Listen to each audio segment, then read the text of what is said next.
Hey there, John.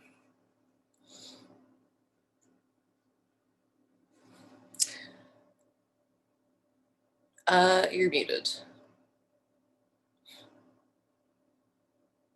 Trying to find the right window. I had too many windows. How you doing this morning? Good. Just in my messy kitchen trying to make some coffee. So cool. You figured out YouTube. Yeah. So then is it just, let me go to, Hold on. I must be in this. Oh, I know where it is. There, I was getting echo. It's like, where is that coming from? I had the YouTube channel page open. It's like, okay, what? Okay, so we're good. I'll update the pages to put the links and the embeds in them. okay, cool. All right.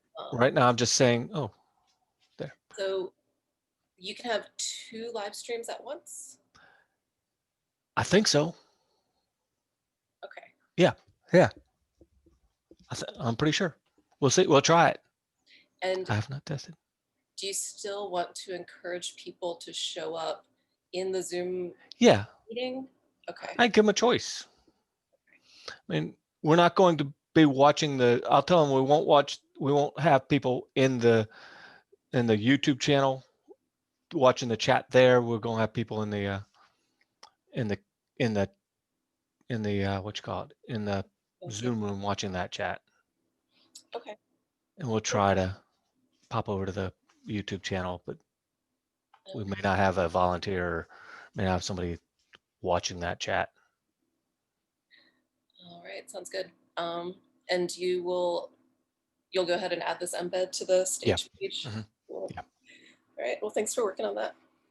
All right, so you want to, what I did is I went and got the PowerPoint, and I'm presenting. I created a slide that said "Welcome to Kitchen."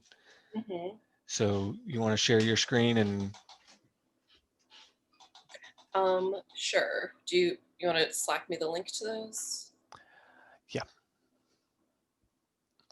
Do they also have sponsor slides? Yeah. You can just say, okay. Or at least mine does. Where is mine? Did I create a copy of it? Let me find it. I mean, is it the same slide deck that Janine shared with me? Yeah, I just added a new slide, and okay. I think I hope I did a different one. Yeah. No, I don't know. Or I can look in the drive folder. Let me get out of here for just a second, see where it is. Here, I'll just. Yep, this is the slide. We need to copy this one. Let me make a duplicate.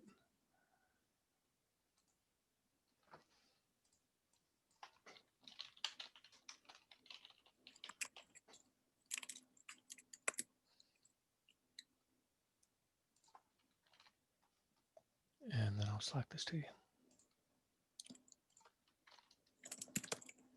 There you go.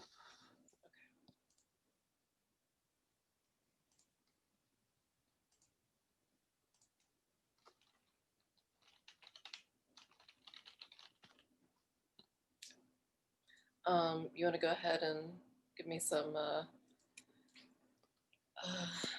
make me a co-host? Oh, I'm sorry. Yeah, got to do that.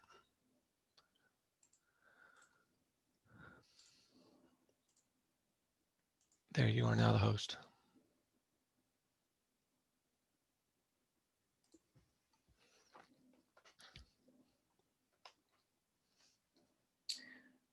Okay. All right, I will go out and start the salon, and hopefully everything will work there. Okay, I have a question that you may not know the answer to, which is fine.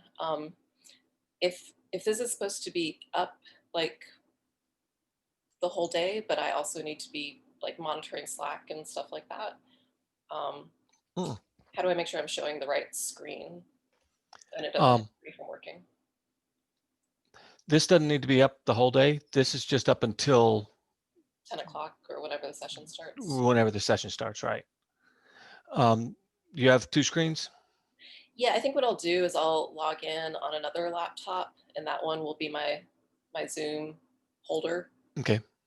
Yeah. All right, cool. Thank you. What I did is I just moved all my other stuff to one screen and broadcast that screen or Yeah, broadcast another screen. I'll have a two-screen setup. Not fancy like y'all. Yeah, I got two screens, but yeah, I just moved everything to one screen, all my work stuff to my primary. All right, you got this? Yep, thank you. I'm gonna pop out. All right, Thanks. Bye. bye.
Micah, are you there? I'm here. Yeah. How's it going? Howdy. I'd take the one email address. I would. One email address, in my opinion.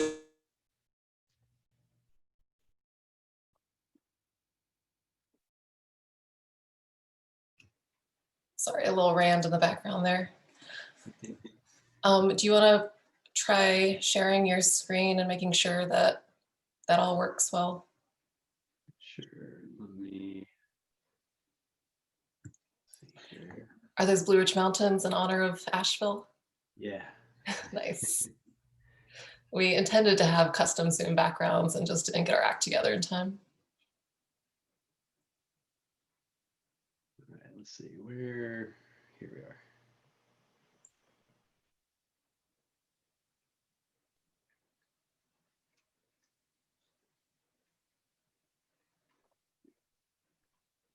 Awesome. All right. Let's see. I'm gonna move my Zoom stuff around here. There we go. Yeah, get situated.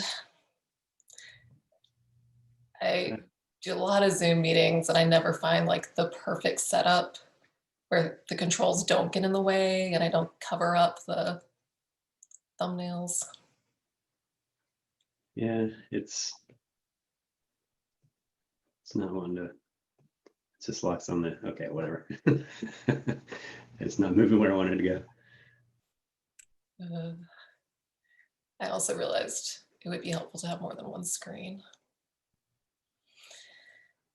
Where are you? Are you in Atlanta or? Just outside of Atlanta. Yeah, little town called Snellville, Yeah. where everybody's somebody. So. I'm a fan of little towns myself. Yeah. As far as handling Q&A, do you have a preference between holding all questions to the end or allowing people to pause you during your presentation? Probably would be better to just do it at the end, I think. Okay, that's fine. So then I'm assuming people will be asking as we go, but we'll just get those at the end, right? yes, that's my job, is to like collect those so that you can just focus on presenting. Yeah. As long as nobody's forgetting their questions, yeah.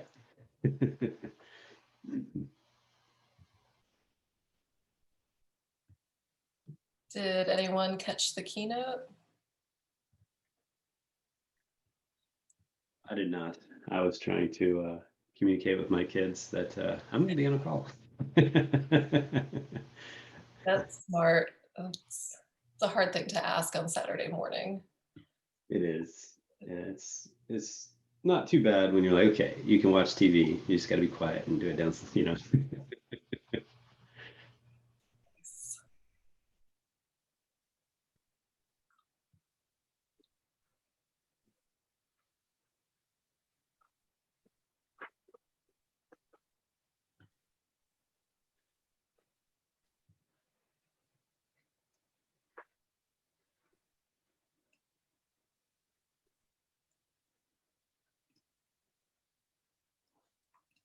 So we decided last minute to also stream this to YouTube, but we didn't publicize that because we didn't figure it out in time.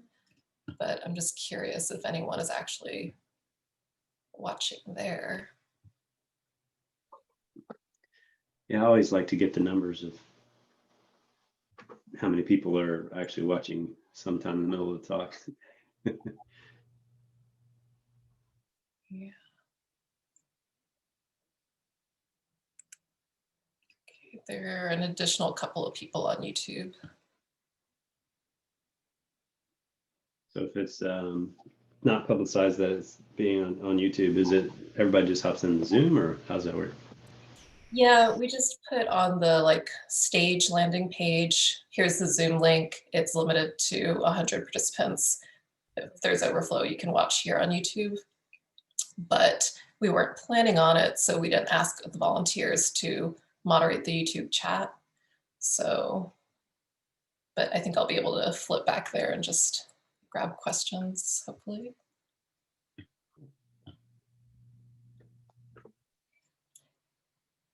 Did you have a local word camp this year, 2020? No, we ended up canceling. It was right after everything kind of kicked in, and we were at the point where like, okay, well, we could either have everybody show up for the in-person event that we had planned, or we can be smart and not do it. So we were kind of beyond the point of switching to some virtual. And at that point, I don't think anybody had been doing virtual word camps. So Was it in the spring that it was planned for? yeah, it was like, I think it was April, May, somewhere in there.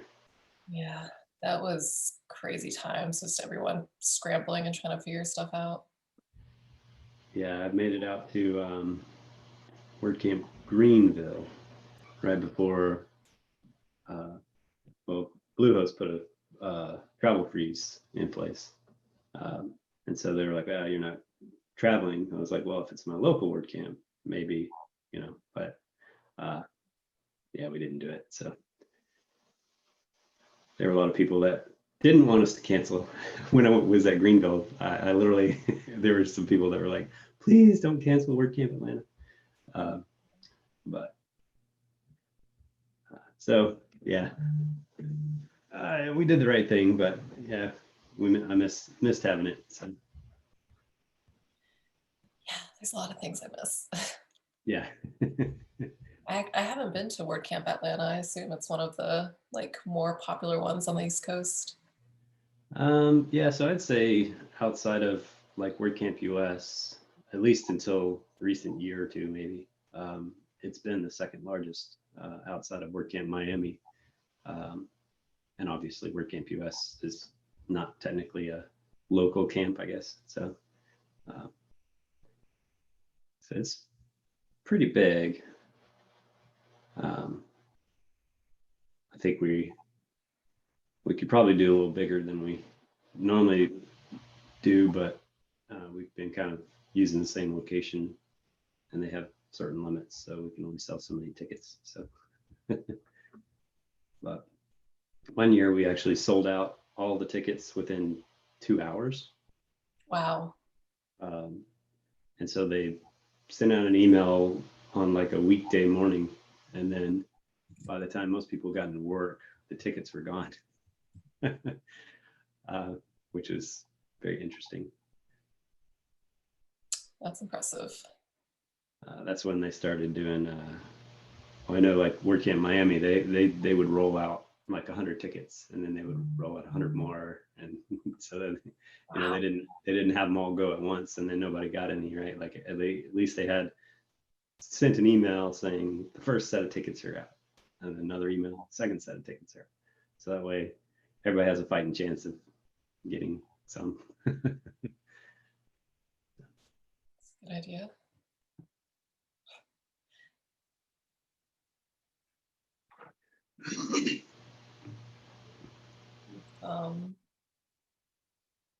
Developers here, Eric.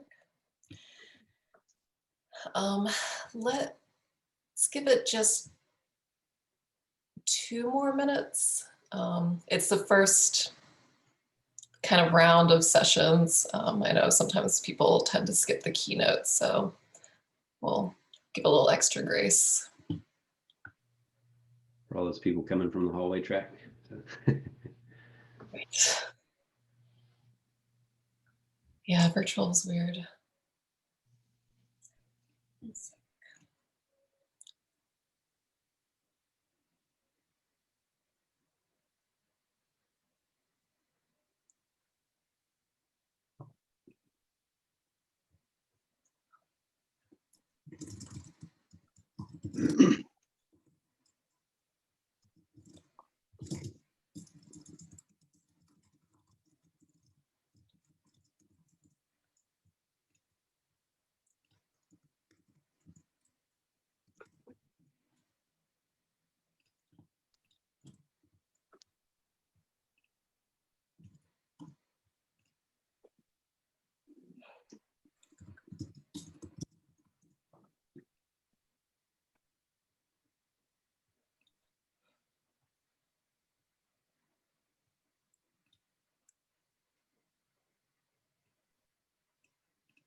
1 second.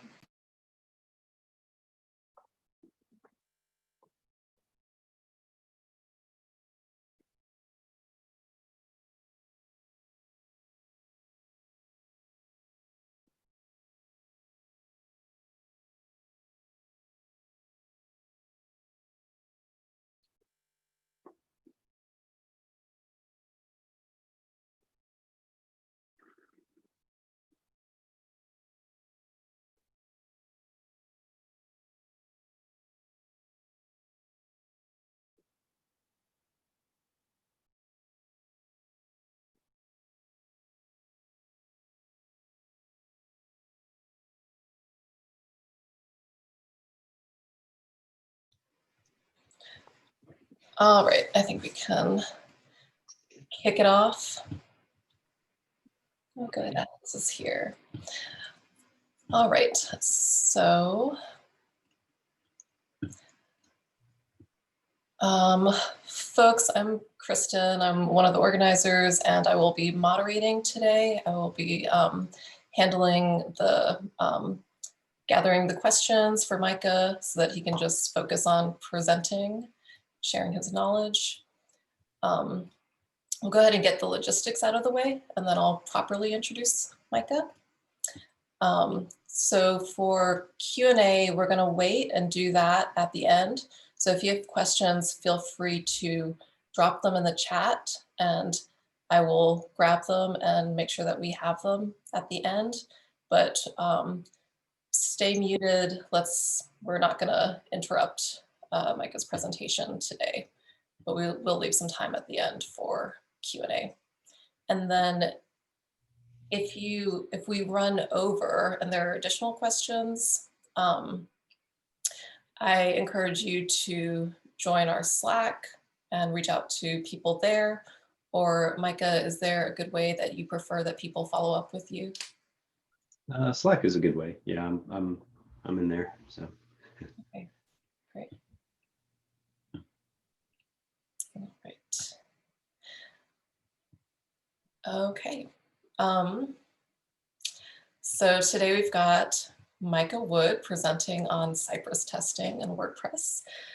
Micah Wood has been, actually, sorry, first run through, need to remember to record it.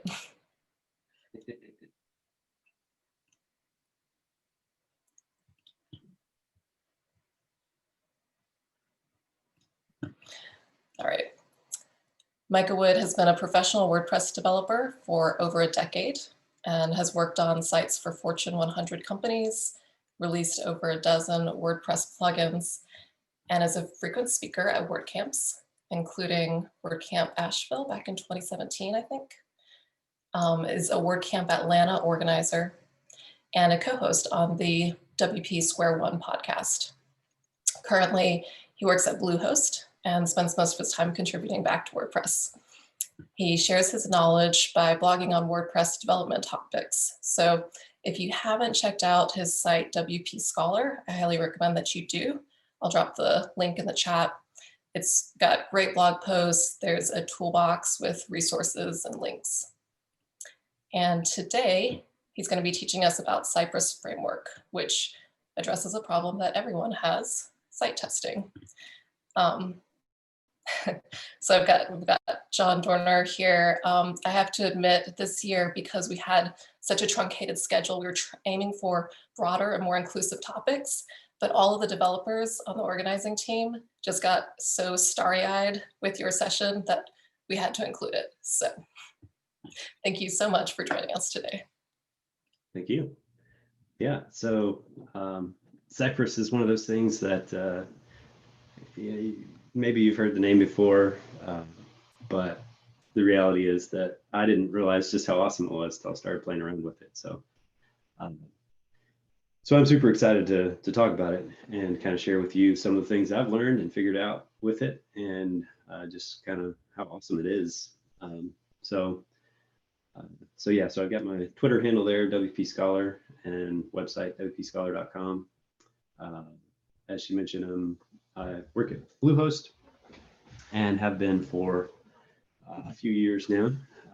So it's been an interesting opportunity to kind of work the spectrum of working way back when on small websites, and then working my way up to enterprise websites, and now working at a hosting company, you know, and helping kind of scale things for the small sites as well as, you know, improve WordPress for everybody. It's very cool, but one of the things that you constantly are running into is the fact that things aren't always going to work the way that you expect them to, and sometimes they break when you least expect it, and in places you're not looking. And so that's one of the things that Cypress is going to help us out with. So let me make sure I can, there we go. So we're going to talk a little bit about what it is first, just so that you're aware. So Cypress is an open source project. So obviously, just like WordPress, that means it's free. You can install it, you can use it. They do have some paid options, you know, that you can use, but it's certainly not something you have to use at all. And I get plenty of mileage out of Cypress. So it's also JavaScript based. So it is, so if you don't know JavaScript, you want to learn it. But I think at this point, most people realize that WordPress is moving more in a JavaScript direction. So I think it's a good tool and something that you should definitely pick up. And so basically what it is it's end-to-end testing framework.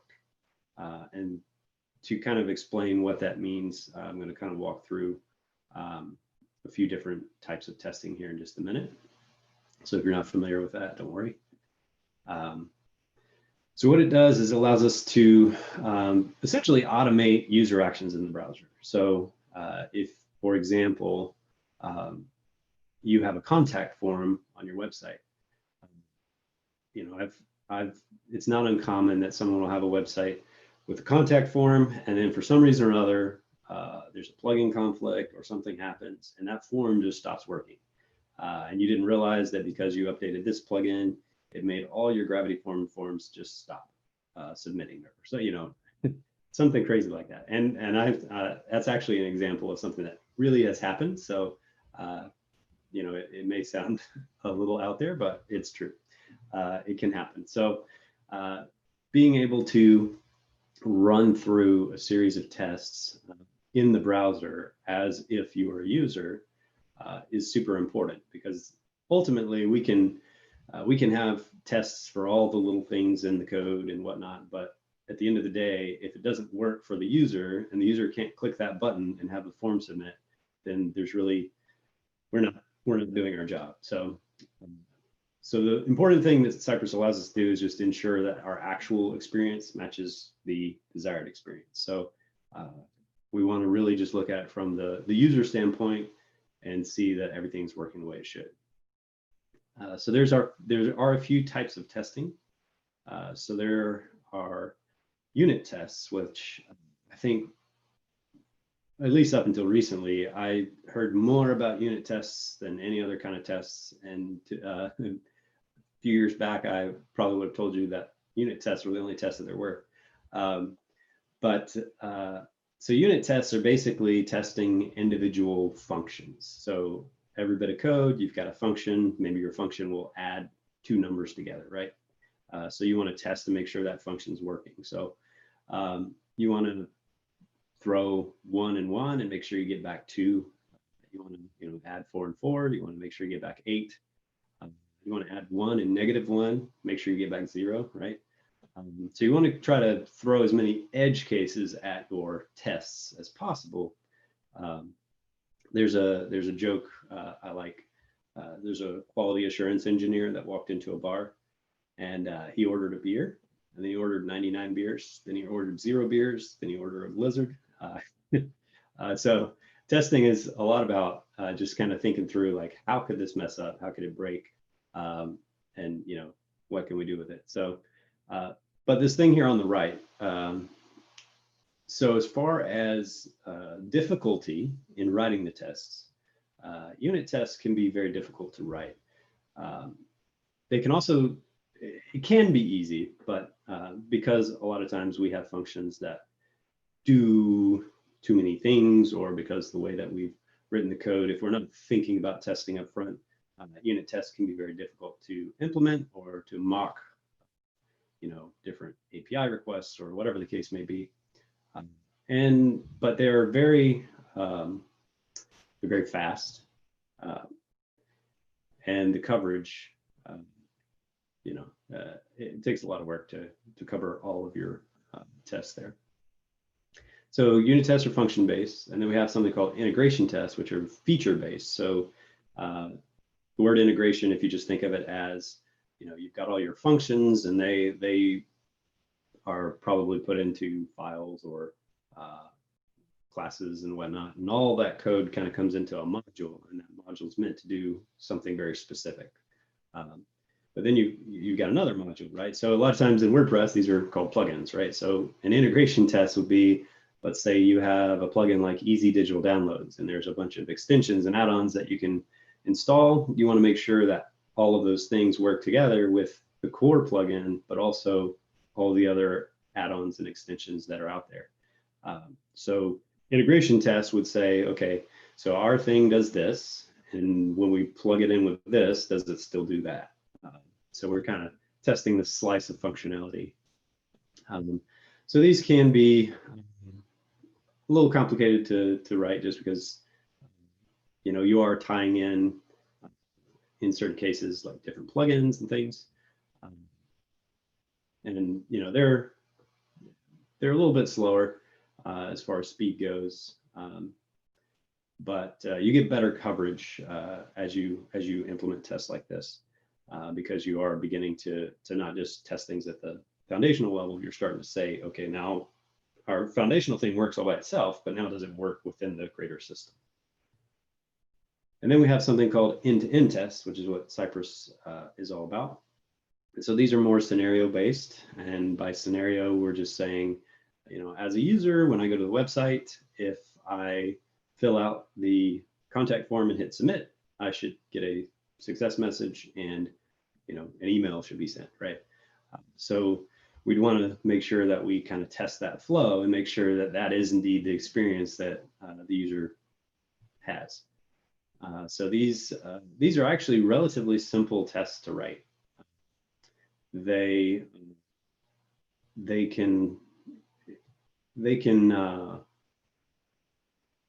depending on how you write them, sometimes the test can be kind of slow. There's some ways you can definitely speed things up, and we'll kind of talk about that a little bit. But it's a lot easier to get really good coverage of your system pretty easily, and you'll see why here in just a bit. So why should we use Cypress? What's better about Cypress than using some other tool? So Cypress, again, as we said, is a JavaScript tool, and JavaScript is the native language of the browser. So ultimately, that gives you a lot more control and power when you're writing your tests, because you can do anything in the browser that you normally could do with JavaScript. You can do those things in your tests, as well as obviously write your tests. So, and JavaScript is, as it says here, it's more popular than PHP. So chances are you probably know JavaScript, or if you don't, you will know it soon. So then these tests are also run in the browser. So because of that, you have control over, like we said, different things in the browser. And so there's certain APIs like network requests, things like that, that you have a lot more control over. So it makes it super simple to, to send back pretend data from a REST API request or something like that, so that you can have more reliable data for your tests to make sure that things render and show the way they're supposed to. And so debugging is also really nice in Cypress, and it's built in by default. Essentially, it's all your tests run in a browser, and you can access the developer tools just like you would with anything else. But as you, we'll show a video here in just a minute of kind of some Cypress tests running, and I'll talk through that. But it's really nice being able to click on a test and then see in the console, very specific details about that test. And as you click around, it will show you that information. And And so live reload is also built in. So if you're working on writing a test, you can just change that test in your editor. And as soon as that file gets saved, your test will rerun. So with the 2-screen setup, it's really nice. Come over here, edit my test, and then over here, I just see the test run, and it either passes or fails, and I can adjust accordingly. And then we have time travel. So by time travel, basically what we mean is we're going to run a bunch of different tests on our application. And when we click on a particular test in the browser, what you see on the screen, so the screens that the user would actually see, those will change to match the current state it was when that test was run. So we'll see that here in a bit as well. And then, of course, there's a lot of plugins. So there's just like WordPress, there's a lot of things that you can do to kind of extend the core functionality. So one of those great little plugins that I like to use is something called Cypress Axe. So Cypress Axe is an accessibility testing tool. So it's literally just 2 lines of code. You can add a test to check to see if things are accessible. With that, we're going to show a quick little video here. And so this is the Cypress tests for plugin running. Take a second. Here we go. So I just clicked on a test, and so it's running the test. And as you can see, it's filling out the login form and going to the dashboard, and then going to our Bluehost plugin page, and it just ran a whole bunch of tests to validate that buttons are where they need to be. And you know, as you see, I can click around, and the state on the right changes. And with the console open, as you click on tests, you can see more information about that test and what happened with it. So yeah, so kind of a just very brief video, but whoops.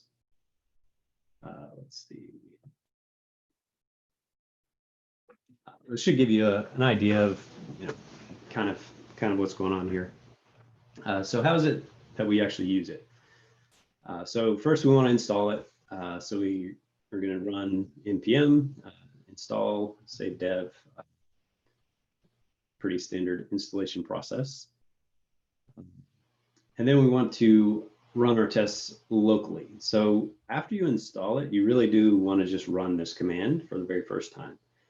Because when you do so, Cypress is automatically going to create your testing folder and put some files in there for you. And if you don't run this command, you don't get those files.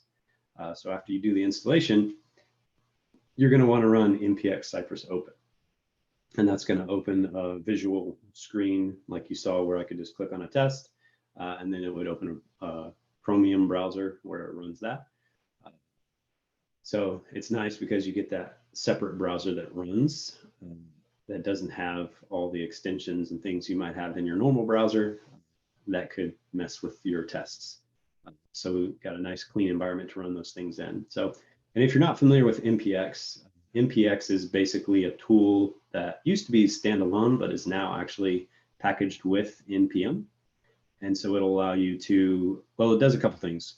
If you have a package that you haven't actually installed into your project or globally, npx will actually run it, pull it down, run it, and then just kind of get rid of it when it's done. But obviously we're installing it here. And so npx allows you to run a command and use the local npm project's package for that. So that's what that's doing here. So like I said, once you run that command, it's going to set up a folder, a series of folders and files and things for you to kind of get a jump start on your tests. So there's a few different things you'll see in here. So obviously we have a Cypress folder, which is where all the Cypress things will live. We have a fixtures folder. And so that folder is basically going to have a bunch of JSON files in it. You may not use it. It depends on you know, what your tests are exactly, but fixtures are basically going to be JSON data, for example, that you might return from a REST API response, right? So you want to test a screen, and that screen is going to make a call to the REST API. But instead of trying to update your database to get it to a very specific state so that that test will do XYZ, you can use a fixture to return a very specific response so that you can test to make sure that things are working the way they should. So, and again, we want to throw as many kind of oddball situations at our tests. So a lot of times what I'll do is I'll create a fixture that says, okay, this is what a good response looks like. Does my application handle that correctly? And this is what a bad response looks like. Does my application throw the right error messages and alert the user to what's going on, or does it just quietly sit there and be like, eh? So that's what the fixtures are. Integration folder is actually where all your tests are going to live. And the nice thing is they have an examples folder in there with just plenty of examples of how to write tests, different ways of dealing with API calls or just a number of different things. So definitely helpful if you've never worked with Cypress before, just to have some examples, and they're right there where you're doing your work. So then there's also a plugins directory and a support directory. Essentially, when you, as you can see in the support directory, there's a commands file. And so you can create custom commands. So one of the commands, for example, I use all the time, I register a command called login. And so like you saw when I started a test, if we're not logged into WordPress, it's going to essentially fill out the login form for us and make sure that we're in the admin. And so if I need to log in, that command will take care of it for me. So I can register any commands that I want, but those are the kinds of things that I use it for. And then for the plugins directory, this is where you can kind of add custom integrations and things and such into there. So let's see. So shared Cypress config. So there's also, when you get started, you will need to have a cypress.json file in the root of your project. And this is basically going to tell Cypress any information it needs to know for running or configuring things for your tests. And so the types of things that you would have in there, most often we'll put in a base URL because you're going to be visiting pages and you don't want to hard code your URLs into your tests, because then if somebody who's another developer has a slightly different environment and they use a different URL, then those tests aren't going to work for them, and no one wants to rewrite everything just to be able to test. So registering that base URL kind of sets that default base URL, but we also want people to be able to override that, if they have some different setup in their computer. And so there is a way to do that, but I'll talk about that in a minute. So anytime you create a new test, you're just going to give it a name, and then it's going to end with .spec.js, and that's going to indicate to Cypress, in addition to the fact that it's in that integration folder, that's going to integrate or tell Cypress that that is a test that can be run. So we want to make sure they kind of follow that naming convention, but you can name it however you want otherwise. So for your very first test, the first thing you're going to do is kind of add this little comment at the top of the page that says reference types equals Cypress. And so this is actually going to give us some autocomplete functionality if you use VS Code or PHP Storm or anything that's not just a plain text editor.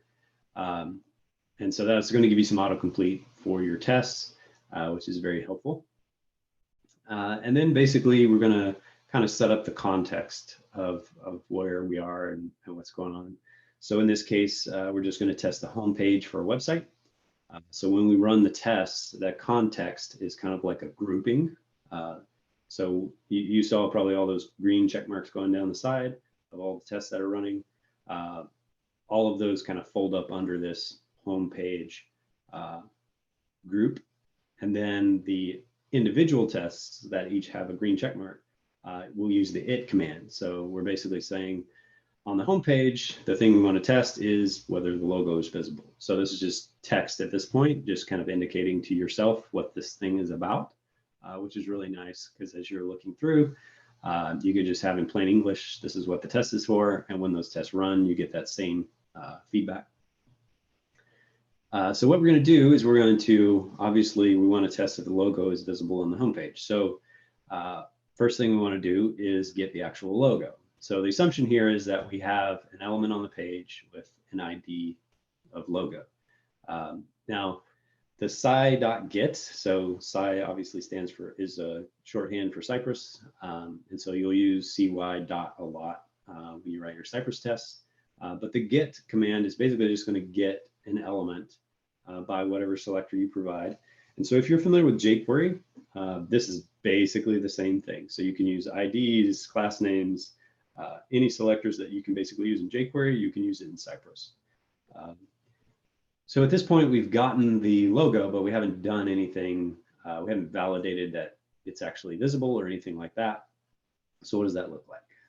So pretty straightforward.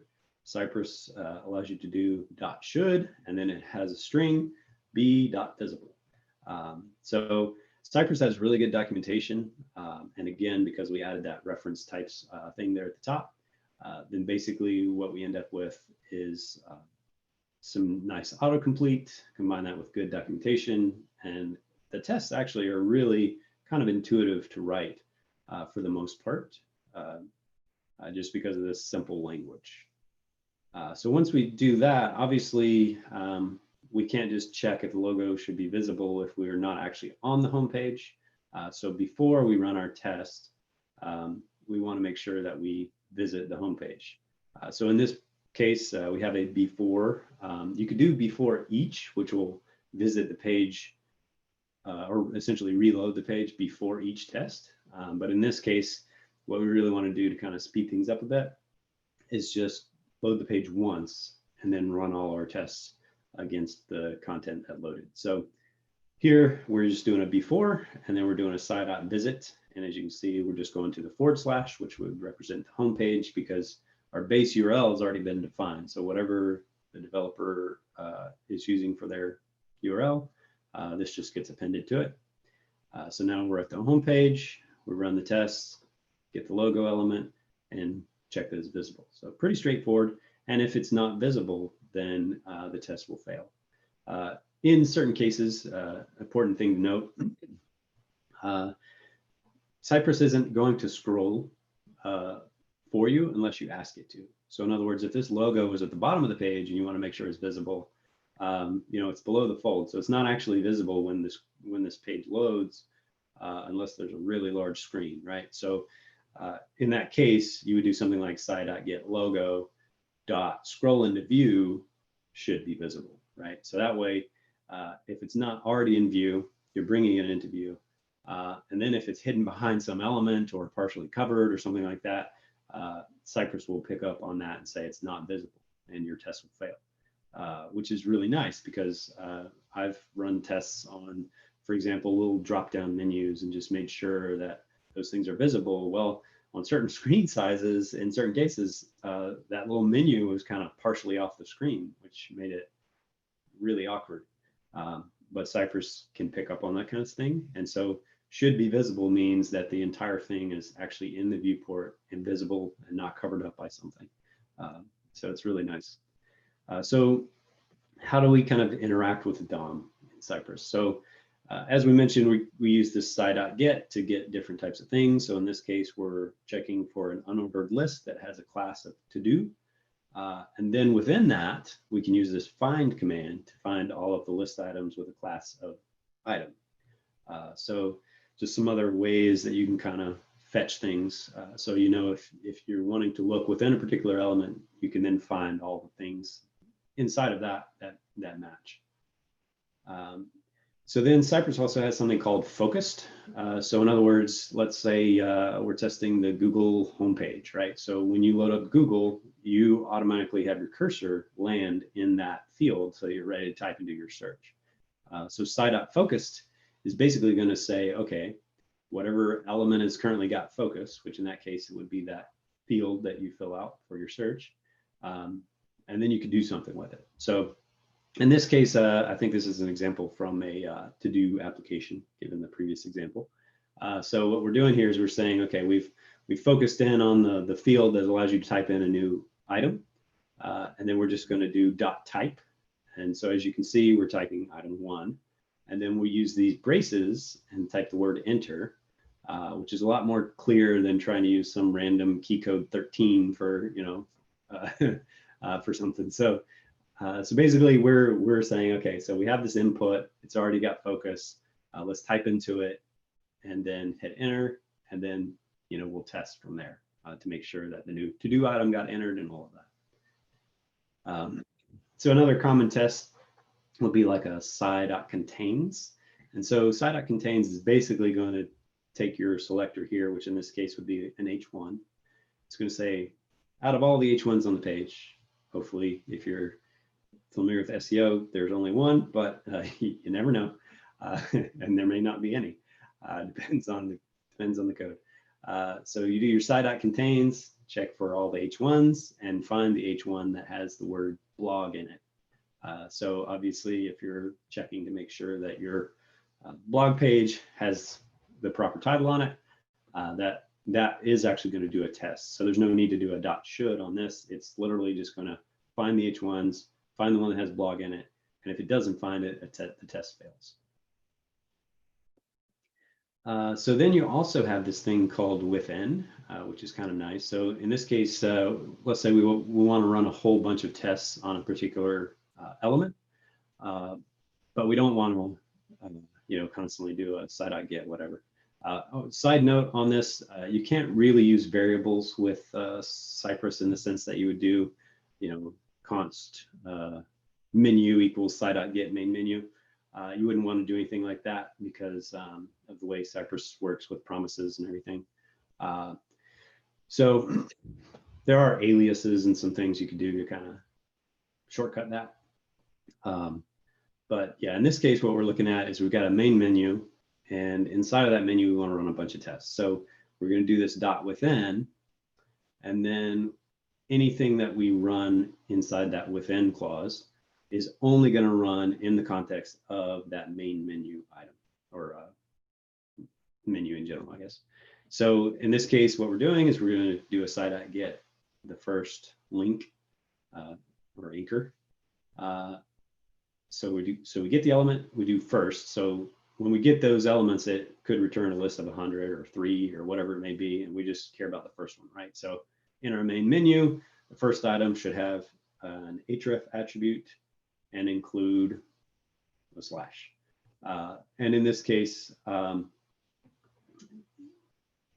the fact is that it may actually say HTTPS something and then end with a slash. But most URLs start with slash. So you might want to adjust the test to be like it ends. Anyway, it's a little complicated to test like that, just /. It's a whole lot easier to be like /home or something like that. But you just have to think through how your test could potentially fail if you don't think about those cases. So we're going to talk a little bit about network control. So this would be situations where perhaps you are using something like React or Vue, and so you load up your website, and Vue and React are what kind of loads the content. So then, maybe it makes a REST API request to fetch the posts, and then it shows those things on your blog. So we can test that very easily. So this sci.server is basically just saying to Cypress that, hey, we're going to be making some requests, and we want to listen in on those, but we also may want to return custom results for a request. So it just sets some of that stuff up behind the scenes. And then we do the sci.route, which is the route that we actually want to listen to. And of course, we're listening for a REST API request to fetch posts. So it's a GET request to WP-JSON, WP-v2 posts. And then this little fx:/post thing here is essentially saying go look in that fixtures directory, find that JSON file called posts.json, and use that as the response to this request whenever it's made. And so it's a super easy way of setting up, just sending a very specific data set for your test. And then you see this as posts. That's essentially the aliases I was talking about earlier. So you can alias this request. And then as you see at the very bottom, we do sci.wait for the at, and we use the @ sign when we actually call the alias. So we wait for @posts. And what that does is it basically says, before we do any other tests or, consider this test complete, we need to wait and make sure that this request is made. So it may be that we need to wait for it so that we can then check the state of our application after the request, right? Because sometimes if a request takes a little while, there might be a loading state and things aren't really where they need to be. So we'll need to wait on that request, or we just want to validate that the request was sent in the first place, right? So if maybe it's a save command that gets run, if that save command didn't get run, then we know something went wrong, right? Like everything went great until they hit that submit button and then no request went out. So we'd want to check for those kinds of things. And that sci.wait will just, if that request doesn't happen, the test fails. So we set up the route we want to listen to, we've aliased it, we are going to wait for it after the fact. So the next thing we're doing is we're visiting the blog page URL. And we've put in a handler here. It looks a little weird, but it says on before load, and this is the window object, delete window.fetch. And so what this is doing, Cypress will listen to XHR requests, but if you happen to be using fetch for whatever reason, Cypress can't really listen in and work with those things. So what we do is we delete the window.fetch object so that everything's forced to go through XHR so that Cypress works as expected. Now I put this example on before load in this particular visit request. You don't have to do this for all your visit commands. I actually put it in kind of one of those, that support file, I believe, so that it runs before all my tests. It just does that. I don't have to think about it. So we visit the blog page, we wait for that post request, and then from there, when we know that, okay, so that request has been made after we visited the page, and all the posts should be there and ready and available. So now we can check the state of our page. So as far as assertions, there are, like I said, it's kind of a lot of intuitive things that you can use. So in this case, we're going to get all of the selected list items, and we're going to say they should have a length of 3, which means that there should be 3 list items with the class of selected. So imagine you've got the to-do app and you're checking boxes. If you've checked off 3 of those boxes and want to validate that, there are 3 things that are checked, then this is the type of check you might run for that. So another example here, Cypress, we're finding a form, and then we're finding an input, and we're checking to make sure that it does not have a class of disabled. And in this case, the find command could find multiple inputs. So basically what we're saying here with this test is that we're finding all the inputs in the form and making sure that none of them have the disabled class. So you can run it against a single thing, but you can also do something like this where it actually can run and assert that all the inputs are in a particular state. And then we have the Cypress get button. And again, this is that example of scrolling something into view. So maybe that button's at the bottom of the page or just below the fold. And you want to make sure it's scrolled into view and then check that it's visible. So there's a few special cases of things that you need to be kind of aware of. So as far as configuring Cypress, you have that cypress.config, or I'm sorry, cypress.json file. And so that's going to contain the configuration. So Cypress does have some default values for things that it sets. So like default command timeout 4000, that's something that's just built into Cypress unless you decide to override it. So beyond those defaults, and this is all in order, by the way, this list of the order in which Cypress is going to check for these things. So then anything you've set in your cypress.json file is going to be used to kind of override the defaults. And then beyond that, you have something called a cypress.env.json file.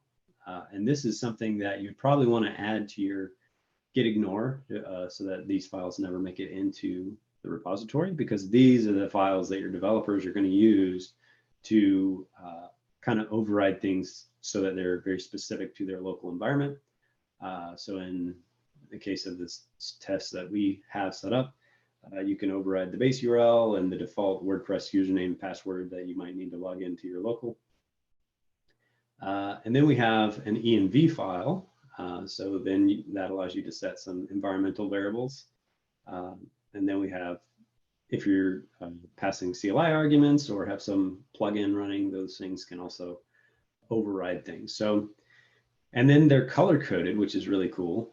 So in this case, we can see this is purple, which matches the plugin thing. So this value for base URL was actually set by a plugin. And that this, whatever color that is, yellow, orangey, brownish thing, is the, was set from the Cypress env JSON file. So you can kind of go into the config for that and see this. And then, yeah, so then you've got your Cypress JSON file, you've got your env file where these things can be overridden. I do have a setup here where by default, if you're using that Cypress env JSON file, it by default won't override the base URL. So this is a simple plugin that will just set that base URL correctly from that env file, so developers can override that easily. And so then, like I said, there's a command that I always use that will log you in if you're not already. And so this is just a gist that you can go to get that, and I can post the slide link to the slides so you can get these links. But yeah, if you want to run it on the CLI, so if you have some sort of automated process, you can do npx cypress run, and so that doesn't actually open up a browser, it runs in headless mode. So this is great for example, I have plugins that I'll test GitHub using GitHub Actions and the WP env environment. And then, so then here's just a list of resources. So we've got some information on installing Cypress, writing your first test, using command line, their API docs, which are really good. And then I have a link to my WordPress conditional login bit.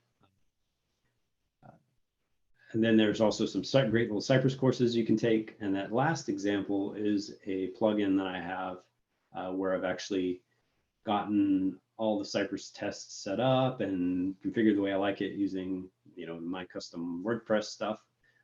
And then it also runs automatically via GitHub Actions so that I never deploy a broken plugin because Cypress takes care of it for me. So, so yeah, so that's the spiel. I guess if anybody's got questions, we can do those now. I think we have a few minutes left.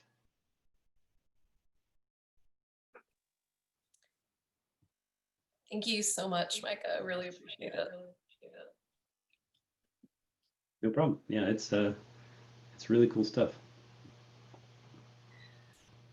So I didn't see any questions pop up in chat.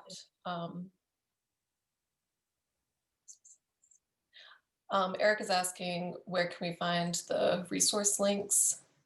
Is it okay if I share that same link that you shared with me for your slides? Yes, that'd be great if you could do that. Yeah. Kristen, if you edit the his presentation, yes, his session, it'll put the there's a place for slides. Put the link in there, and it'll put it on the presentation on the session page. it's already there. Yeah, Awesome. On the session page, and I just I'm sorry, I privately chatted those to Micah. Yeah, you can find the link on his session page.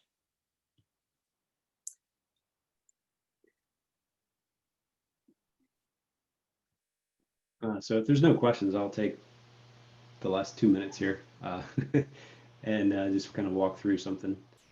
So this is my, it's a very simple plugin. So I think it's what makes a good example here.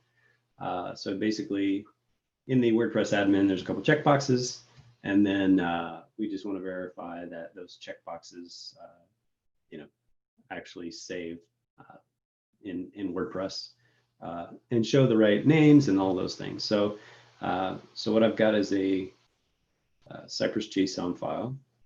So this is where I've configured that. So it's basic stuff here. We're kind of relocating everything into a test directory. So instead of just having a Cypress directory, we have a test directory with Cypress directory inside of it. And so that's nice. And so here, we're just setting up our WordPress username and password, kind of setting the default URL. And I use the WordPress env development environment, which basically has npm commands that you can run to start and stop your development environment. And those work in GitHub Actions. So if you're in GitHub Actions, so we see we have a Cypress YAML file. So this is basically going to, anytime we push something up to master or open up a pull request, it's going to run these tests.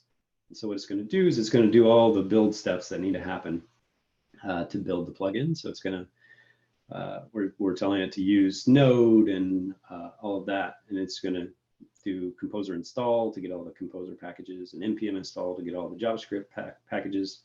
And then we're actually doing some of the build steps that happen before it gets automatically deployed to WordPress.org.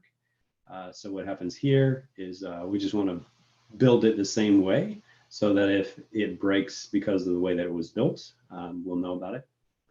And then we configure the WP-env JSON, and we just start the environment, and then we run our tests. So I have a command that runs the tests. So that may be Cypress, but it could also be unit tests or whatever else you have. And then if anything fails, it just stores screenshots of the failed tests, so you can see like what was actually on the screen at the time that things didn't work as expected. So yeah, so that's one of the examples here in the slides. Yeah, I guess if there's no questions, that's and time's up. So appreciate it.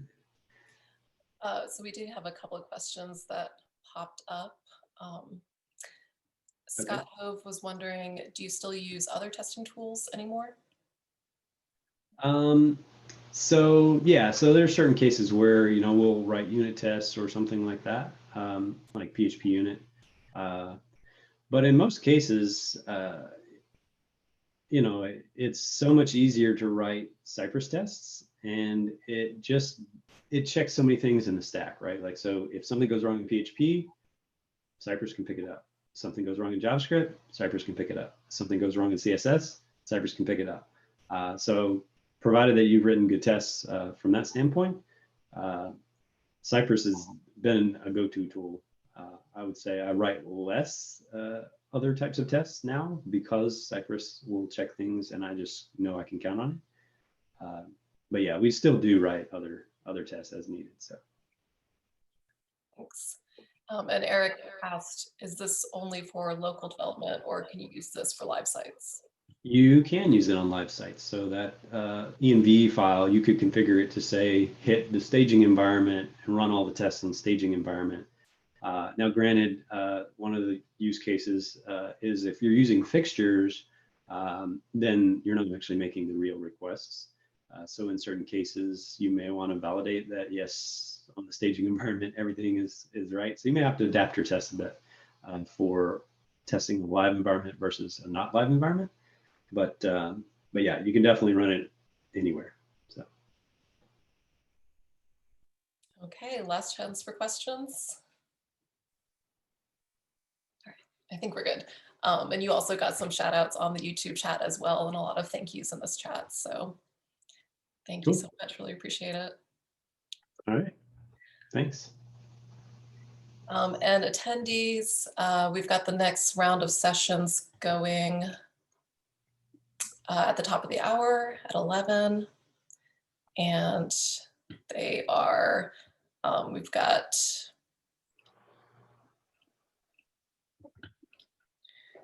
SEO and content marketing equals success on the front porch, checking under the hood, auditing your website for a smooth ride on the back porch, why and how you should add structured data to your WordPress website in this room. So hang out if you want to hear Josh speak about that.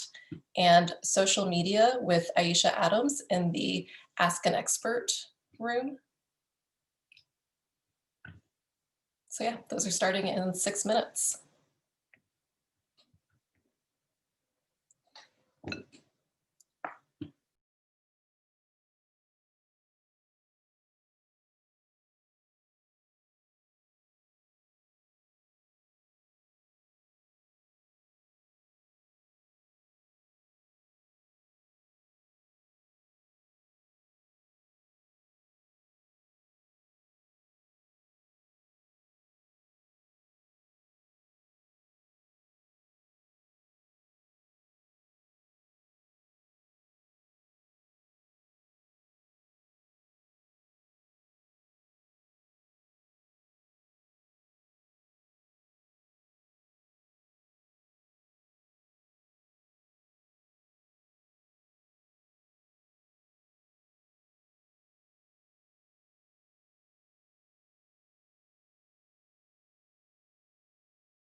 Hi, Leslie. Janine, I saw you pop up for a second.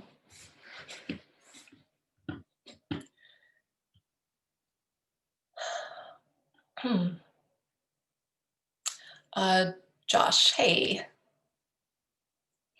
How's it going? Hey, good morning. Doing well. How are you? Pretty good. It's a little bit rainy here in the mountains. You're in Pennsylvania? Yeah, it's very mild here, which is a nice change because it's been very hot over the summer. Gotcha. Yeah.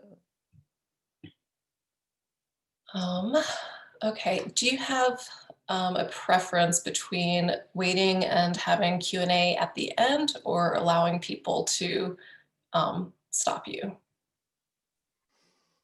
We can do stops. That's fine. I'm pretty informal. That'll work.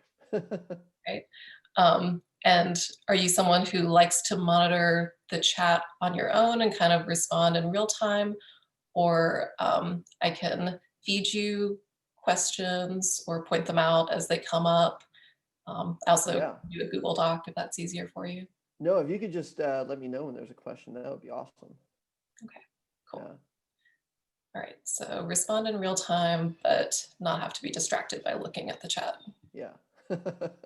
Sounds good.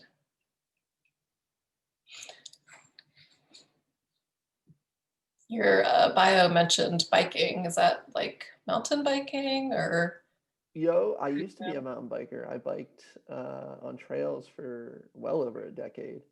Nice. And yeah, the last few falls hurt a little bit more than when I was, in my early 20s. So, it's a little different now that I'm getting older. So I switched to road biking a couple years ago, and I haven't looked back.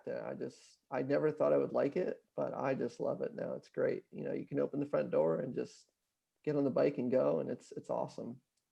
So my kids and I are probably gonna hit the trails after hit the road, the paved trail, I guess I should say, paved trail. Probably sometime later on today. It's really, really perfect biking weather.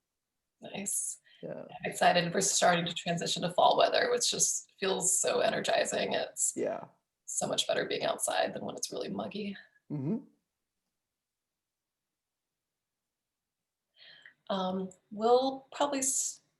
We'll give people till 11:02. That works. Sure, that's fine.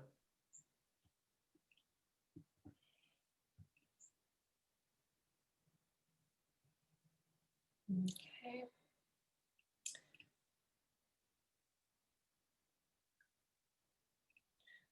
We also have a handful of people watching on YouTube. Hello, YouTubers.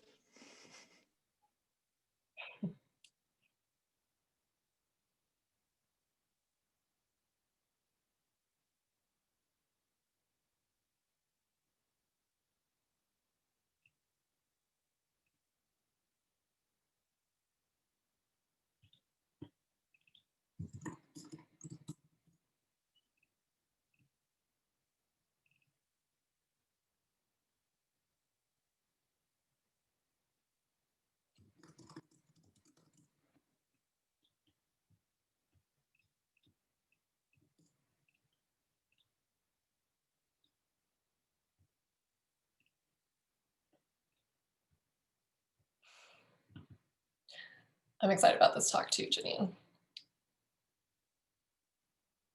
It's weird. I feel like there's not as much focus on structured data as there should be. Isn't that weird?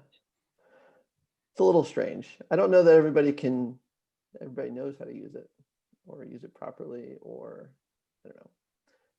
Most of the time when I come to a WordCamp and I give a talk on SEO, there's always somebody that feels like SEO is like a black box that they can't really seem to unravel. So maybe people feel that way about structured data right now. I don't know. But I do think it's important to continue to grow, especially for SEO over the years. Well, especially the way Google is just scraping everything from the websites and not directing people to the website. So that's happening through structured data. Yeah. I think I saw a talk, I think it was Rand Fishkin at an SEO conference in Raleigh, and talking about how, maybe it wasn't him, some keynote speaker was saying that the results page is your new homepage. Yes, that is becoming a reality. It's almost weird because that reminds me of like Yahoo circa 1997, right? I mean, it's like we've gone full circle. It is what it is. All right.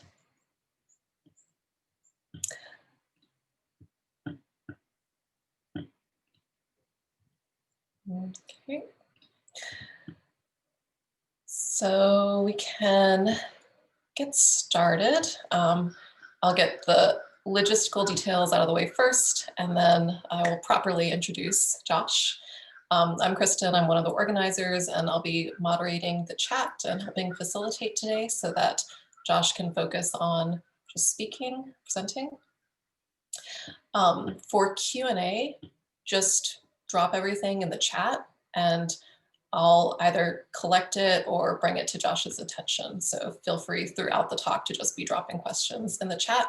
And Josh is open to pausing and addressing questions during the presentation. And if you could keep yourself muted for the talk, so we can have a clean recording. And speaking of which, I'm going to go ahead and start the recording.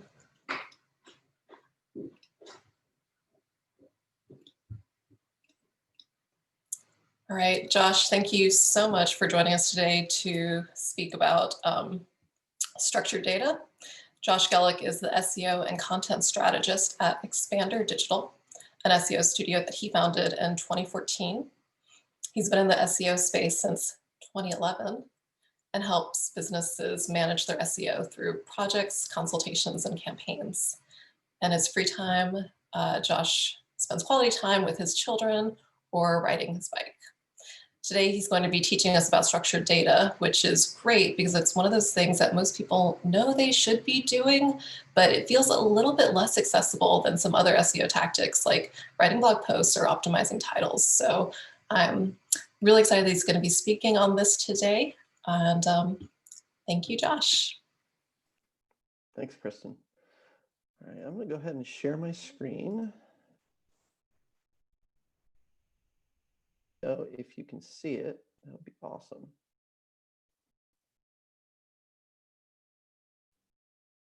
You guys see that okay? Looks great. Cool. Great. Great. Well, thank you guys so much for having me. I'm very excited to speak about why and how you should add structured data to your WordPress website.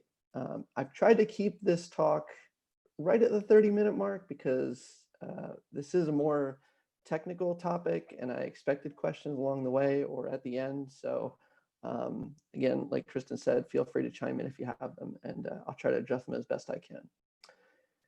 If you like today's talk and you want to refer back to it, you can do so by grabbing the slides that I'm going to be sharing here. It's at expanderdigital.com/resources/slides.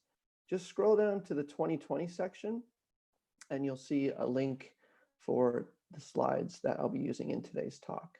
I'll have this link again at the end, so if you don't get it right now, that's okay. I'll show it again at the end. So I thought it would be good to start today's talk by just giving some overview information about structured data and providing a really brief history. Hopefully, if you're at today's talk, you have somewhat of an understanding of what structured data is, or maybe you've heard about it, but don't quite know the whole story. Either way, I thought it would be a good place to start. So what is structured data? And this is really my definition. Google's definition is much more technical, but at a high level, structured data is informative markup that really kind of provides details and information, and especially context about the content on a page. And in turn, that informative markup can help search engines better understand that web page or the website as a whole. That's a super high level definition, but I think it's consumable and I think we'll start there. How structured data got started was that the major search engine players, Google, Microsoft, who powers Bing, Yahoo, Yandex, and if you're not familiar with Yandex, that's the Russian search engine, a very popular one anyway. They all came together and they created a vocabulary for structured data. And that is really how structured data got its start. They were trying to create a consistent vocabulary for structured data. And that is really how it came to be. I'm not going to go too far into that. I'm going to just stop right there. If you want more information about that story and more history about how structured data came to be, you can go to schema.org and the whole story is there.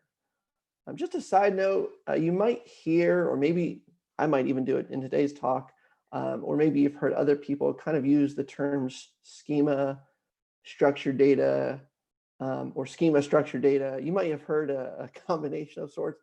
They're all kind of the same thing. Most of the time, when people are saying structured data, they mean schema.org structured data. It's just a side note there. So how does structured data help? Why should we add it to a WordPress site or any site for that matter?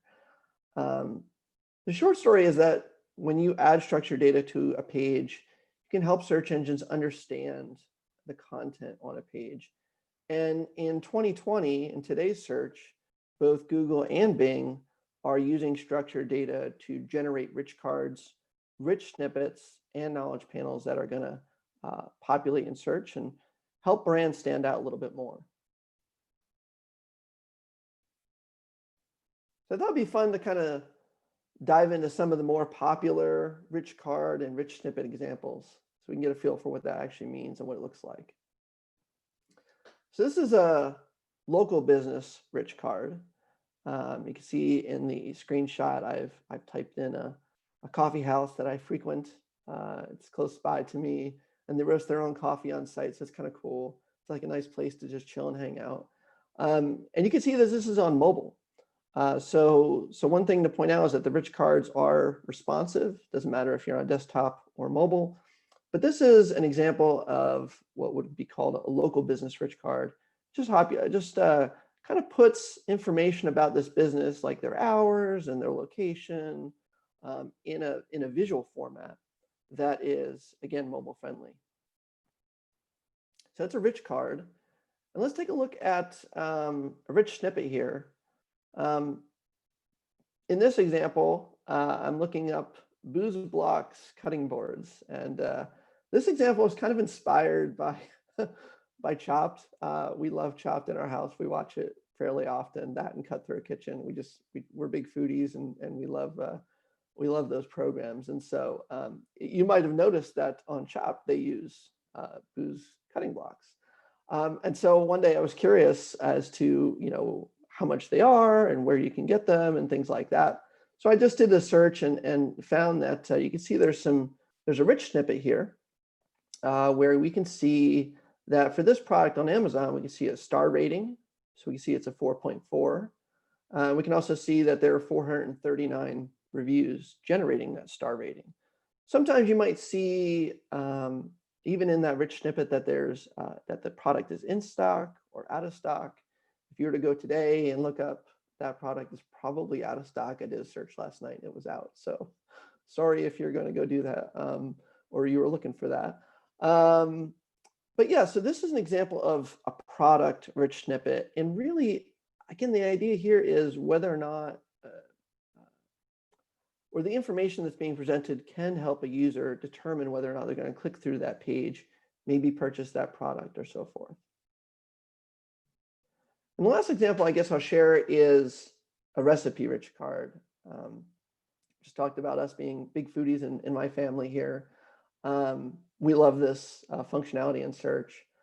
And the recipe rich card, it kind of provides some really great high level information. So you can decide whether or not that particular content is worth clicking through to. You can see the title of the recipe, you can see the ratings, the publisher.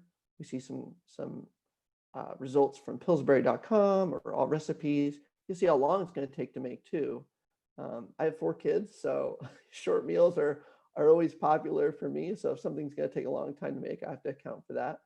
And then some ingredients. So again, the idea here is to take information from the web page, make it visual so that people can determine, searchers can determine if they want to click through and get more information to either learn more or complete a task or what have you. So those are some examples of structured data being put into rich cards and rich snippets. So again, why use structured data on your site? Implementing that structured data could result in your content being featured in those rich cards or rich snippets, which in turn could bring more clicks to your website. So this is probably where I'll spend most of the time talking, and it's probably why you've decided to come to today's talk, is you want to learn how to get structured data onto your site so that maybe you can get some of your content showing up in the form of a rich card or a rich snippet. And I use a 4-phase process to implement structured data. First, we're going to build the structured data, then we're going to test it. And we always want to test before we deploy, which would be the next phase. And then we want to monitor it to make sure that everything's working as it should be. I thought it'd be good to before we dive into those 4 phases, just take a look at at an example of structured data markup. And this is what you'd see if you were to go to a page that has structured data on it and it's been implemented properly. If you were to go to the source code, you would see within the head element this JSON LD script. Most of the time, there are other forms of structured data that would be baked into the page, maybe further down in the body. But in this example, you can see that we're using JSON LD, which is always placed in the head element. You can see that there's some. This is a recipe or structured data for a recipe page. Fun fact and true story, I actually just came off of a contract in August. I just wrapped up a year contract with the American Heart Association. I thought it would be a really great example because we did implement recipe structured data on the recipe subdomain. This was one of the big things that we wanted to do, was implement structured data across a variety of their domains. They weren't exactly using WordPress on this particular example, but I thought it would be good to kind of share it because it really worked well for the context of today's talk. You can see that at the top here, we're defining what type of structured data it is. And then there's some information below that kind of sets, I want to say sets up, that provides the information to search engines. So you can see things like prep time, cook time, you can see a description, image, things like that. And this is going to change depending on what type of structured data you're using. If you're using product structured data, it's going to be different. If you're using recipe structured data, it's going to be different.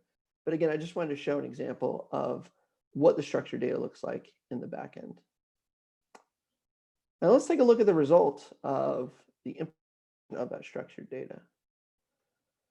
So you can see here, I searched for pumpkin spice smoothie from AHA, and you can see that the rich card is being generated over here. You can see it's a little light, so it doesn't have all the information that we would like to see, such as the reviews and some of the other pieces.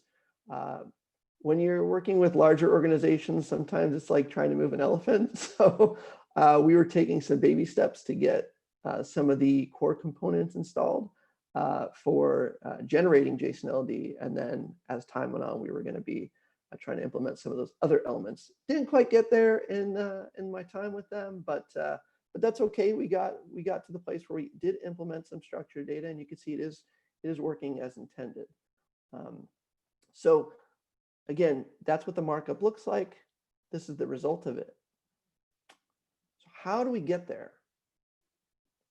So first things first, before we ever get into building, I want to make sure that we always look at the Google developers website for guidance on structured data implementation. If you were to go to schema.org, you'll find all of those different structured data types like recipes and products and so forth. And you'll see a lot of different attributes that you can apply to that structured data. Having said that, you don't need all of those attributes applied to get the rich card. Always go to Google's official documentation to understand what is required to get that structured data card, or to get the rich card with structured data. The other thing too to point out here is that you will find structured data types on schema.org. There's a whole library of them, and it's massive. But not all of those structured data schemas are going to result in a rich card. So that's something to keep in mind. You might think, you have an idea. You always want to go to the Google developers website to understand if implementing that type of structured data is going to result in a rich card. Some rich cards don't even need structured data. So while I've shown you an example of a rich card that derives its presence from structured data, some structured data doesn't even amount to a rich card. For example, podcasts do not need structured data on your website. They have different requirements to show up as a rich card in search results. So keep that in mind and always go to the Google developers website to understand to better understand what types of structured data could result in a rich card. So second thing second, structured data guidance changes over time. So you want to make sure that you stay up to date. As Kristen mentioned, I've been doing this for about 9 years now, a little over 9 years. And I can remember a time when Google didn't really have a preference for structured data types. They didn't care if you use JSON-LD, microdata, or RDF. They would accept all of those, and they still do today, but they do now prefer JSON-LD structured data. So you want to, again, go back to the Google developers website, make sure you're implementing today's best practices before you ever get started. Okay, so now we'll talk a little bit about how to actually build the markup. I like using a JSON-LD structured data builder because I think it does make my life easier, and I hope it will make your life easier. And the one that I like a lot is the schema markup generator from Merkle. This is what that page actually looks like. And you can see in this example, I've decided to just kind of show what the different fields will look like for recipe structured data. If you were to click this drop down on the tool itself, these fields will change. And as you fill in the fields, the structured data will get populated and built for you over here on the right. So this is a really great tool. It's used by a lot of SEOs. This is something that I use on a regular basis, whether I'm working on my site or client sites.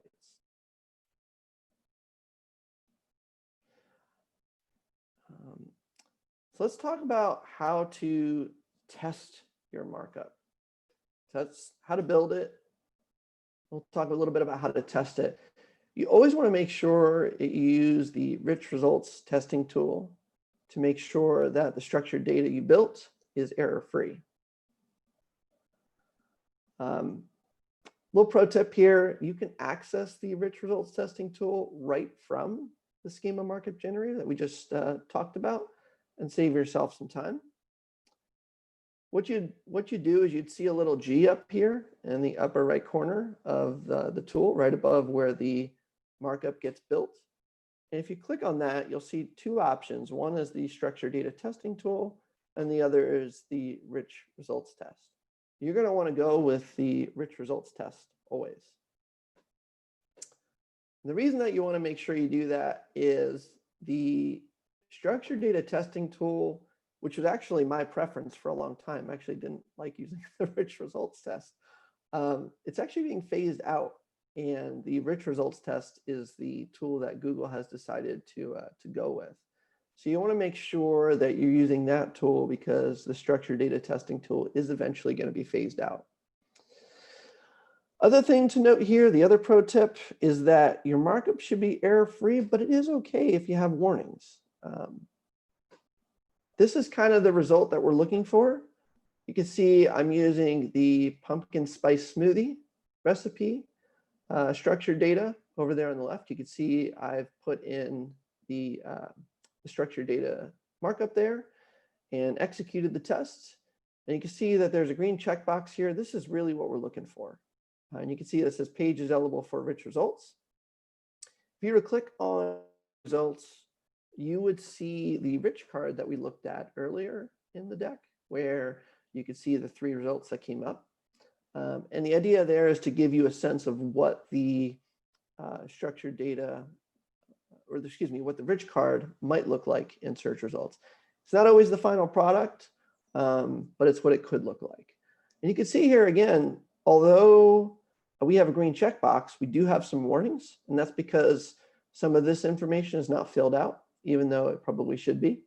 And even though that information is not filled out, we were still able to get the rich card. And again, that goes back to first things first, making sure that we have the required elements for structured data to generate the rich card. Again, errors are bad, warnings are okay. So we definitely want to make sure we have that green check mark. So we covered how to build, just covered how to test, how to deploy. This is actually where we start getting into the CMS itself and deploying structured data onto our pages. So there's kind of a few different paths that you can take. You can deploy your structured data through a WordPress plugin, or you could use Google Tag Manager. I'm going to kind of get this out of the way. I'm not going to go into the Tag Manager option today because I really wanted to focus on WordPress. Google Tag Manager is okay for some types of structured data. It's always good to do some research if you want to go that route. If you're familiar with that tool, I love Tag Manager. I think it's a fantastic tool. But there's been implementing structured data with Google Tag Manager as kind of the history has kind of gone back and forth as to whether or not you should do it. So again, always make sure that you are going back to Google documentation to understand whether or not that's okay. And making sure that you are looking up or researching the specific type of structured data that you're trying to deploy to make sure that's okay with Google Tag Manager. But today we're going to really focus on using WordPress plugins to deploy structured data. And there's two methods I'm going to show you. So if we've built our structured data, maybe we are working with a recipe site and we've built our recipe structured data with the schema markup builder. We've tested it. It looks good. How do we get into WordPress? You're going to need a WordPress plugin that lets you add code to the head of your pages. For me, I personally like using the header and footer scripts plugin. I think it's a great plugin. It's very easy to use, and it lets me do this on a page level. So it's not going to apply your data across my entire site because I don't want to do that. It lets me do things on an individual page or post level, which is really important. So let's look at an example. This is a client of mine, and they, I don't even remember what page this is. I think this is actually their home page or their about page, one of the two. You can see here that at the top, we are implementing organizational structured data. And you can see that this is the header and footer scripts plugin just adds this nice little panel inside of the page. And you're just able to insert structured data only to the head, which is really all we need to get it to work.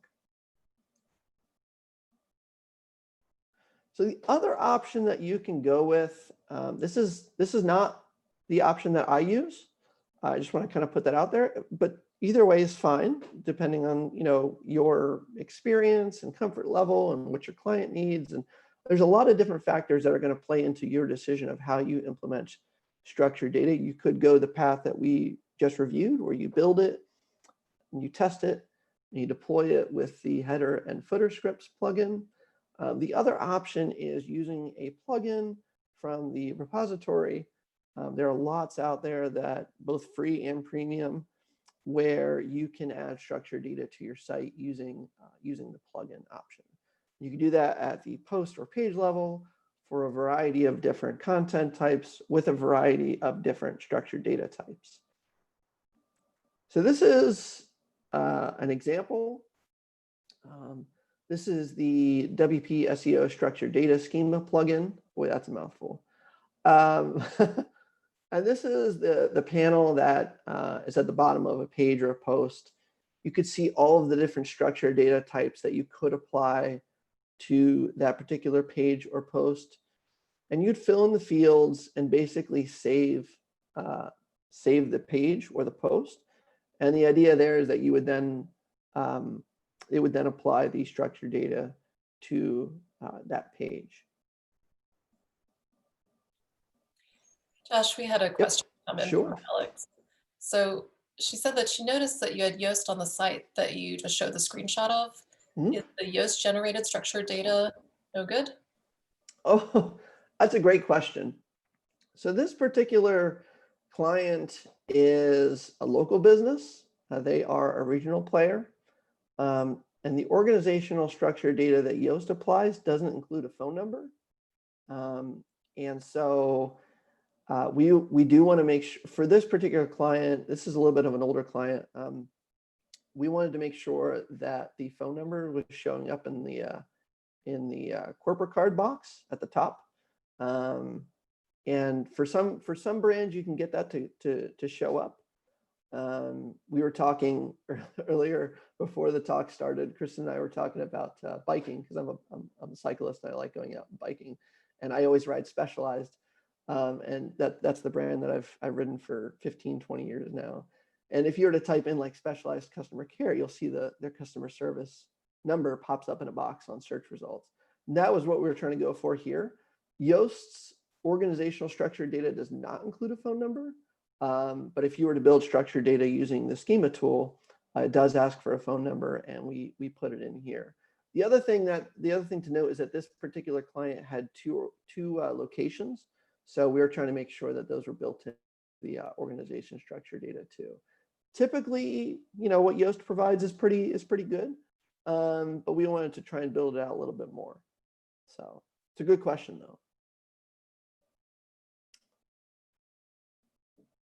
Okay, so pro tip here, if you are going to go down this path of using a plugin to build structured data for you, where you kind of fill out the fields and then it does the heavy lifting, that's okay, that's fine.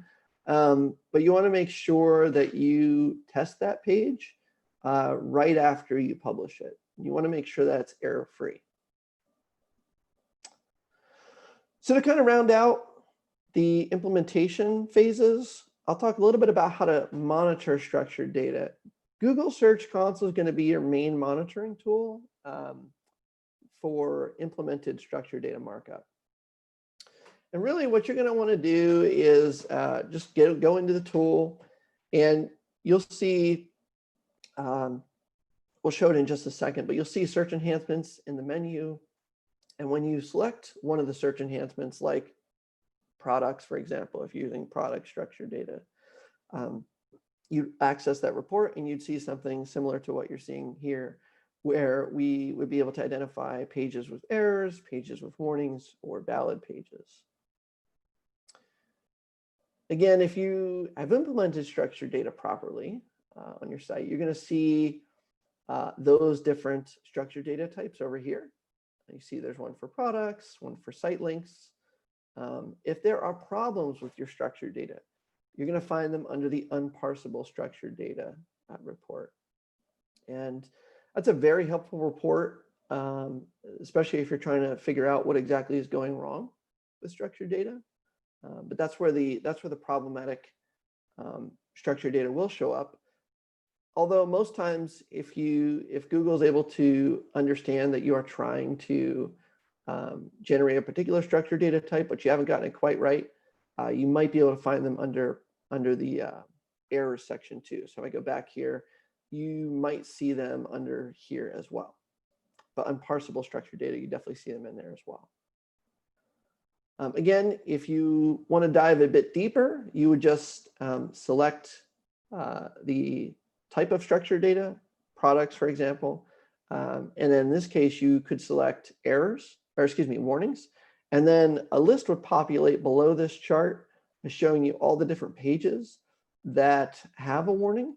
And you could drill in and figure out exactly what's going on. The Search Console will actually show you in the markup where the problem is. And then you can figure out exactly where to go from there and how to fix that. Last thing I want to close out with monitoring is always monitor, Google Search Console periodically after you've implemented new structured data or you've recently fixed structured data. If you feel like you've created a fix, wait about a week, go back to Search Console and check it. Or if you've recently implemented new structured data on the site, you're going to want to make sure that you go back maybe a couple days after you implemented it and see if it's getting picked up by Google and if there are any problems with it. So to wrap up, why use structured data on your website? Again, structured data can really help search engines better understand your content. And if they can better understand your content, it could result in that content being featured in a rich card, maybe a rich snippet, or a knowledge panel. And those elements tend to draw more visitors, which could mean more clicks to your website or your clients' websites. To kind of, again, review the workflow, you're going to want to build structured data, test your structured data, always test before you deploy, then deploy it, and then monitor it. And again, like I said at the beginning, if you want to refer back to these slides, you can do so. Just go to expanderdigital.com/resources/slides, and you can grab the slides there. Just scroll down and find today's talk, and you'll be able to grab those slides. If you have questions for me after today's talk, you can find me on the web, or you can email me. That's fine too. So yeah, thank you so much for attending today. I guess I'll stop here and see if there are any questions. I saw some things going off, but I wasn't able to check the chat there. Thank you, Josh, so much. Really appreciate it. Let me see. Okay, I stopped the recording. So yeah, you're getting some thanks in the chat. And I saw Eric had a question. Said, are you typing information in two places? For instance, the website post and a JSON tool, or is it automated? That's a good question. You are typing information in two places. So actually, I will come out of the slides here and actually opened up my site just for this purpose because I thought there might be some helpful, some people asking for some deeper context here. So this is my site. You see I have my page here and my content is down here. But up here is where I would put the structured data. It's not automated. With my setup, it's not automated. So you'd have to go over to the schema markup generator. You'd have to build your structured data, come back to the page that you want to implement it on, paste it in here, and then update it. So that's how you would do it with one method. The other method is if you want to use the plugin approach. So if you wanted to use this plugin, or any of the other plugins, every plugin is going to be a little bit different. But if you were to use like a structured data or schema plugin, you would have to fill out this information and then update, and it would implement the structured data for you. Either way, it's still a manual process, and there is going to be some maybe repetitive tasks that would be happening here. So yeah, you're going to have to put your headline up here, but you're also going to have to, or excuse me, in the content, but you're also going to have to put it here. You're going to have to define your permalink, but you're also going to have to put it here. So yeah, there is some manual work that's going to be involved. Great question. All right, and Alex asked another question, wondering if this improves Ally, the accessibility project. That's a great question. I don't know that entirely.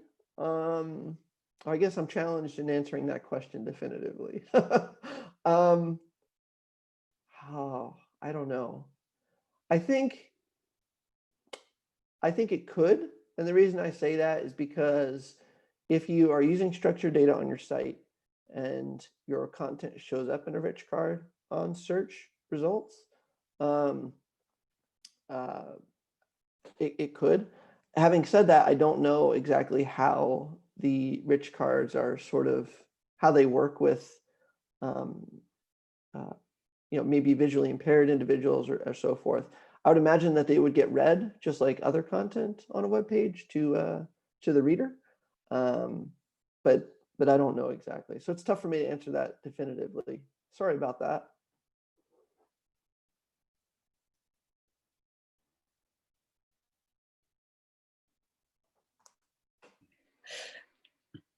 Alex has another question. Feel That's free to okay.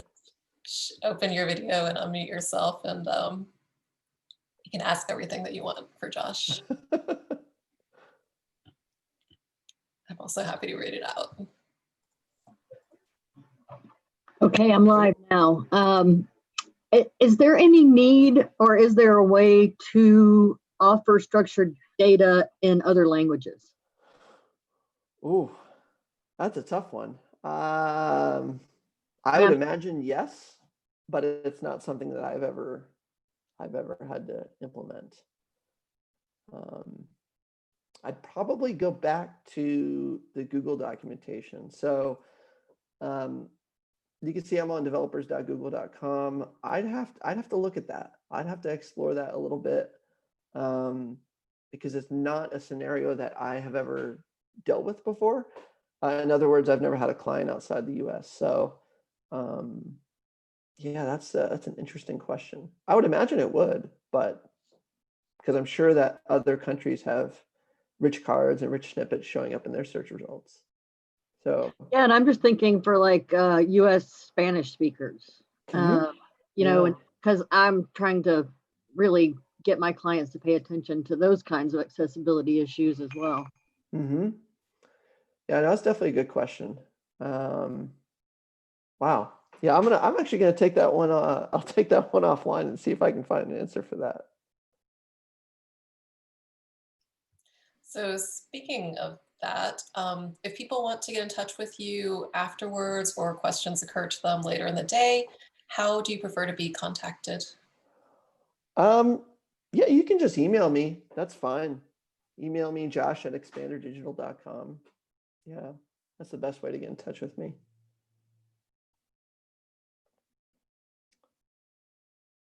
Of course, yes, thank you. Let me see, because I actually do have the chat open now. I want to see if there are other questions that maybe came through. I've got a question. This is John Dorner. For the, John. I'm looking at the schema markup generator for a product, and there's an aggregate rating field. So I can put a 5.0 rating in that. No, you wouldn't be able to put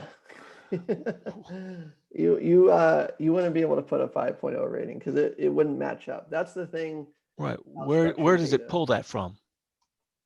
Well, whatever you're putting into the field here would have to line up with what's on the site.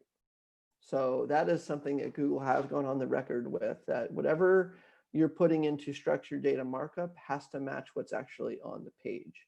Otherwise, it could result in what we call a manual penalty.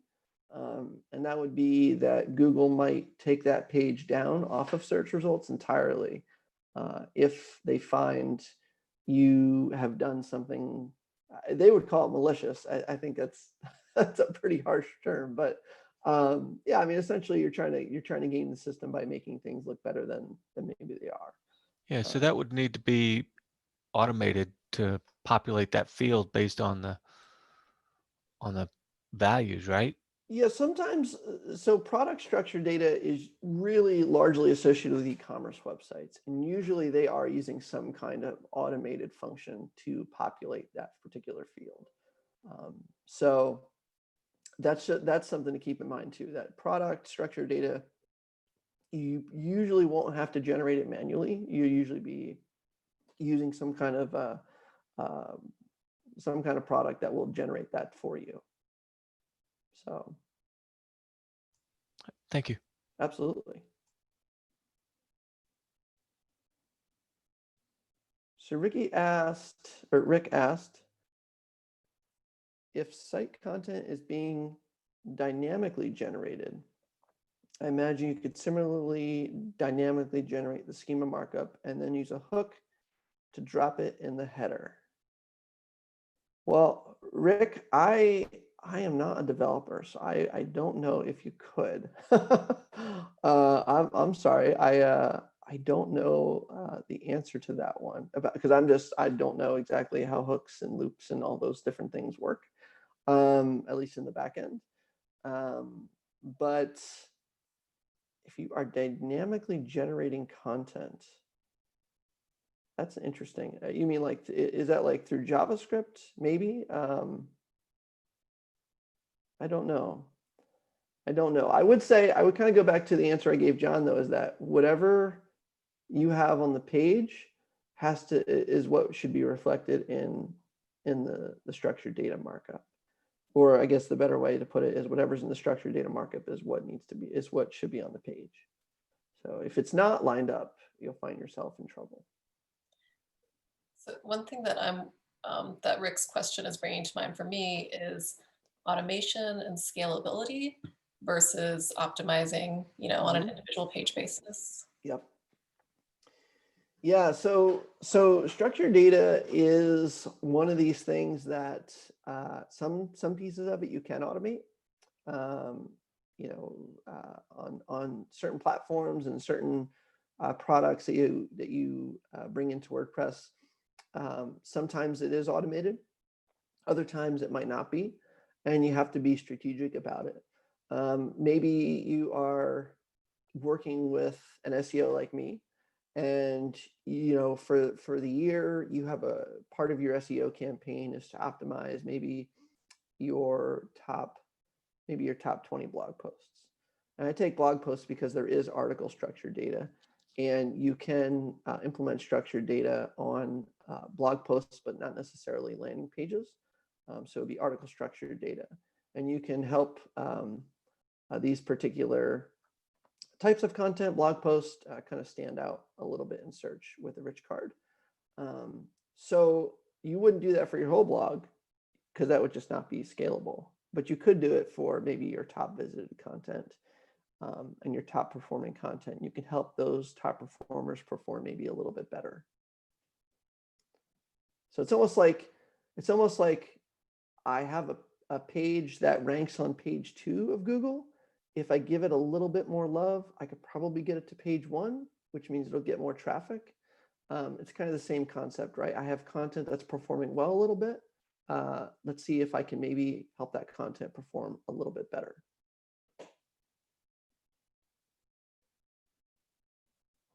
But yes, our structured data is a little bit challenging sometimes to implement at scale if depending on the type of structured data that you're trying to implement. Do you know if you can have 2 pieces of structured data on the same page? Absolutely, you can. Absolutely. Yep. Yeah.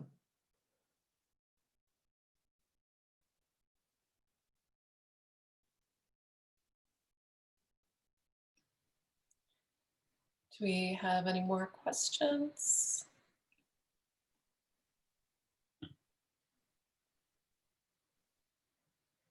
Nope. Okay, so Rick is writing what type of dynamic content? Imagine things like grab all that via PHP and then generate a JavaScript on the fly.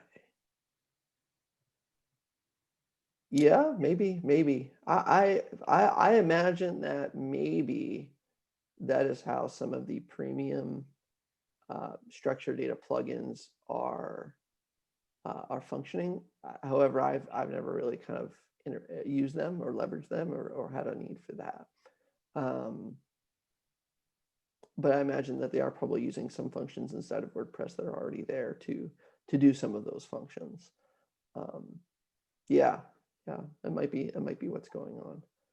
And yeah, I guess too, on that note, I did try to keep this talk somewhat broad because this is a very technical topic and I don't want to lose people. If you have challenging scenarios that you have questions about, please feel free to reach out to me, and I'll be happy to work with you and connect with you and try to get you some answers. Alex, to answer your question, what was the WP plugin I showed? It was the, oh, sorry, the Zoom thing. It is this guy right here, and I'll type it in, WP SEO structured data schema. There are a lot of others out there. There are premium options like Schema app is one as well. That's a premium plugin. There's a lot of options in the repository, and free options, paid options that are really good. So are there any special considerations for working with WooCommerce? What do you mean by that? Like, is that, thank you, Alex. I have not worked with WooCommerce a ton, to be honest.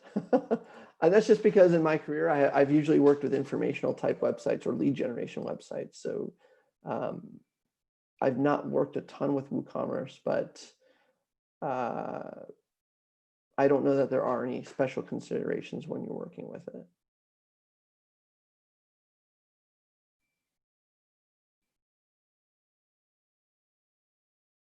I guess I would say, to kind of tack on to that, if you're wondering if there are problems, I would go to Google Search Console and just to make sure that the product structured data would be there for, I guess I imagine that this is a shop kind of website or an e-commerce website, and just make sure that the structured data is being parsed correctly and that they're all showing up as valid, and that there are no errors.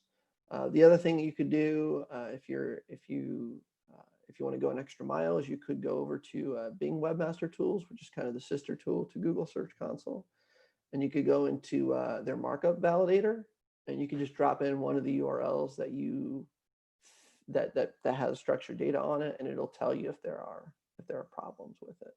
So it's kind of Bing Webmaster Tools is kind of a little bit different. It doesn't offer the same monitoring function that Search Console offers exactly. But you can look at different pages and see if there are problems with the structured data markup on it. Yeah, no problem.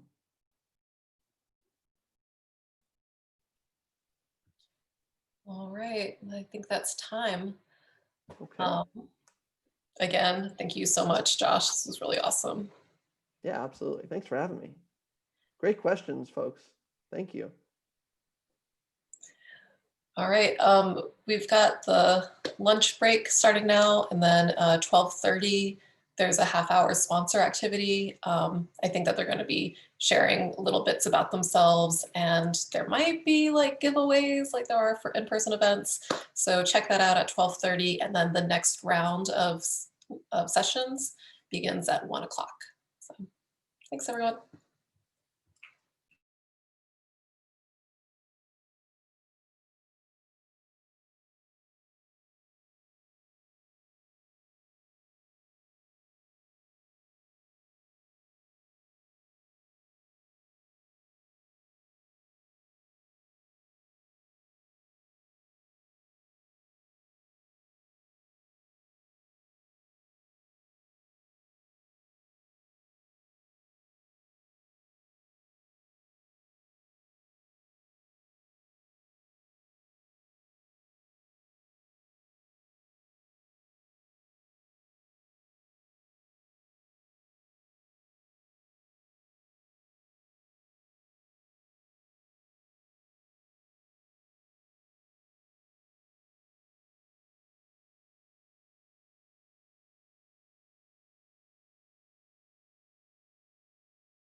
Janine, Hey,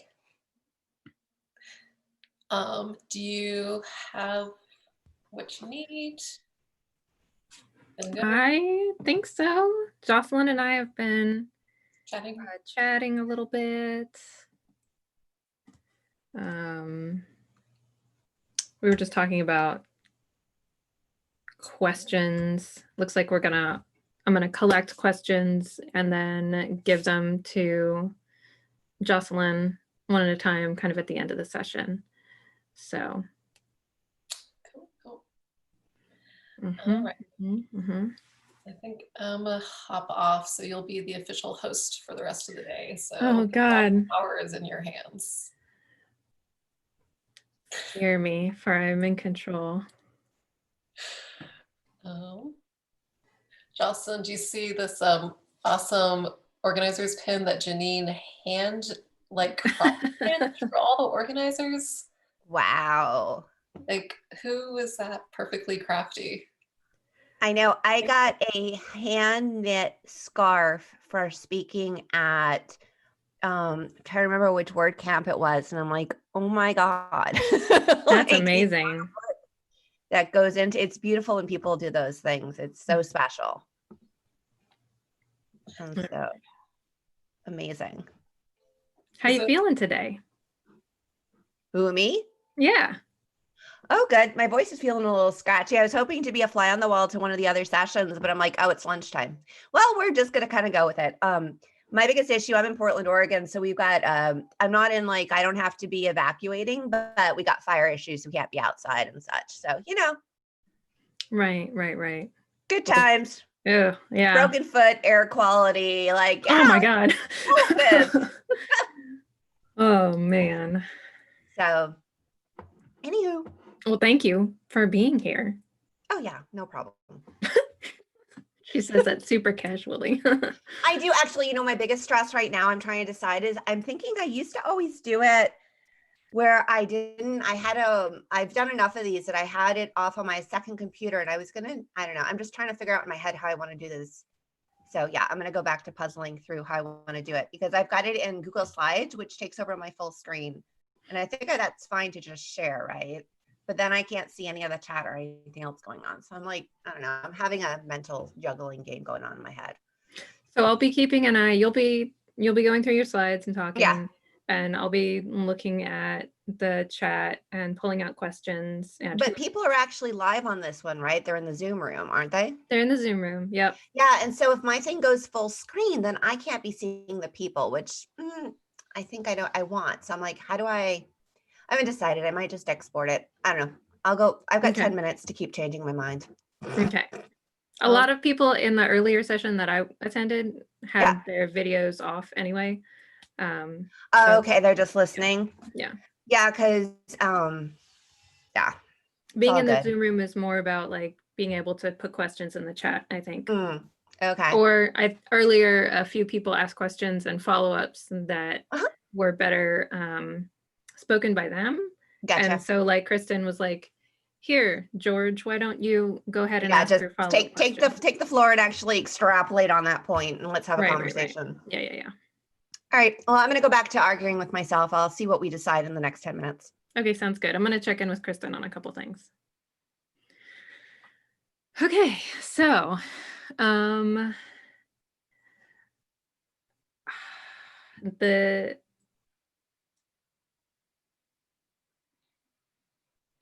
it looks like YouTube is picking up on all of that. So that's cool. I mean, I think we're muted maybe. But we're not actually, so on my computer where I can see, I don't think we're showing on YouTube. I mean, there's a thumbnail up in the corner. Oh, okay.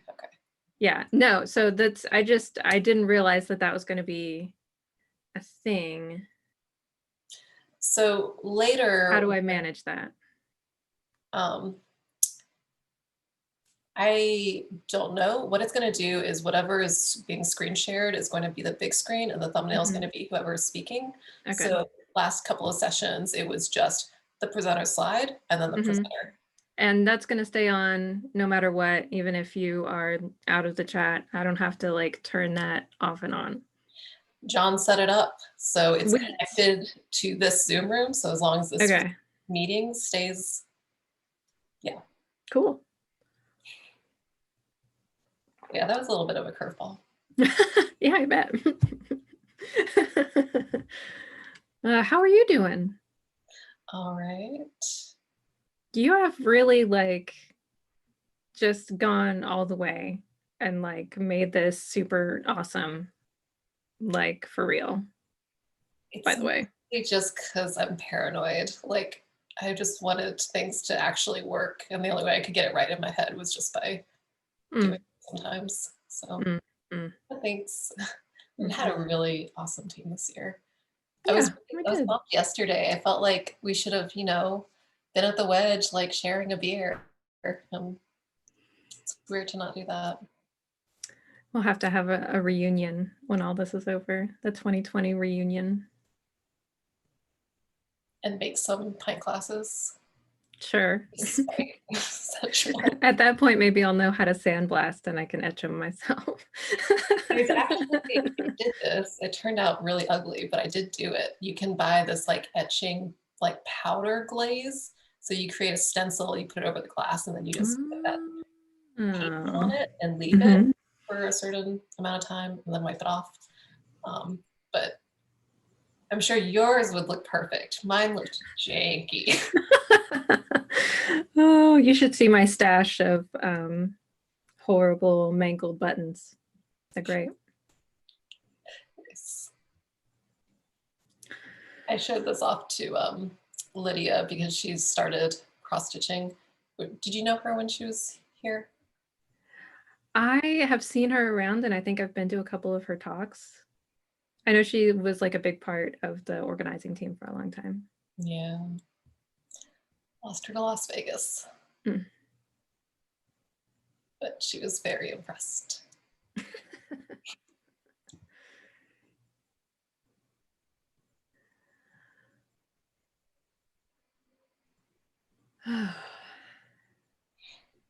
All right. Well, I have intros written and yeah, I'm going to go ahead and mute myself and I'll see you around. Question, where are you guys continuing the conversation for people who have questions beyond the window of the presentation? Those are going to be in Slack, and we'll cover this stuff once the session gets underway too. Perfect. Also, we would want you to maybe share where you want folks to reach out to you. Yeah, no, I've got a link where they can get the slides and get in touch with me, and I'm happy to open my own Zoom room if appropriate, but Okay, I was cool. just curious where you guys were kind of funneling people. Yeah, mostly Slack and our social media for general questions about Perfect. WordCamp. Yeah, actually, that's Yeah. the best bet, right? Have them just tag me, and that keeps a little bit more buzz going. I saw you added yourself to the networking spreadsheet as well, so we can tell people to find your contact info there.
Hey there, everybody. We're gonna take a couple more minutes and then get started at maybe 2 after 1.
All right, so it's 1:02.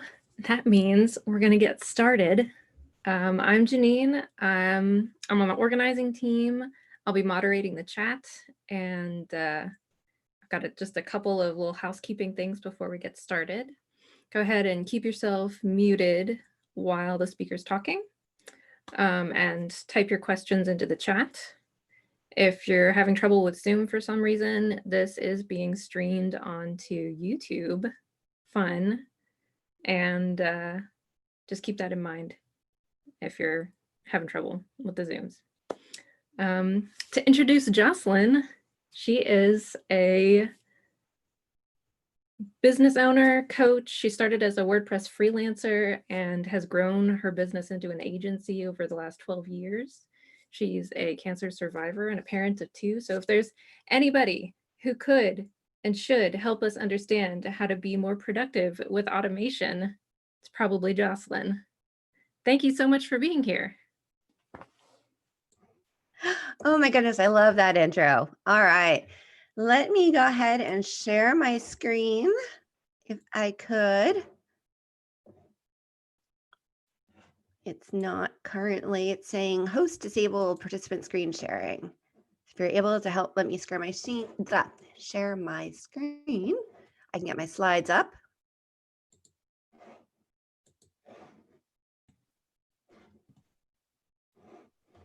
You should be good to go. I should be good to go. It's not letting me. It Should is not and letting can.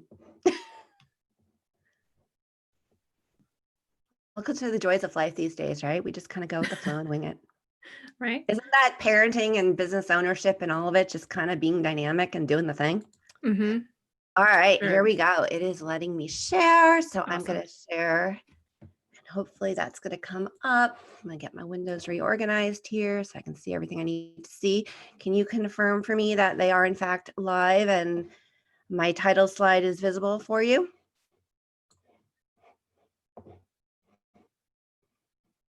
Oh, she muted. All right, we're just going to roll. Yes, you're good. Perfect. Yep. All right. Well, hello, everybody. As she said, my name is Jocelyn Mozak. I have been doing this for a while. And yes, I've certainly had challenges in business and life, as we all have. And cloning yourself through automation actually has been a big piece of this, a big part of what's allowed me to go through a lot of these speed bumps and be very successful. I did have breast cancer. I've done it twice actually while running my own business. The last time was last year. And some of the automation that I'm going to share with you today that I set up in my business helped me to still bring in a good income and keep things humming. I have become over the years a huge advocate of systems and processes, getting things out of your head. My background is I am an engineer. And so as an electrical engineer, what has always been in my head is when we do something once, that's fine. If we do the same thing again, time to think about it. And we do not do something a third time.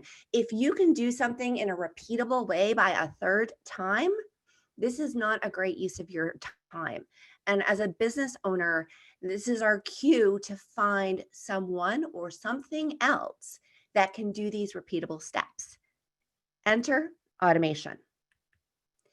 And so what I want to share with you today is how I have leveraged automation in my business to streamline things, to honestly up the quality. One thing I've learned through the years is as humans, we're lazy. I am too.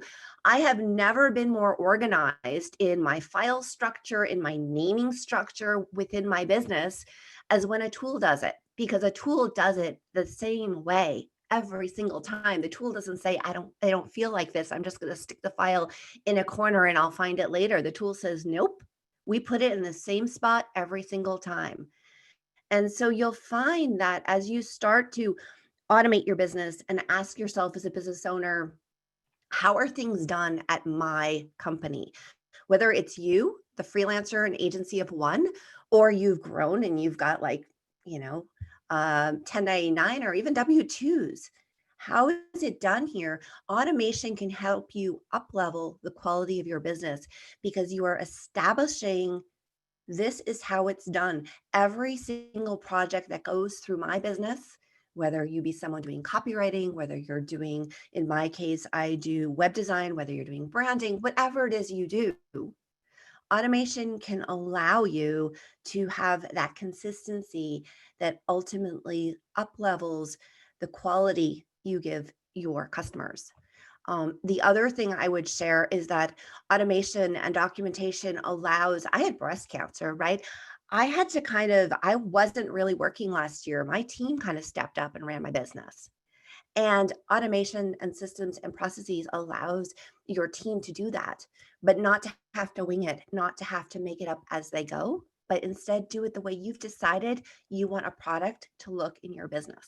So I'm only on slide 2 and I accidentally hopped on a soapbox. So my apologies, but you can see why this is I'm so inspired by this topic and why I have seen it, proven in my life, why it is so important and powerful and valuable.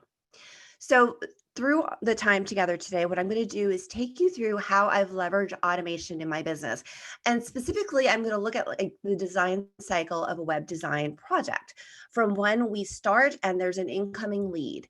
And, into our inbox comes that lovely email that says, so how much does a website cost? And you look at that email and your first thought is, well, it kind of depends now, doesn't it? And so our goal in this automation, our goal in this piece is how can we go from that initial email of, so how does much does a website cost, to a sales conversation, if they end up being someone we even want to have a sales conversation with minimal effort. Let's look at that. The email comes in, how much does it cost? And we are going to reply to this email with our own email. And our email is going to say something along the lines of, thank you for reaching out. To provide an accurate estimate, I'm just going to need a little bit more information. Here is a link to my project request form. So I'm already starting to automate, because what I'm not doing is putting a collection of questions into this email. I'm instead sending them to my system and process, which is on my website. There is a project request form. Many people find it that way naturally as they're exploring, do they want to work with me? But if I've gotten a direct email, I'm kind of like, that's nice, guys, but back over to that form. Because that form allows me to systematically ask key questions that allow me to move this prospect through my process. Continuing on with our email. Once complete, you will be taken to my scheduling page, where you can select a time from my calendar that works with your schedule. So there's going to be more automation, right? We're setting up the flow. They sent an email. I'm replying with an email. I'm telling them you're going to go to my form. You're going to follow the questions and answer the questions I have. And once you complete this form, you are the next step going to be taken to the scheduling page, right? This happens without me doing anything. This is part of the flow. I look forward to learning more about your project. Sincerely, Jocelyn Mozak. So the automation actually begins at the very beginning, because that email I just shared with you is part of the easiest automation you can do. You can use a canned email. And if you're using Gmail, Gmail has canned emails built in. How many times have you found yourself typing effectively the same email? I want you to stop that, right? The best way to up the quality in your business, to automate things in your business, is to, when you do something, you save it and you repurpose it. That at the heart is what I consider automation. That at the heart is what I'm calling cloning yourself, basically saving yourself energy. Do it once, great. Do it twice, fine. Don't type that email a third time. And so Gmail, if you go over to this link over in settings, all you have to do is enable it. And what happens is when that email comes in saying, so how much does it cost? I get to go down in Gmail to the little corner over in the right, click on the arrow, up come my canned responses. I have quite a few that I've saved, and in it goes, and I click send. So I have taken, what would have been something where I had to type it out, and now it's boom, canned response, there we go, off we go. The other great thing about automation is that if you write the email yourself, every time you're investing energy and you're writing kind of what is coming to mind in that moment. But to anyone who's ever, I'm thinking of my high school son, they want to just write a paper and call it good. I'm like, no, you need to edit your paper, like revisions, drafts, increase the quality. The beautiful thing about repurposing, having a canned response, is every time I use this email, I may have brilliance of, let's tweak this wording, let's change it. This worked better. This didn't work better. I'm not constantly reinventing new wheels. I am refining my wheel. And so your quality can go up and up and up, because as you write these emails, as you develop this kind of repertoire of quick go-to responses, you can make them even better. All right, so we have gone and, use the canned response. They've sent the email. They're going to be taken over to the project request form.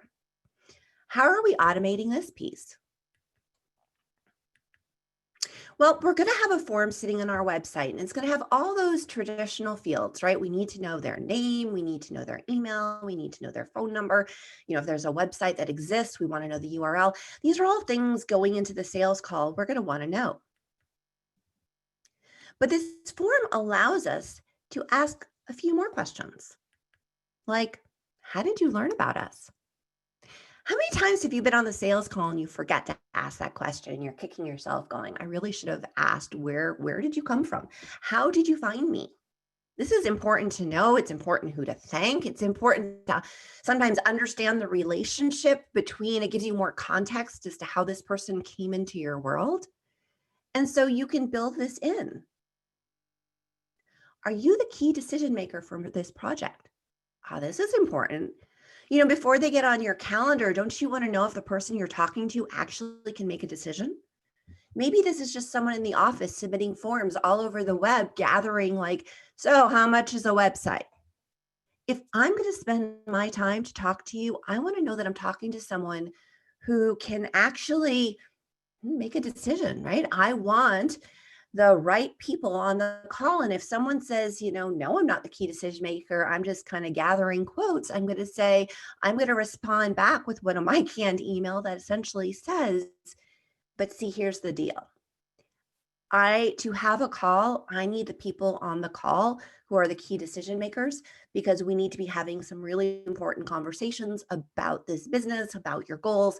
I actually have a whole talk, which is it's called Nail the Sale. I'll be giving it next month at Rochester Online. So if you want to hear that, it goes into some of the key questions you can ask to really get to the heart of why they've reached out today. And when you know that information, you can really message and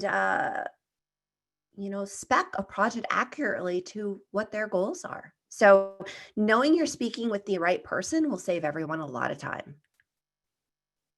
Asking them on the project request form, how is this project going to impact your business, right? This helps them start to plant the seed of, why am I doing this? Like, why am I spending this money? What is my goal? What do I want to walk away with at the end of this project? And it helps you going into the sales conversation with this person already know what is their priorities. What is finally the straw that broke the camel's back that they said, all right, time to move this thing up on the to-do list. Because I'm sure it's been there for a while, but something happened to make them say, okay, today's the day. And as business owners, as effectively salespeople in this pocket of our business, we need to know why, because that will help us dig deep, ask the right questions, and connect with them on what they're wanting from this investment in their own business. And what is your budget for this project? This is probably my favorite question to have on my effectively pre-qualification form. And I intentionally have 3 tiers. I list in a drop down a collection of numbers, and I pre-select what is my sweet spot. So all of us who've been in business for a little while, we sort of know there's a budgets where it's like, yeah, no, I can't be profitable below a certain point. And then we know the budgets where, yeah, maybe we've done a project in that budget, but that isn't our sweet spot. I know I've learned over the years that just because the budget is higher does not mean I'm more profitable. Where I'm profitable in my business is that sweet spot, that space where I and my team know how to knock it out of the park. I know how to bid that project. I know how to deliver that project. Those are the people I want more of, please. And so what I intentionally do in my form is to have a range. So if, let's say, I want to attract people who are in the, let's say my sweet spot is in the 5 to 7,500 range, I'm going to kind of say, are you looking at, 5 to 6,000? Are you looking at 6 to 7,000? And I'm going to pre-select the range I want them to be in. So when they select something different, they're intentionally, there's like a conscious awareness of like, I really want to work with this agency. And they said to start it, the project is pre-selected at 6,000. If am I moving to like 5 or 4,500, like I already kind of know I'm moving a little outside the window. I also don't get tire kickers, right? If a mini project is spec'd at $3,000, no one's going to try to ask me if I do a $500 website. The answer is no. It's pretty darn clear. And so that saves time. Likewise, at the other end of the spectrum, I have done pretty darn big projects, but in general, it's not where I want to play. And so I like to add the like 25K plus or 50K plus or whatever. For you, maybe 5,000 plus is the right number. Whatever it is, you want the people who your ideal clients are to say, yes, this is an agency that's going to work for me, and almost walk into a sales call where you're really figuring out, do I understand their vision? Can I deliver what they need? Is the budget, well, what I charge and what they are willing to invest, are we a match? Like, the sales calls should be close to a solidification of, we're going to do this thing. And so the more we can get these pieces out of the way, if someone's got a 50K budget, they're going to look at 25 plus and go, probably not the one for me. And if someone has a $500 business budget, they're going to look at the, 5,000 and say, not the one for me. But the person who's ready to invest between 6,000 and 8,000 is going to go, I found my person.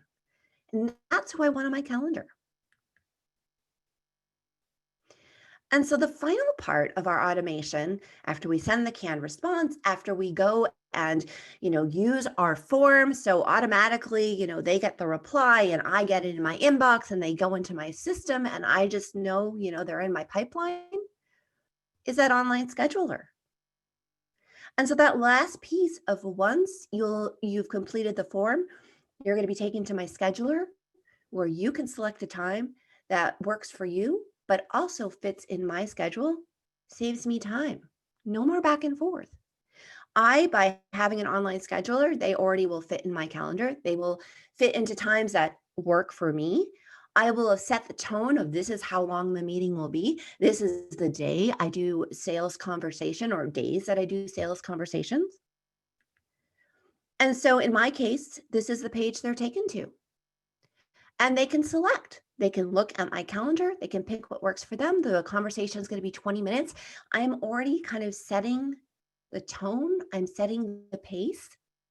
And I want to be clear that just because they put themselves on my calendar does not mean they necessarily get to stay there. Because when they submit the form, well, I may not be going back and forth and emailing them and saying, I've got 10 o'clock, does 11 o'clock work? Like, what time zone are you in? Oh, shoot, we said 11, but I'm Pacific and you're East Coast. When it comes through, if I see anything in the questions they've answered that are red flags, I may reach out and be like, great, we need your decision maker on the line. Or, interesting, I'm not taking new clients right now. Can I refer you to? Or maybe it's as simple as, I'm not taking new clients right now.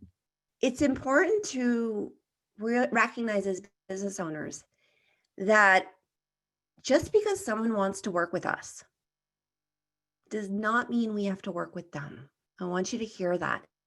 Just because they want to work with you and they are like, here, take my money.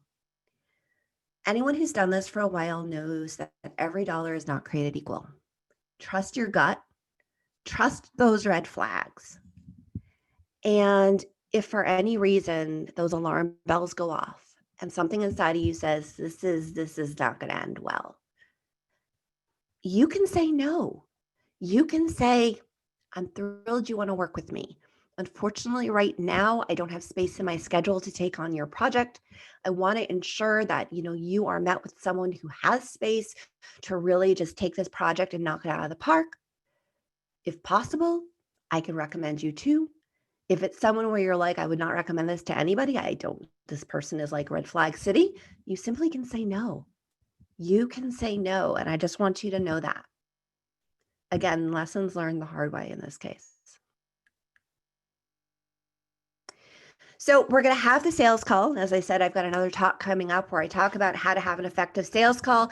We're going to write the proposal. I can't write the proposal for you, but how are we going to add automation to even this part? Because our goal here is, if we've had the sales call, it's gone well, we want to sign this client, so we want to start the project, but we want this streamlined. One of the things I like to use for my proposals is online proposals. Now, if you're starting off, this is something you may not want to invest in. It's not absolutely necessary, but just like canned emails, same deal with that proposal, right? Start to have a repertoire of proposals for your maintenance clients, for your consulting clients, for your logo design clients, for your build clients. And one of the beautiful things about online proposals is they track. And so it's a lot of fun. You know, sometimes you send a proposal and like there's crickets and you're like, what's going on over there? But you're not sure like how to follow up. Online proposals software, most of them have tracking. So if you've sent it and it hasn't been opened in like 3 days, it probably went to spam, and you can follow up with the email that says, you know, sometimes things don't quite get to where they're going. I just want to make sure you got it. And they're probably going to be like, no, I never saw it. What happened? And you can be like, oh, okay, here's the link. Likewise, if they've been opening it and closing it and opening it and closing it and opening and closing it, you can be like, okay, they just need some time. Or if they did that for a bit and then go quiet, it gives you those little pieces of information. You know, if they're hanging out at a page, you can sort of send an email that like somehow telepathically you just brilliantly know by mind reading that there might be a question here. So online proposals are wonderful, and they allow you to even automate further. I use Better Proposals, and there is an automation where when they sign it, I take the deposit. And so we can get this show on the road immediately. I can even take that one step further, because the triggering of them signing it and paying the deposit, I actually happen to use, I leverage my newsletter software for this Active Campaign because it's a trigger. Whenever they sign this proposal, it could be like Friday night, it could be Saturday in the middle of the day. I might be out hiking with my boys. But the triggers, the automation, allows me to have them immediately get an email going, I'm so excited. You said yes, let's do this thing.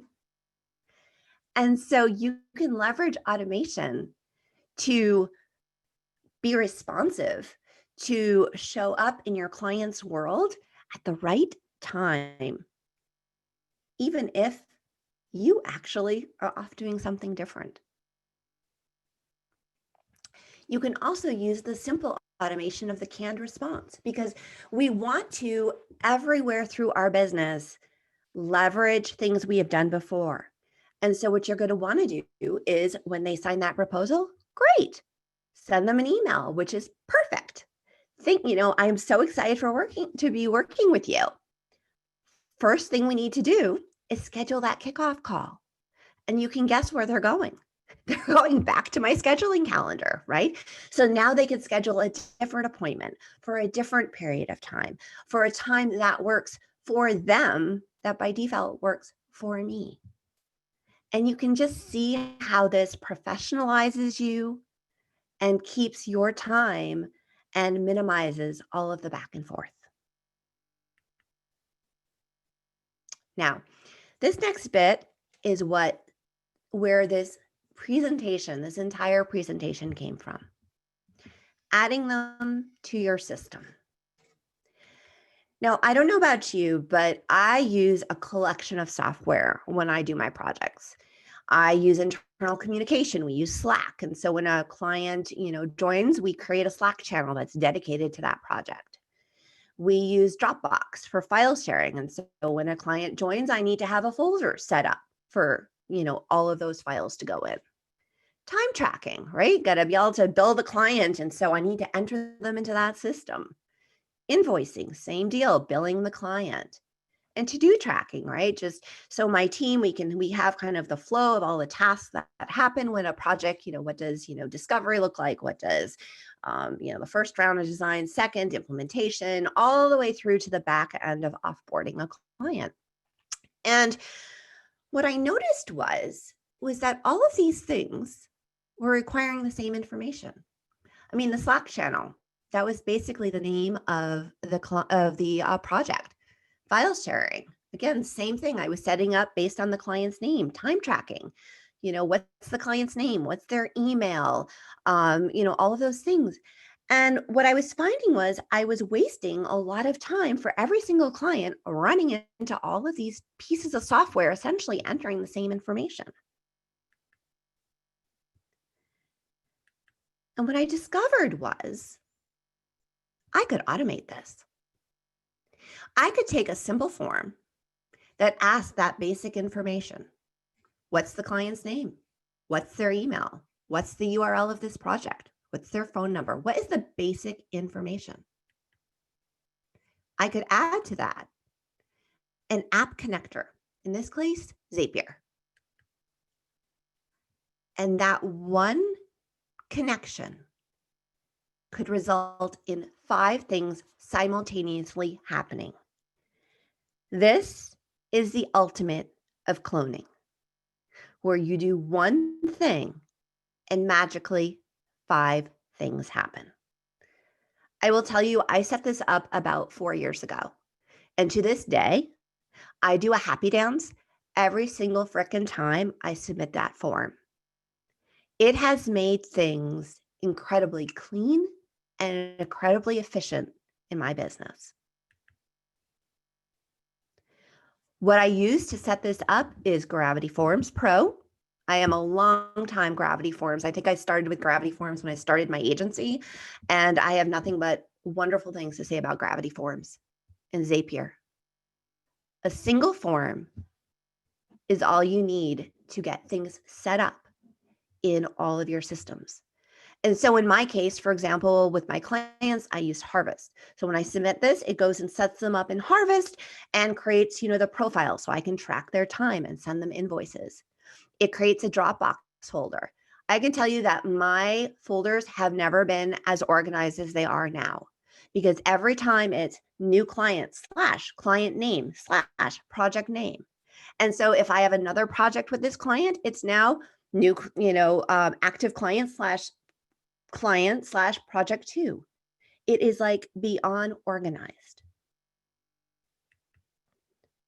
And the way Zapier works, it's basically the way Zapier is working is one action is triggering another action. And so when I submit the form, I connect Zapier to the form. And so that way Zapier can know the form did something. And then I do the other side of the equation. I connect Zapier with the destination, which is creating a Dropbox folder. And then I tell it when the form is submitted, the action of submitting the form triggers a reaction in Dropbox. You're going to create a new folder in my active area based on the client name and based on the project name. And I can use this same information, this same language everywhere. When my time tracking, it's exactly the same project name and client name. In my to-dos where I have my team know what to do, same project name, same client name. It makes everything match. It makes everything consistent. And to anyone who's ever played in the land of Zapier, you can connect just about anything. Imagine the possibilities. Imagine the amount of things that happen in your business where you can trigger information coming in and an action going out. Think about all the things that you do every single time in your business that look like that. Something happens and the same thing happens on the other side. If that's the case, consider automating it. It will save you so much time. And I promise you, you really will be doing a happy dance. Now, we can use automation even beyond the project itself, right? So we're going to do the work. We're going to wow the client. We are going to make this killer website or amazing content or whatever it is. We can even use automation to get more business. Because once we launch, we're so busy being like, yay, we're done. Okay, next project, please. But we can forget, this is when our client is like, we're excited to be done, but they're like celebrating, I got my new present, I got the thing. And so we can leverage automation to nurture that. I use my active campaign. You can use MailChimp, equally, to do a drip sequence. And so in the first year after a client has finished the project, I nurture them. These are raving fans, right? These are people who think we are the greatest thing since sliced bread. Let's keep them, keep us top of mind for them.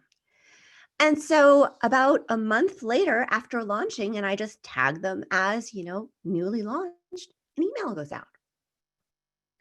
And it's asking for that testimonial. It's saying, I'd be ever so grateful if you could write me a review. And like in most things with customers, right? Keep it simple. I have a link set up, a nice short link that automatically takes them when they click on it, like up comes the box of give me 5 stars and write the review. And then month 2, this is probably one of my favorite emails. This is my keeping things humming email. So one of the things I do, and a big reason for, in many ways, my ability to be successful through breast cancer, and even right now, to be honest with you, where newish leads have kind of gotten a little bit less, my reoccurring income, I can't speak highly enough or share like why it's so important to have reoccurring revenue in your business.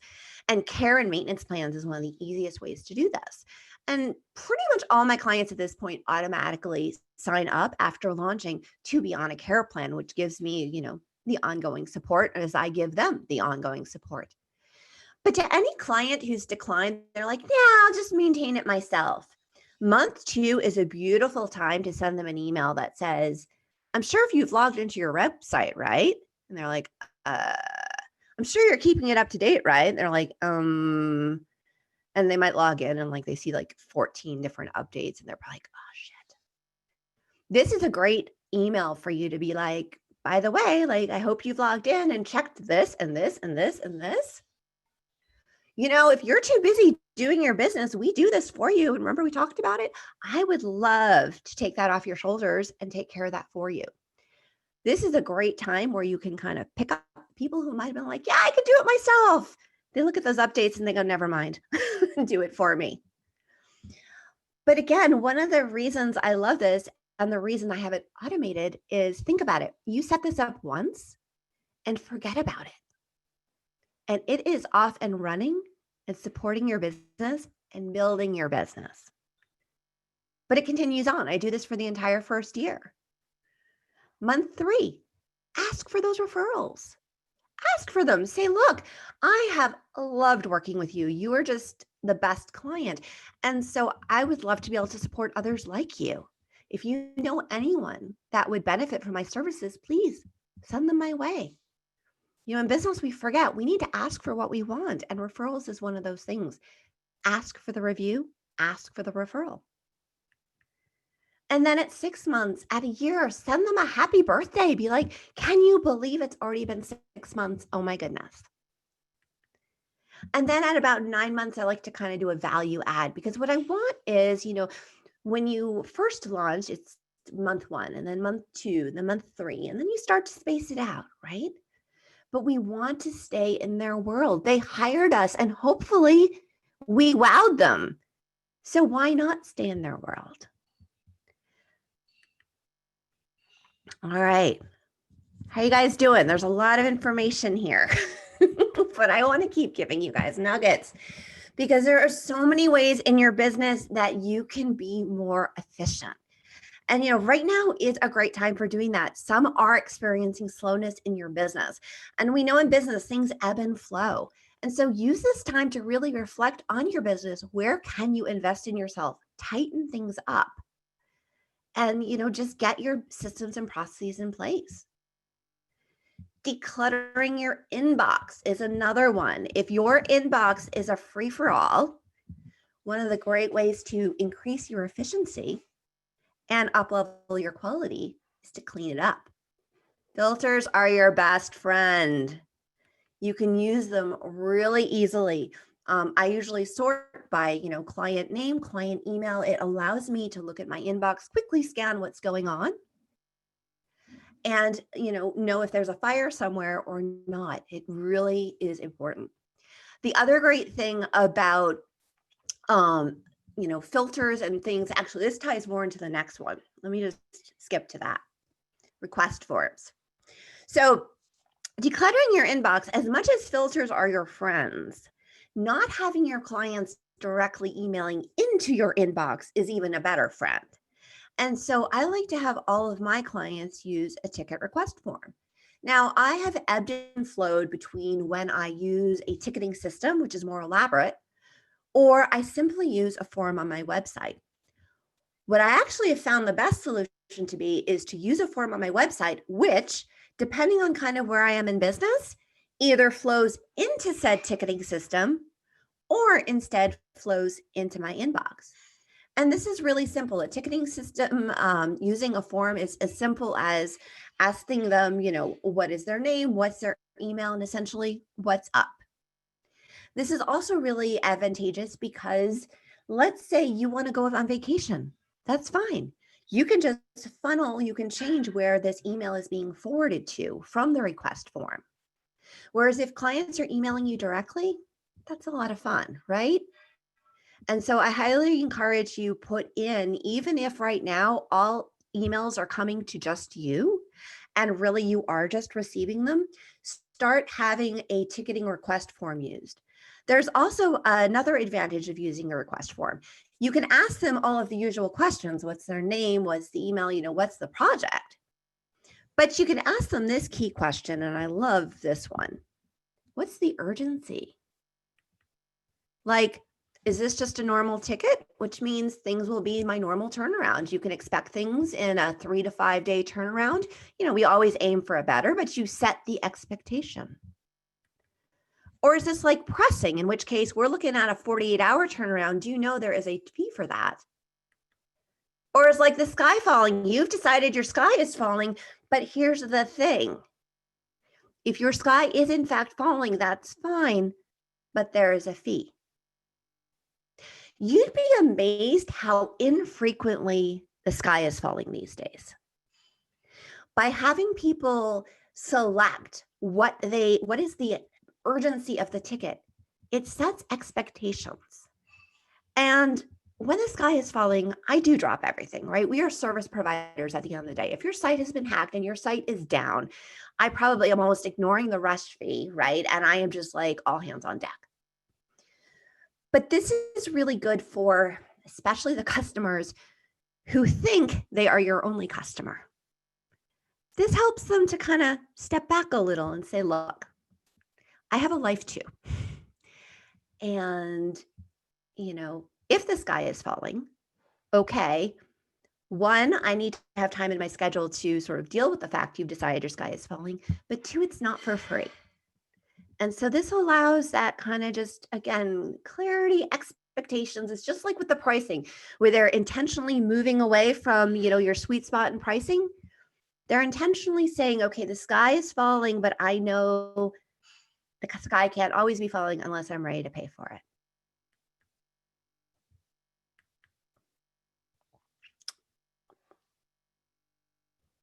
What are other ways you can get more efficient in your business? Well, one is by always using the same themes and plugins and tool suite in your business. When we start, it's really easy to hang out in theme forest and constantly be using new things because we think the theme needs to effectively almost design the website for us. But as you get more evolved, I'd really encourage you to find the themes and the plugins you know well. Have your collection of tools that you are ultra efficient with. This will save you so much time and, again, up your quality because you don't want to be learning how another theme builder did their thing. Use the same ones every time.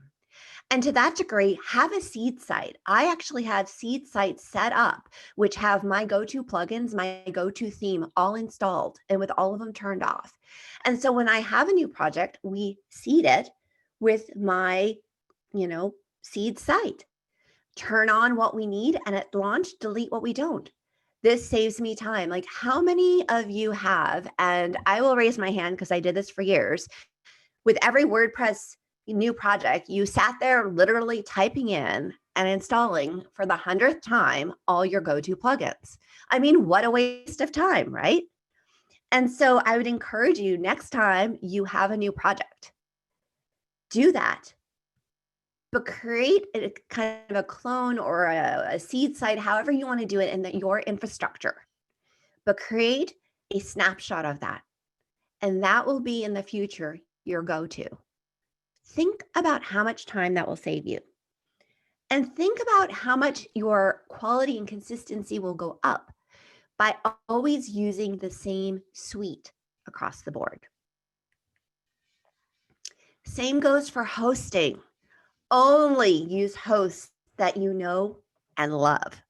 We have all had opportunities to log into client sites where we're like, oh my God, where is what I need?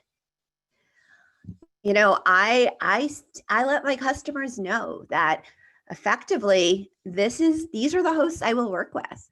And if I log into your hosting, I'm willing to potentially look at your hosting if I haven't looked at them before and look around. But if this hosting is going to add hours to my time because I have to figure out where the heck everything is, there's some option here. One, they're going to pay for that. Or two, I'm just going to flat say no. I'm going to say, look, here are my preferred hosts. Here are why. And we need to get you moved. And maybe that's a deal breaker and maybe it's not. But you have to remember that your time is money in the sense of your time is profit. And so if you are using hosting environments and you're finding yourself losing a ton of time to this, that is not efficient. That is not good for your business. That really isn't what you want to be doing. Your stress level goes up, your frustration level goes up, and your bottom line goes way down. And I just want to encourage you, through this presentation, I've given you, some examples of where I've used automation in my business. And it's the places where I noticed myself doing those repetitive tasks. And so I would encourage you as you go through your projects to see in your business, where are the things that you keep doing manually the same way every single time? And ask yourself, can something or someone else be doing this to free myself up? And if that's the case, I encourage you to take the time to document it and then put those steps in place.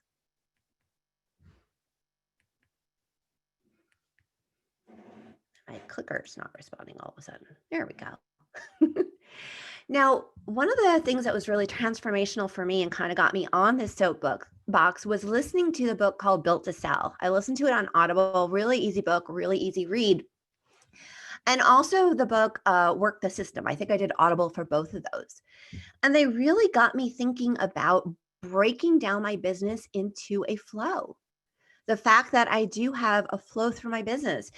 When a client enters my world, where do we start? We start with sales, and then onboarding, and then discovery, design, development, launching the site. What happens after we launch the site?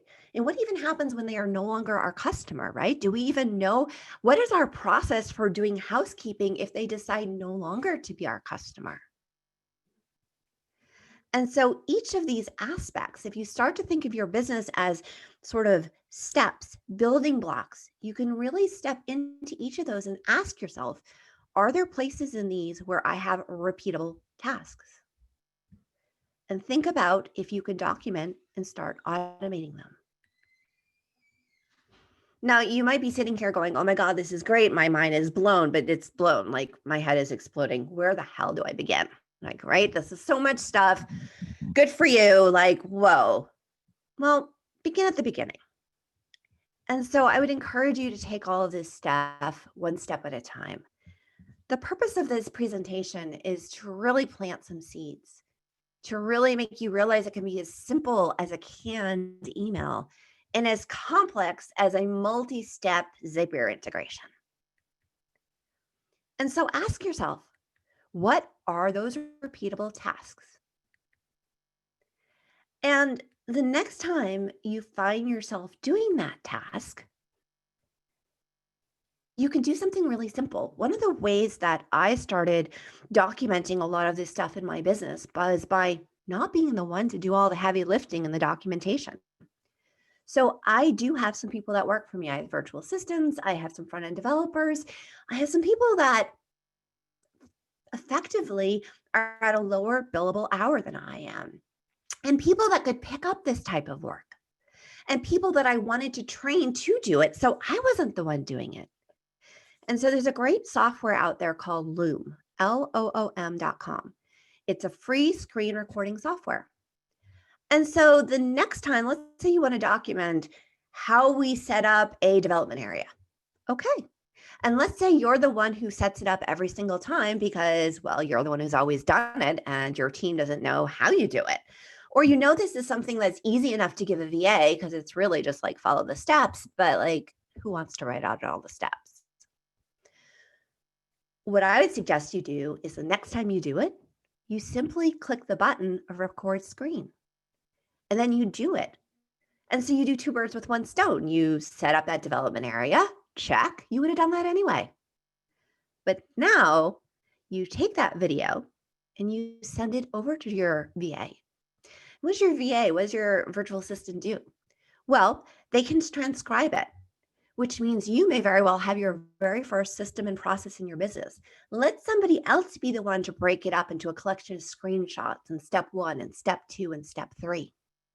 Because a couple things are happening here. One, you are getting documentation. So if that person ever leaves your company, the next person comes in, you go, great, watch the video and read this. That person you want to be able to pick it up is getting trained. They're watching your video. They're outlining the steps. They're seeing what you are doing. And so that is, I would say, the easiest way to take what can feel overwhelming, like, oh, I don't want to sit here and spend hours creating a stupid document. Don't be the one to do it.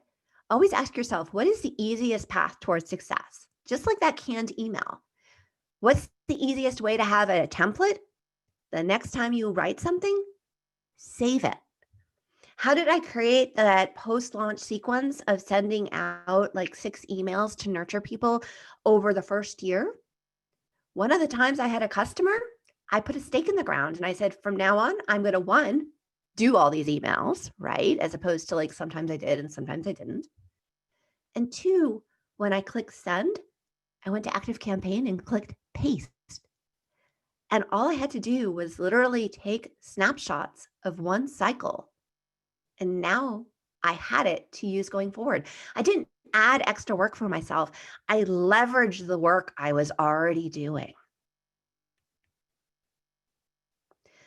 You know, I mean, some of this, I'll give it to you. It's a bit like teaching your kids to tie their shoes. You are going to have to take that extra step, right? You are going to have to do the recording.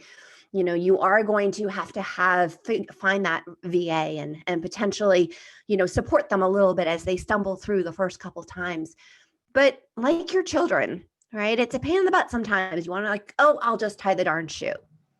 But how many of you want to go to college with your kid to tie their shoes? Same thing here. The best thing you can do for yourself is one at a time. Take pieces of your business.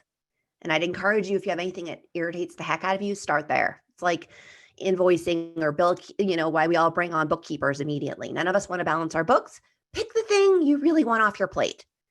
And you will celebrate every single time somebody else is doing it. So tools of the trade, like some of the pieces I use in my business, because I get this question a lot. I mentioned Zapier. That is the magical online application connector, as I call it. There's also I think it's if this, then that, the IFTT. Zapier, I think, is just a little bit more robust. But this is really the thing where your mind can just get blown. Like there are people, and I've been on other WordCamp conversations where people are using Zapier from anything from like aggregating, you know, take a post over here and push it over there. It is magic. And if you're geeky like me, you can spend hours playing in there because it is so darn powerful. Consider something like Acuity or Book Me, that's Book Like a Boss. I think I got it on an AppSumo deal. Their Schedulosity for like $15 a month. Consider an online scheduler. It's just a up level of professionalism, saves you time, and really allows you to set the tone of the professional you are. For online proposals, there's Better Proposal, Proposify. I used Microsoft Office for many years, but I will tell you one of the great things about an online proposal is you can scan it. And what I mean by scan it is, you know how you click send and then you find a typo? It like always happens, right? The great thing with online proposals is you can see if they've seen the proposal yet and sneak in and fix your typo. So it's another great reason for a dynamic thing. And also for any reason there is going to be some conversation around the estimate or clarification, you can go in and just update it and you know that they've signed the right version. You're not sending PDFs around. So it is a handy thing. I think like an online scheduler I'd do first, but it does become a nice to have. Active Campaign, Drip, MailChimp, all fabulous options for that automation. I use Harvest for all of my invoicing, time tracking. I absolutely love it. It integrates with Teamwork, which is what I use for my to-do list tracking. They also have a ticketing system. Dipsado, I've also heard amazing things about. Teamwork, as I mentioned, Trello is also popular. These are all great solutions for really tracking to-dos and just making sure you're not keeping all of it in your head. If you've ever read the book, Getting Things Done by, I think it's David Allen, great book for getting all of the stuff out of your head and onto paper. I'll also add, which I should have said, probably 20 minutes ago now, that all these slides can be downloaded, jocelynmozak.com, WordCamp, AVL. You can go ahead and get a copy of this for your reference. And I'm looking at the time. I need to keep talking faster. Slack, great tool for internal communication. I was using Skype at first and it got to be a free-for-all. Slack is fabulous. You can make channels per client. And so everyone has context and knows what we're talking about. Dropbox, again, file management, wonderful. More tools of the trade. GoDaddy Pro used to be Managed WP. I have over 50 clients that I do website care and maintenance. Again, when I talked about reoccurring revenue and carrying your business through breast cancer and a pandemic, nothing like those ongoing monthly payments to carry and keep that baseline through. This is how I know I can keep my team on staff. I mean, I went through breast cancer and I didn't have to disturb any of my team because yes, my income was down for that year, but I didn't go out of business either. Gravity Forms, Google Calendar, Gmail, a couple other great resources. Profitable Project Plan by Jennifer Bourne. I just want to give a shout out to 3 people in this space that are amazing resources. So Profitable Project Plan by Jennifer Bourne. I will also say I have gained inspiration from all of these 3 people. I am, what you saw here today was my own spin on existing wheels. We learn from each other. She has an amazing program of really stepping you through automation, streamlining, quality systematizing your web design agency. Amazing. WP Elevation was transformative for me years ago when I really needed to step into not thinking of myself just as a freelancer, but thinking of myself as a business owner, creating value, and just really stepping into that CEO mind shift. And Nathan Ingram, who spoke in the business track earlier today, has monster contracts to anybody who has who doesn't have a solid contract. Check this out. Nathan has also been doing websites forever, and his contracts are built for our industry. They're built for web designers and care plans. These will help, CYA, right? I mean, things can always go sideways, but if you have those contracts in place, I've never needed to use mine, but if I ever did, I would be grateful that I have it. I use his. I've had them, of course, checked by a lawyer to just be double checked for your own area. But these are 3 resources in our space. There are obviously others that have been a big part of my journey of over 13 years now. And so with that, Jocelyn Mozak, I'm the owner and founder of Mozak Design, a WordPress web design agency, started over 13 years ago when my kiddos were 2 and 5 years old. They are now 14 and 17. I have high schoolers. I've got a senior. I also have been coaching and mentoring other creatives and WordPress professionals, helping them create businesses that support them and really help them live the lives that they want, where they're running the business as opposed to the business running them. And you can find out more about me and all of that goodness at jocelynmozak.com. So pretty much at the top of the hour here. I doubt there's any, well, maybe there's Q&A time, but that's what I got for you guys today. I hope you enjoyed it, and I hope it was a good use of your hour. Such an awesome talk. Thank you so much, Jocelyn. That was great. We did get a few questions, but we don't really have time to address them real fast. Where are you giving the talk that you mentioned next month? I'm going to be at Rochester. Well, not at Rochester. I'll still be in the same my same room wearing my pajamas and giving a WordPress talk in my PJs, right? But yes, it will be Rochester. It's going to be Nail the Sale, where I'm going to just dive into that, how to have a solid sales conversation so they walk away going, you know, where do I sign? Which is what we all want and love, right? Yeah. So we're Kim Rochester. Thank you so much again. And then for the questions that people posted, you can find me on Twitter at Jocelyn Mozak. If you guys want to just tweet them out, I'll go ahead and respond to them there. And that way others can benefit from the conversation. And yeah, we'll just keep the dialogue going. Awesome. I'll also be around I've got an hour break, and then I'm going to be speaking in the Page Builder, what's it called? At the Ask an Expert. Ask an Expert. Yeah, I don't know if I'm an expert on the Page Builder, but I can give you my opinions.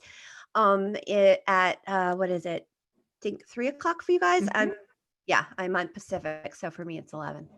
So yeah. All right. Well, thank you so much. Hey, no problem. And we'll see you later. Okay, bye-bye. Bye.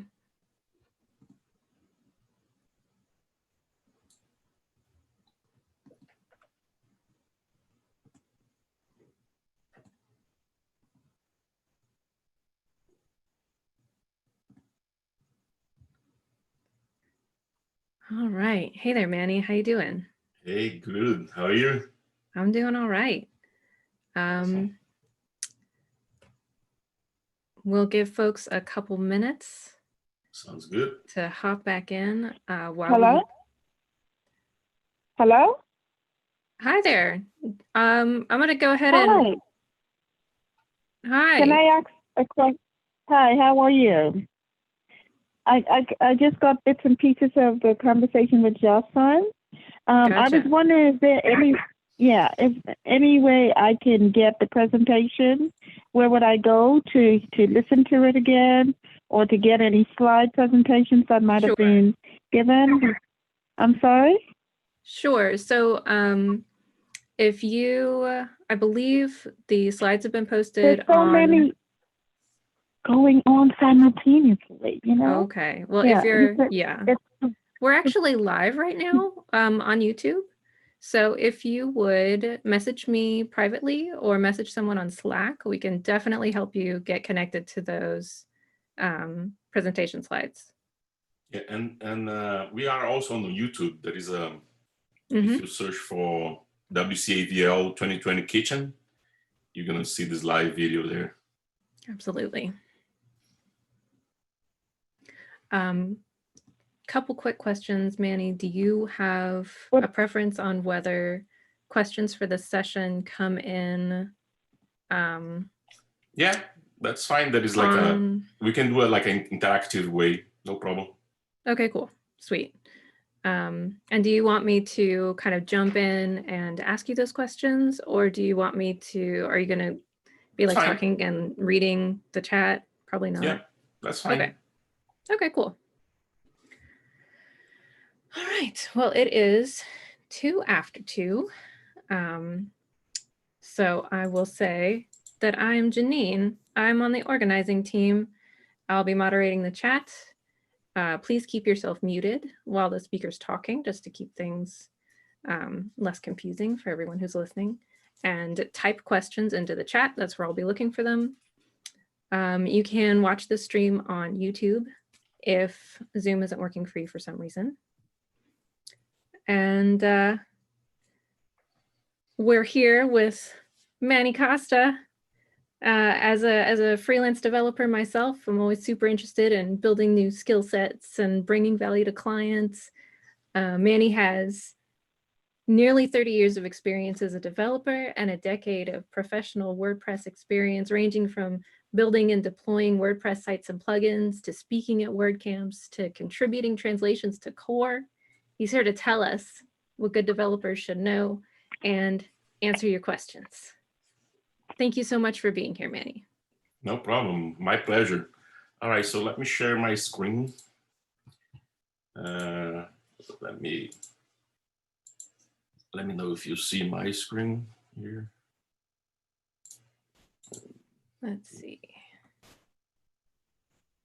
Yes. Yep. We're seeing it. All right. And I hope you can hear me fine, right? Everybody's can hear me. So the name of this presentation is What Should Good WordPress Developers Know and Learn? And here's a quick overview of what are we going to do today. Again, this next hour. I'm going to talk about what is a WordPress developer, what is the required knowledge and technology that WP developers know and try to learn. And a spoiler alert here, it's a long list, but hang tight, and I hope it's going to be worth it for everyone to go through this. And at the end, we're going to have a talk. I'm going to have a chat and talk to you guys about how to become a better WordPress developer. I don't know if I don't think I am a top WordPress developer, but I'm trying hard to become a better WordPress developer every day. So a little bit about me. I'm a WordPress and WooCommerce enthusiast. I've been doing web development since 1993. So yeah, 27 years. WordPress almost exclusively since 2010. Oops, sorry about this. I have a bunch of links also here on this presentation. I do co-organize the Las Vegas online marketing, the WordPress, and the PHP meetup here in Las Vegas. I'm based in Las Vegas, Nevada. So it's 11 o'clock for me here. I was the WordCamp main organizer in Fortaleza, Brazil, 2016, and hashtag embrace the accent. I'm originally from Brazil. I was WordCamp Las Vegas 2019 co-organizer last year, and I'm a chief everything officer at High Tech Web. That means I'm a freelancer and I do all kind of stuff. I'm currently working as a web developer and digital marketing consultant for multiple clients all over the US. And also you can find me at Twitter, LinkedIn, Slack, Discord, everything, and I'm eManWeb everywhere. That's my nickname. And the hashtag for this event is, if you are gonna share, is hashtag WCAVL. So let's start this. I'm gonna start this by answering this question, right? What is a WordPress developer? And this presentation is for all levels, from beginning to advanced. We're gonna talk about a lot of stuff here. So I want to go to the basics. What is a WordPress developer? Because especially if you are new to the WordPress ecosystem, you may not know that it's not like the user, the super user, the admin, right? And then the developer and the coder, right? So I came up with this definition. And by the way, before I start this, I want to say that this is my experience, my opinion, and by no means this is like final. I want you guys to contribute, for this presentation, as much as you can, we can, right? So WordPress development is a profession that is based on the infrastructure of PHP programming. Yes, you have to learn PHP to do this. And furthermore, it requires a deep understanding of the WP core, like the WP system. And I'm going to go through the details of all of this into this presentation. The WP library, all the technology best practice, include the web triad, to produce the WP-based plugins and themes. And to develop cutting-edge WP plugins or themes, and making them work properly in all environments while overcoming basic conflicts with popular themes and plugins, we need a vast amount of WP knowledge and great amount of PHP skills, which are often underestimated by the common WP user. So this is one of the first barriers that new developers see and face when they get into WordPress development, right? Making sure that your plugin doesn't conflict with all the plugins and themes. So next, we're gonna ask why become a better WordPress developer? Why would you want to become a better WordPress developer, right? So why not? If you work with WordPress or plan to start, why just settle for being average?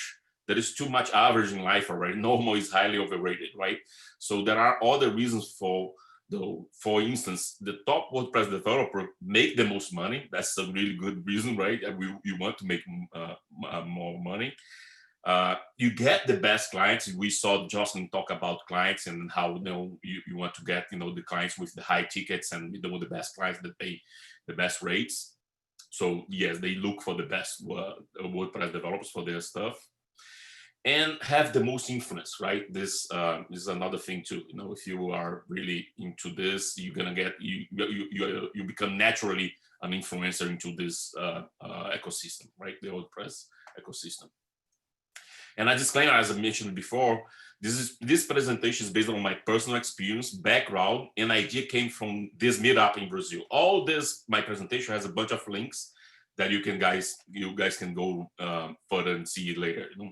So I saw a friend of mine give this presentation in a meetup in Brazil, and I think it was awesome. Then I got that idea and I translated and I add more stuff to the presentation, and I gave this presentation a couple months ago at the Las Vegas WordPress meetup. And of course, this list is always under construction and up to date. So I welcome you to help me improve this list of knowledge and skills that you have to acquire, right? And this is, as we know, as web professionals, web developer professionals, things evolve all the time, right? So there is new stuff that you have to keep up to date. So when I mentioned before the web triad, and it's the basic HTML, CSS, and JavaScript, and I'm gonna go through each of those items here, And if you have any questions, please feel free to ask, and I'll be happy to answer them, as we go. No problem at all. So on the HTML, the main thing you have to learn HTML5 is the new standard, and there is a lot of new stuff on HTML5 compared to the previous version. It's highly recommended. And as I mentioned, if you click on those links, you're gonna go through more details on this, right? So if I go here, there's more information on HTML5. So, and very, very important for you to understand the semantics of HTML, especially because you want your website to rank, on top of Google and to be accessible. And if you do websites using semantic HTML, you're gonna have that feature for your website.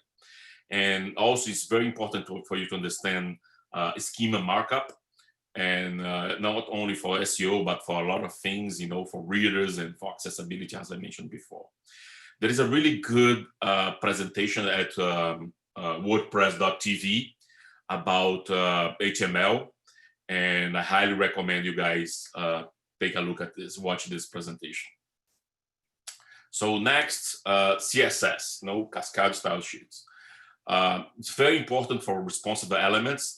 Responsive is the priority now. It means like you want your website to look good on your cell phone, on your tablet, on any device, on your TV, on your smart TV. So you want them to look good for everything. Back in the day when I started doing web development, it was only for the computer. We only think about looking good for the computer. But nowadays we think from the cell phone, then we want to make it look good for desktop. So first, now it's mobile first, then the desktop. And it's very important for you to understand the new concept of CSS grid and Flexbox. Also, two great presentations here. I think I linked this to a guide on CSS tricks, and another guide for CSS tricks for you to learn about the CSS grid and Flexbox. Sorry. So there is also like preprocessors like SAS and LAS. SAS is my favorite.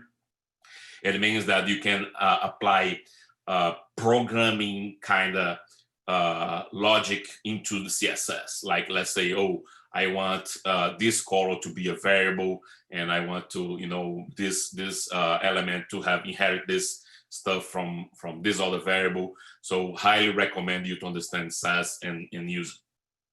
And also, it's very interesting to understand that there are some CSS coding styles, And WordPress also has a code style. I'm going to talk later about this. And those are like the three most popular ones, OCSS, Smack CSS, and BEM. My favorite CSS framework is Bootstrap. I used a lot for many clients. And now with CSS Grid and Flexbox, I'm using less Bootstrap because sometimes CSS Grid and Flexbox can solve the problem. But Bootstrap goes one step further. And very important for you to understand when you're building this is that you have to understand that not everything works for all the browsers. Sometimes you have issues with Firefox or Internet Explorer or Edge. Nowadays, I have been having a lot of problems with Firefox, making sure that stuff works good on Firefox. And also not only that, but operating systems too.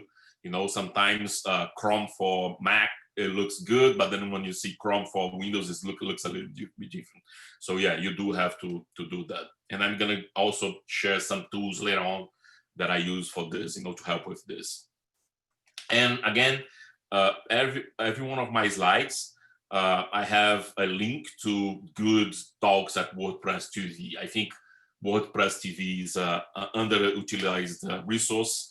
There is amazing talks there, great talks like we're seeing here today at WordCamp Asheville. That great talks here that I'm sure that is going to be on WordPress TV soon too.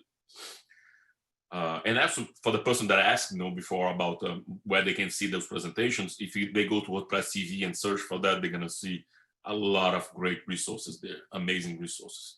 And one more thing before I move forward. If you want to become a top WordPress developer, I think you have to watch less TV and more WordPress TV. Spend more time watching WordPress TV. I do this. I have like 3 monitors here, 3 screens, and my third screen sometimes is always playing WordPress TV, even as just like background noise when I'm doing stuff. But I'm always learning something. And sometimes those presentations, you already know, like let's say 80%, 90% of what the person is saying.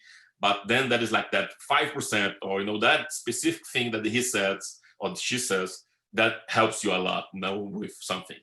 And I've been, having doing this a lot. I think like when you join the WordPress community, you stand on the shoulders of giants because there is amazing people right there, and I'm going to talk about them later on too. So JavaScript, the first thing that came to my mind. Continue the web triad is this talk that Matt Mullenweg gave, I think 3 years ago at WordCamp US to learn JavaScript deeply. He actually rose awareness about the importance of JavaScript and to learn JavaScript for the progress of WordPress.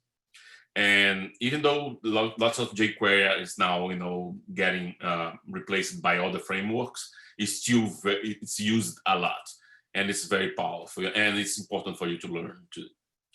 And also there is the new ES6 and ECMAScript, which is the new standard for JavaScript. A lot of new stuff on this that helps you create more cleaner code and better code in JavaScript. So highly important for you to understand this and learn this. Also, the same way that we have like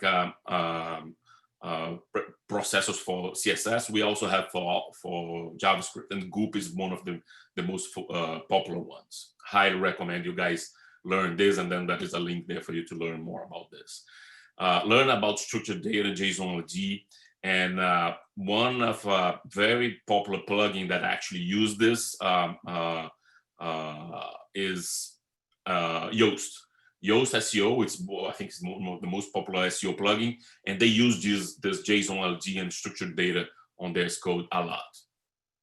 And and I actually highlighted here React, because React seems like it's the main let's say framework, JavaScript framework for WordPress right nowadays. There is a lot of great resources out there, and I highly recommend you take a look at React. A lot of people, there is a lot of great talks also at WordPress TV about React. Another one is Vue.js and Angular. Angular React is backed up by Facebook, and Angular by Google. And again, I'm linking here to awesome JavaScript talks at WordPress.tv, and I highly recommend you later on to take a look at this. Any questions? Do you have any questions? Any questions here? Can I move forward? I haven't seen any questions come in so far. A lot of praise. Another South American person, Cool. Curitiba, saying hey Nice. from Curitiba. Yeah, south of Brazil, Yep. yeah. Cool. I'm actually from the northeast part of Brazil, the Caribbean part of Brazil, but I've been here in the US since 1999. Awesome. All right, so move on. Now let's get into the WordPress technical domain, right? And this is just the overview. Later on, I'm gonna, next slides, I'm gonna go deeper into each one of those topics here, you know, the requirements, PHP, WordPress system itself, local development, standards, and versioning. I think this is very important for you to understand those next slides if you want to become a better WordPress developer. And if you are not a WordPress developer, this is what you have to learn. Most of those presentations, I think sometimes is, even though if you are not a WordPress developer, it's good for you to know what you don't know, right? So this is very interesting for you, even if you are just getting your feet wet in WordPress development. So you have to start with the requirements, right? In order to run WordPress, you need to have a web server, either Apache or Nginx. My favorite is Nginx, but Apache is very popular too. So it's important for you to understand about htaccess for Apache and the config files for Nginx, how they work, you know, the way that they create friendly URLs, this kind of stuff, you know, lots of security plugins change those files. So it's important for you to understand that. And also you have to have a database server to run WordPress. You can't run WordPress just with the Apache. It's not a static website. You need to have the content coming from either MySQL or MariaDB. And it's not required, but it's good for you to understand a little bit about SQL queries and how to write those queries into WordPress code. And recently, actually, now we PHP WordPress not recommended 7.3, which is very interesting, because for a long time was version 5 point something. Now it changed to PHP 7.3, the recommended version. Even though it can run into older versions, 7.3 is the recommended one. Highly recommend you to use HTTPS, and Let's Encrypt is my favorite. I use a lot Let's Encrypt. It's free. Back in the day, we used to pay like $80, $100 per year for an SSL. Now it's free using Let's Encrypt, and it works really well. There is a bunch of hosting talks at WordPress TV. I link it here if you want to learn more about this. Highly recommend you take a look at those talks there. Next, let's talk about PHP, right? PHP, I think, is the most important thing for WordPress development. It's 25 years old, so very stable. That is just like WordPress, that is like a huge community and very active. Highly recommend. One of the reasons back in the day, I used to create my own website from scratch, but then I look at WordPress and I look at the WordPress at the very beginning, like in 2007, 2008, and I wasn't very impressed until like 2010, and I'm gonna tell later why, And one of the things that I like about WordPress is the community, right? It's a huge community, so easy to learn. It's so much resources from the community. PHP is object-oriented since version 5. We are almost into version 8 now, supposedly to go out the end of the year, right? There is good security practice in PHP. Performance on 7.4 is amazing compared to the previous version. If you can run your WordPress on 7.4, highly recommend.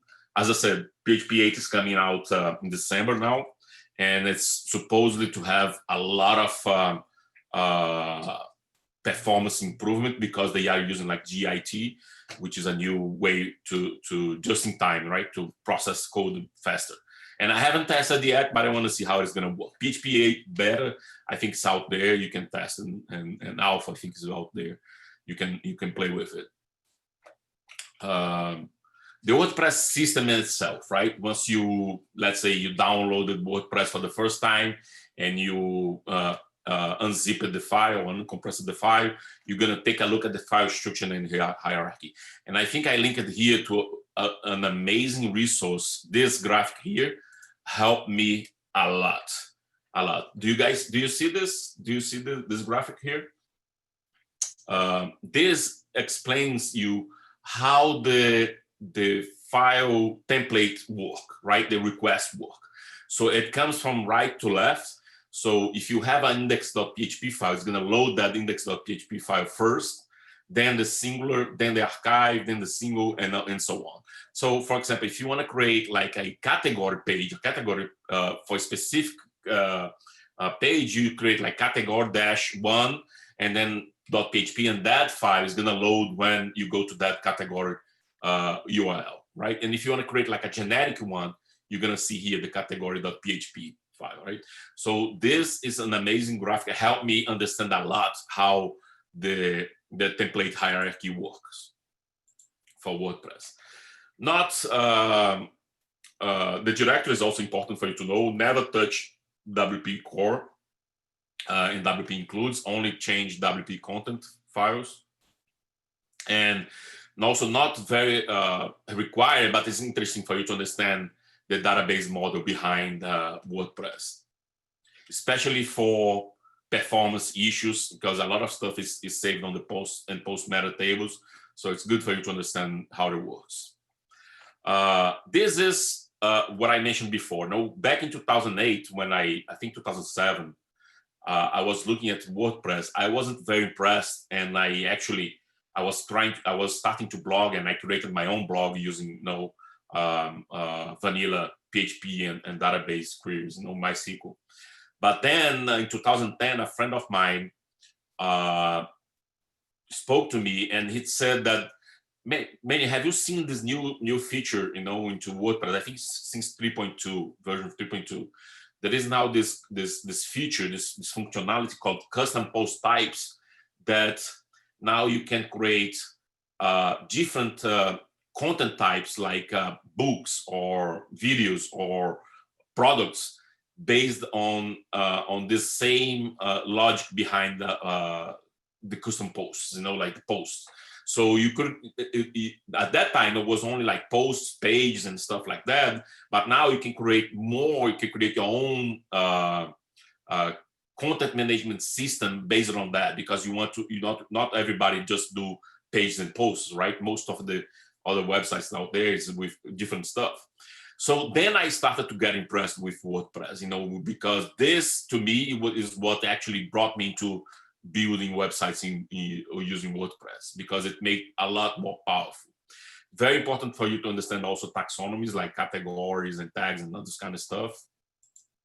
So I highly recommend you to understand custom post types if you are new to WordPress development. Also important for you to understand that you don't need to create all new functions. Sometimes there is already functions built into WordPress that you can reuse instead of create your own, and there is also generic constants that you need to be aware. Now, another thing, I should highlight this. When I wasn't used to the WordPress way of thinking, right, of the methodology and the behind WordPress. So it was hard for me to understand at the beginning how WordPress works. And WordPress, and this I'm going to emphasize here, is an event-based system. It means that it's like triggers and stuff that fires, and then stuffs happen. So highly, highly, highly, highly recommend you to understand hooks and actions and filters. Let me see. I linked to this presentation here. Very interesting. There is a bunch of other presentations about hooks, actions, and filter. Here you see there is, I don't know if it's bigger enough, but there is 32 talks on WordPress.tv about hooks. So I highly recommend you understand this, because if you're gonna customize plugins, if you're gonna customize a theme, if you're gonna customize anything in WordPress, you have to understand this, and you understand the concept behind this. And I'm gonna tell later on how I learned this using a very powerful tool. Also, recently, WP REST got incorporated into WordPress, and if you want to make like system talk to each other, you're probably going to use the REST API. Let's say if you have a inventory control system that you want to send information back and forth to WordPress and a WooCommerce website, you're going to use the REST API, right?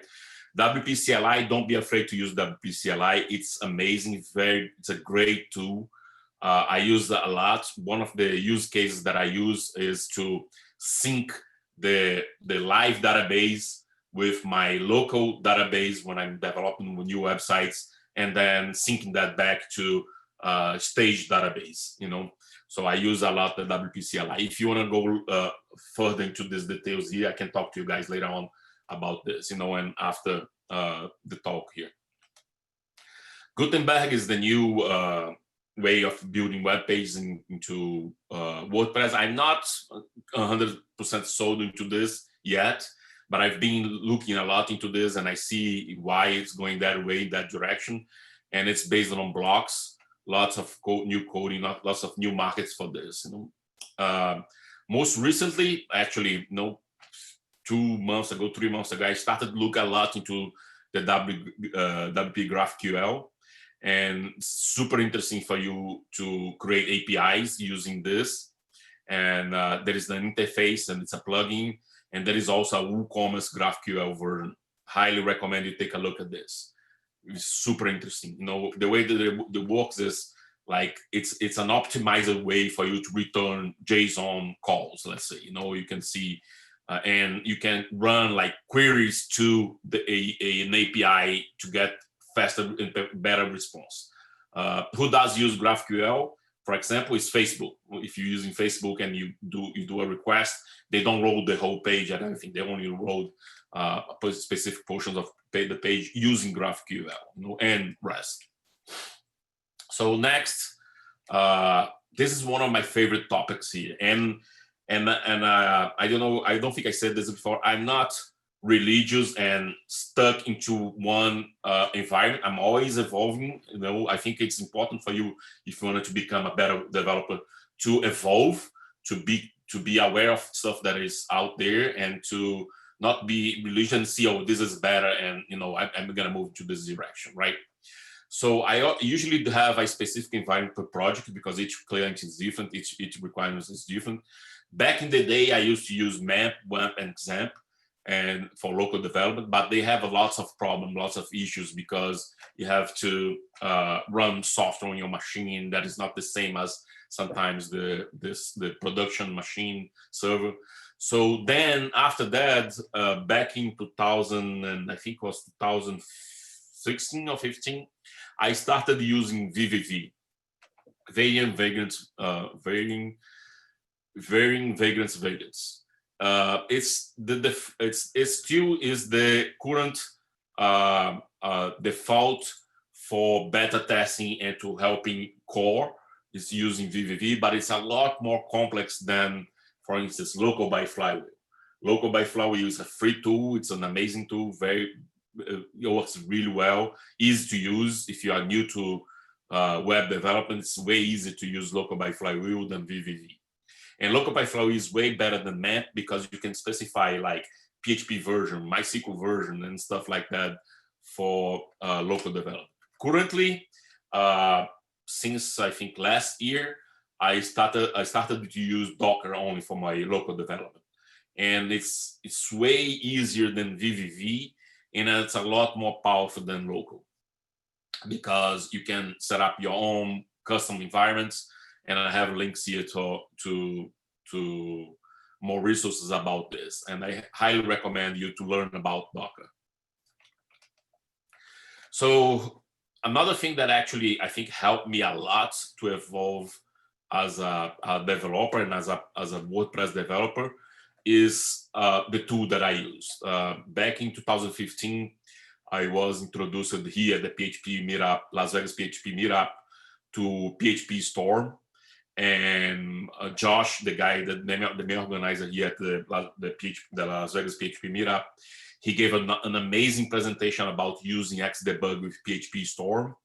And this also helped me tremendously. It helped me a lot to learn about how WordPress works, because if you have like an afternoon that you are doing nothing and you want to understand how WordPress work, you can set up PHP Storm with Xdebug and Docker to run on your machine, and then debug WordPress from line 1. It means like you're going to step line by line into the WordPress code. Let's say you set up a new vanilla website into your Docker machine, and then when you run on that page, you're going to see what is happening, what is triggering, what hooks, what filter, what actions are actually processing in real time, right? And you can see line by line what is happening, and you can step into that code and see what is happening line by line. Because this is one of the main problems that I had was, oh, I'm trying to hook into make this fire this, but it's not happening. It's because my code was actually loading after that hook, not before.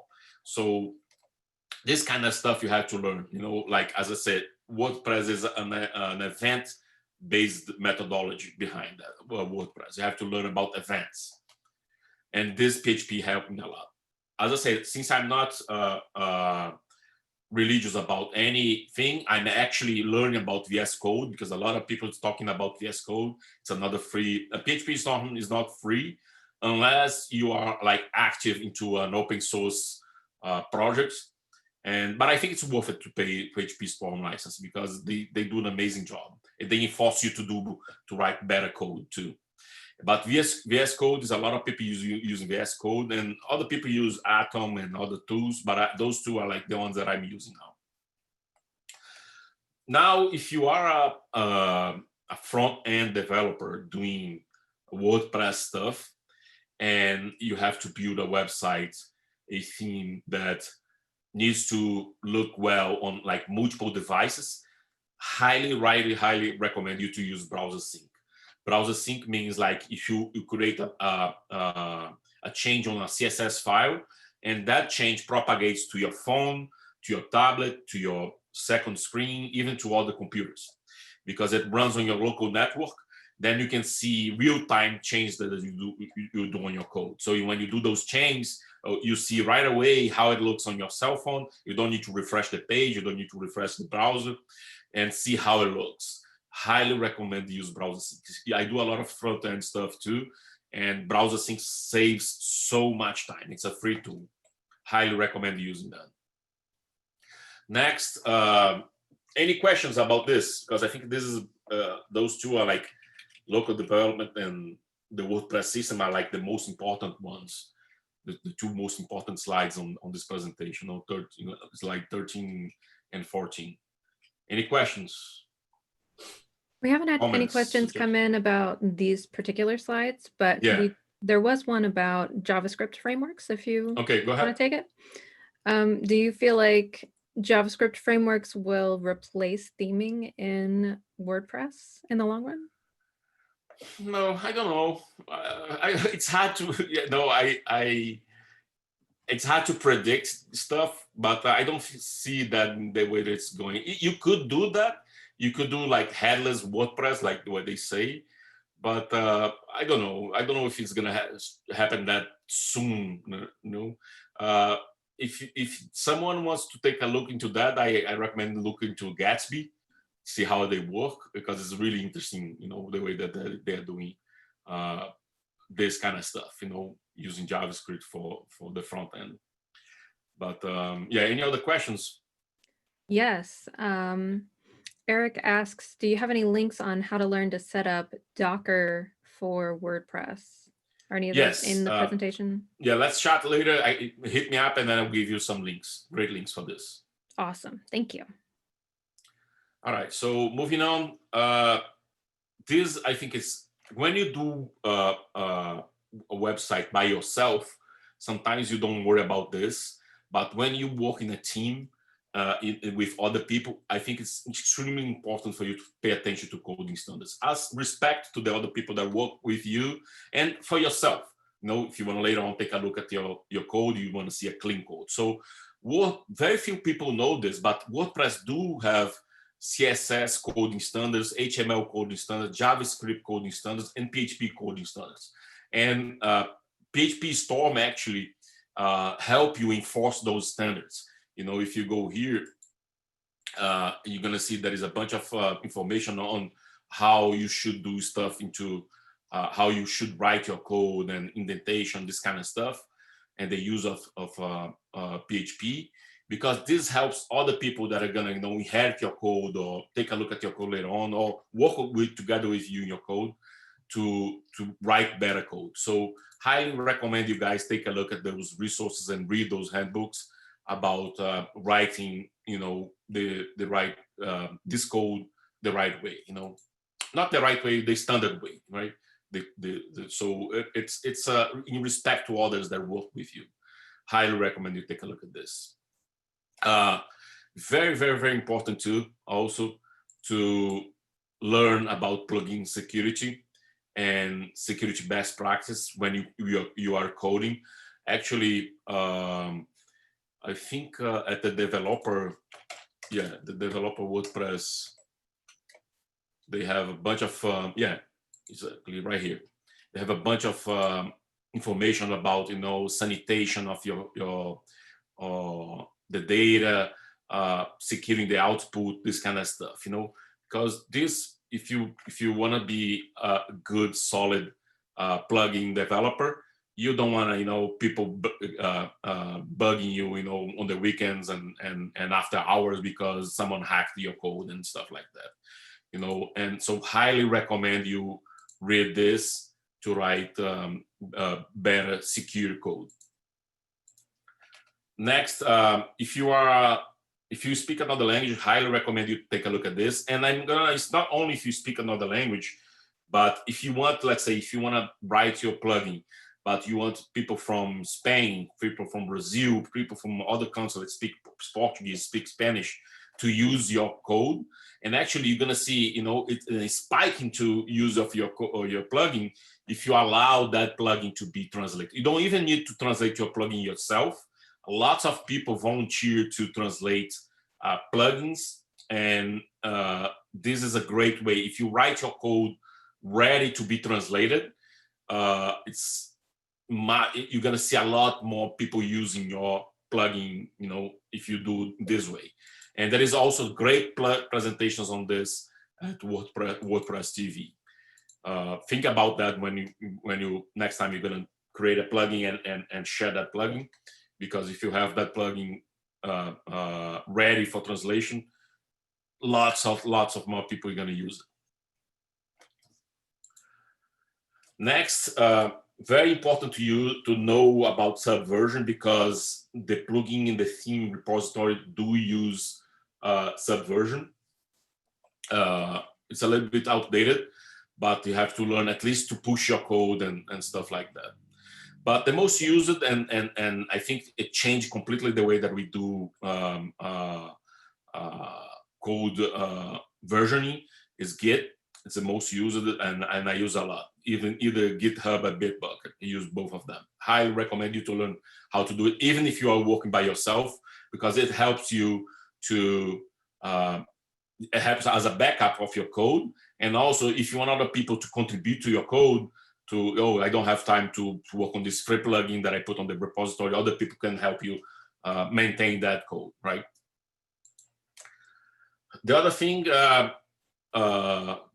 I started 2010, and then 2012, I went to my first WordCamp in Miami. And I used to live in Miami back in the day, and I learned so much from the community, started learning so much from the community. So I highly recommend you join the community and also give back, right? Because we are making money using WordPress, so why not give back to the community? WordPress TV, again, doing another advertising here for WordPress TV, but because it's awesome and I love it. And also join the WordPress Slack, that is the core, and a bunch of channels there. the official WordPress Slack. And find a WP community close to you. I was into the South Florida WordPress community. Then when I moved to Vegas in 2015, I joined the WP Vegas community. We have a website, we have a Slack. I'm sure there in North Carolina, there is a bunch of WP communities too. And that's another the beauty of it's so much easier to understand and to learn WordPress because of the community. And we have also a Vegas Facebook group.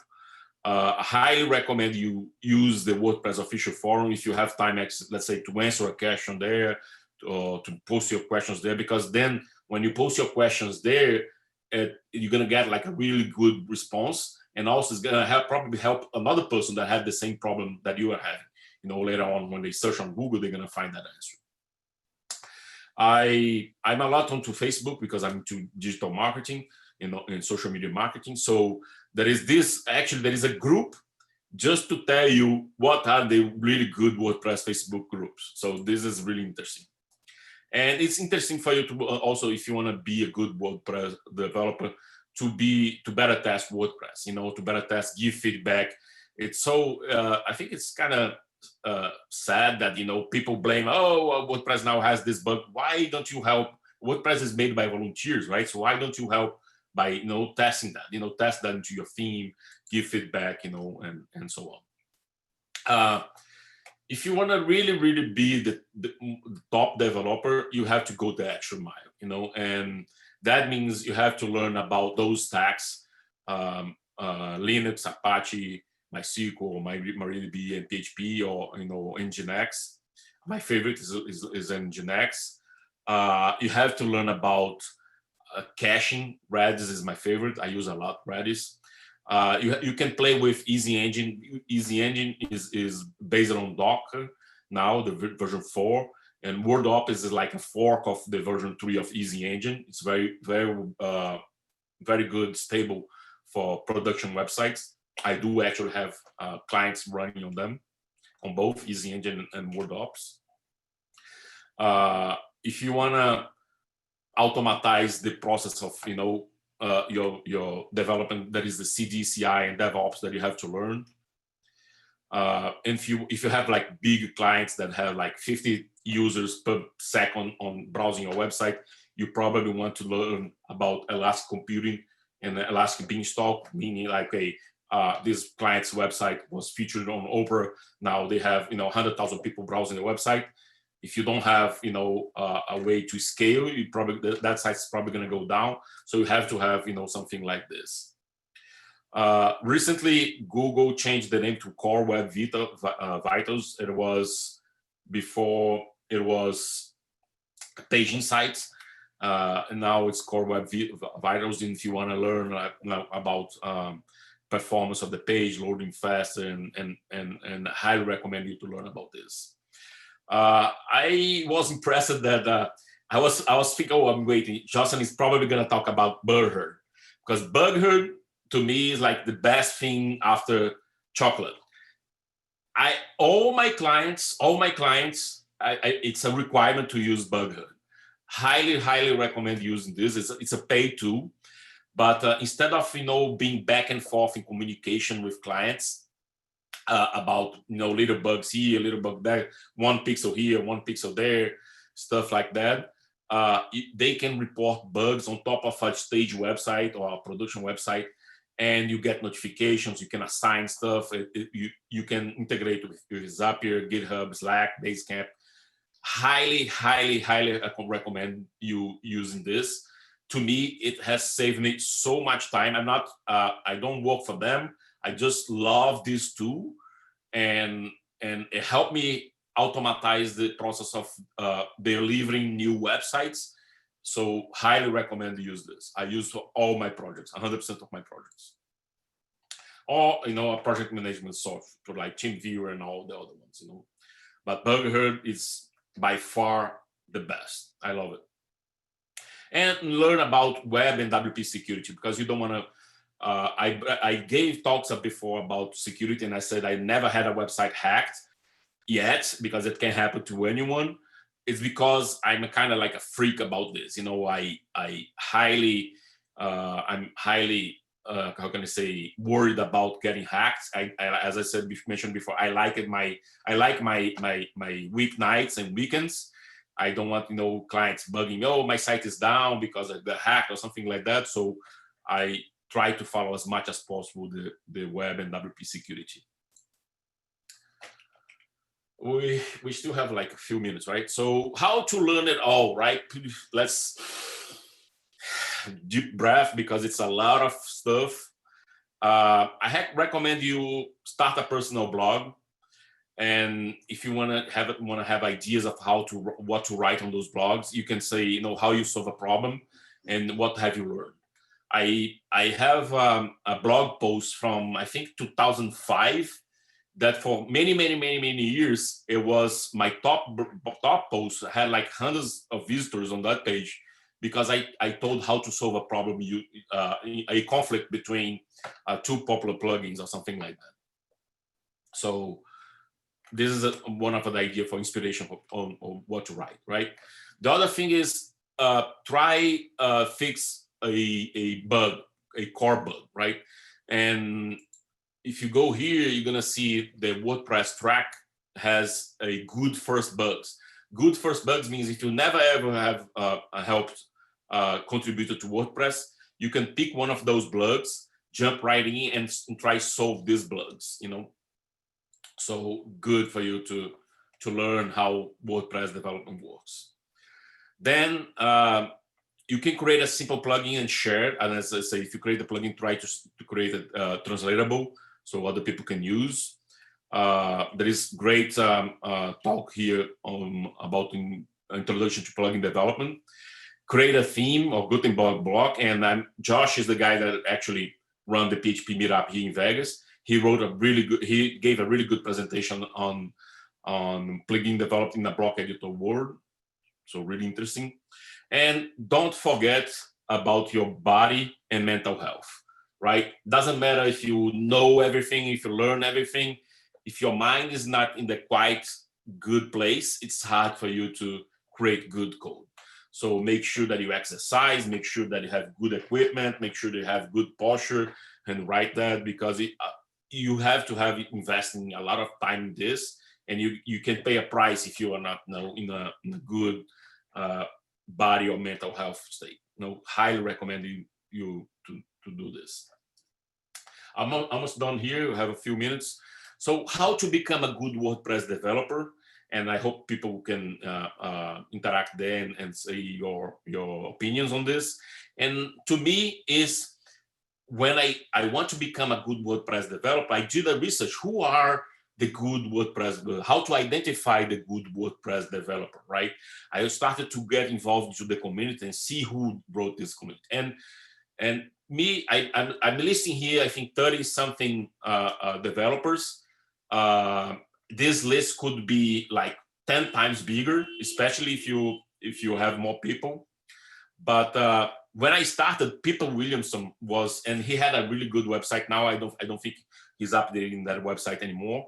And this guy is a Brazilian guy, Claudio Sanchez. He's a core contributor and he works for Automatic. Those two are like helped me a lot at the beginning to learn.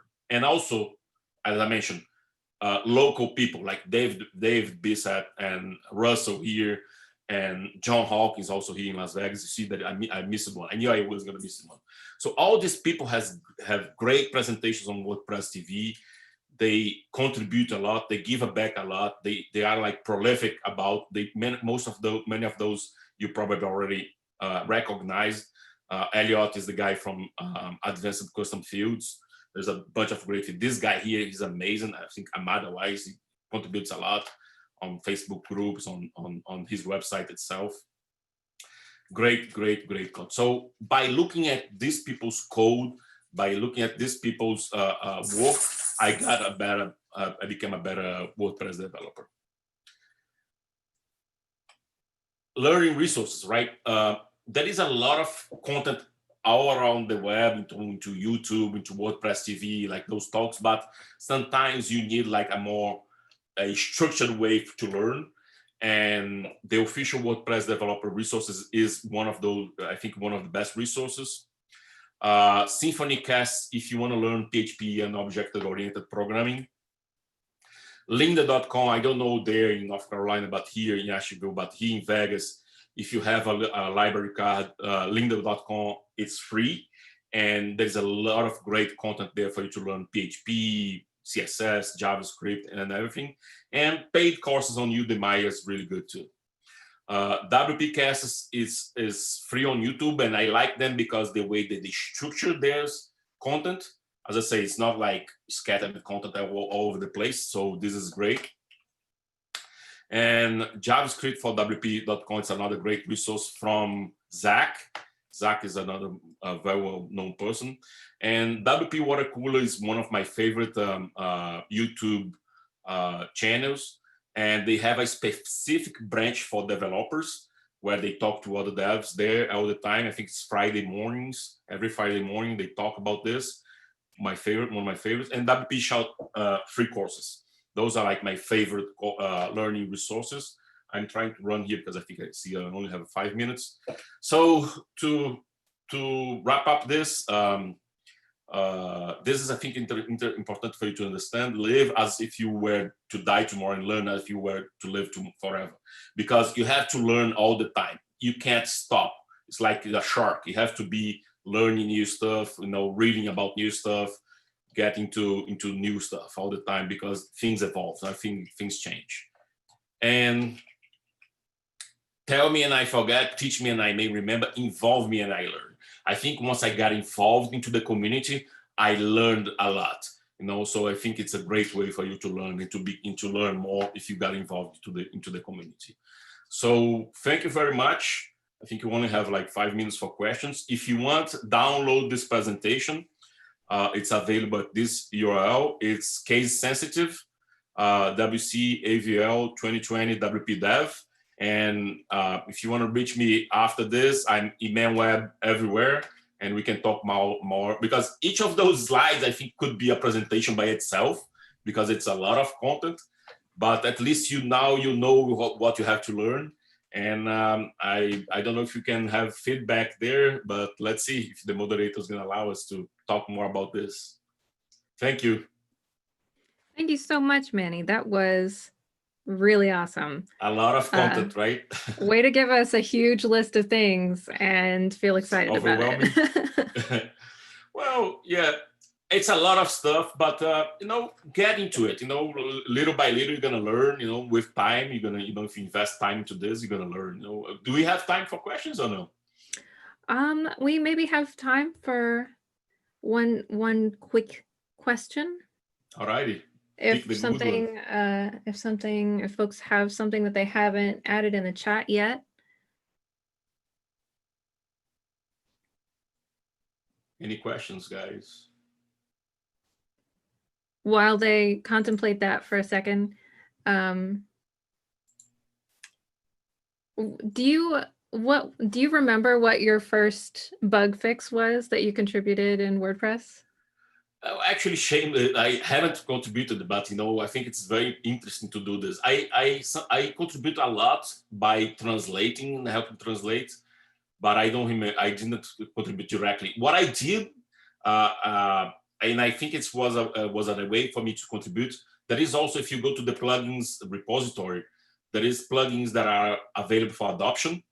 And sometimes like great plugins are not are gonna get deprecated because the dev now moved on to something else or it's busy that he can't do it. So I adopted a couple plugins that are very well used, and I updated them to the latest version of WordPress, and I put back into the repository so people could still use it. That's awesome. Well, we haven't had any other questions come in. All right. If anyone wants to reach me out, Web everywhere. I'm glad to help, and thank you very much. Awesome. Thank you, Manny. Thank you. Bye. Bye. Stop sharing this.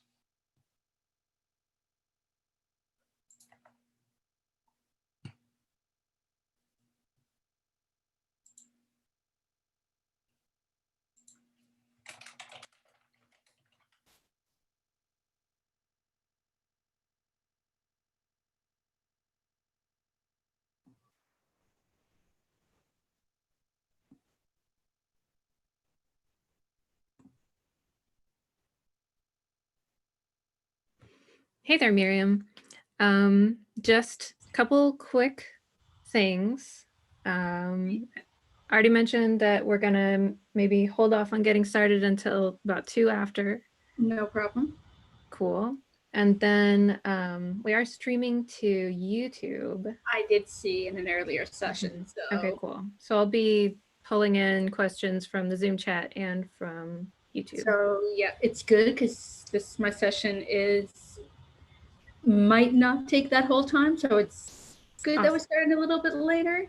Okay. And yeah, sometimes I do talk fast. So probably Cool. going to it will all work out. It's also the last session of the day. So Totally. Do you prefer questions if they come in? no, I would prefer them at the end. Okay, cool. So I can just keep my focus. All right. So at about 2 after, I will unmute myself again, go over a couple of housekeeping things, intro you, and we'll get started.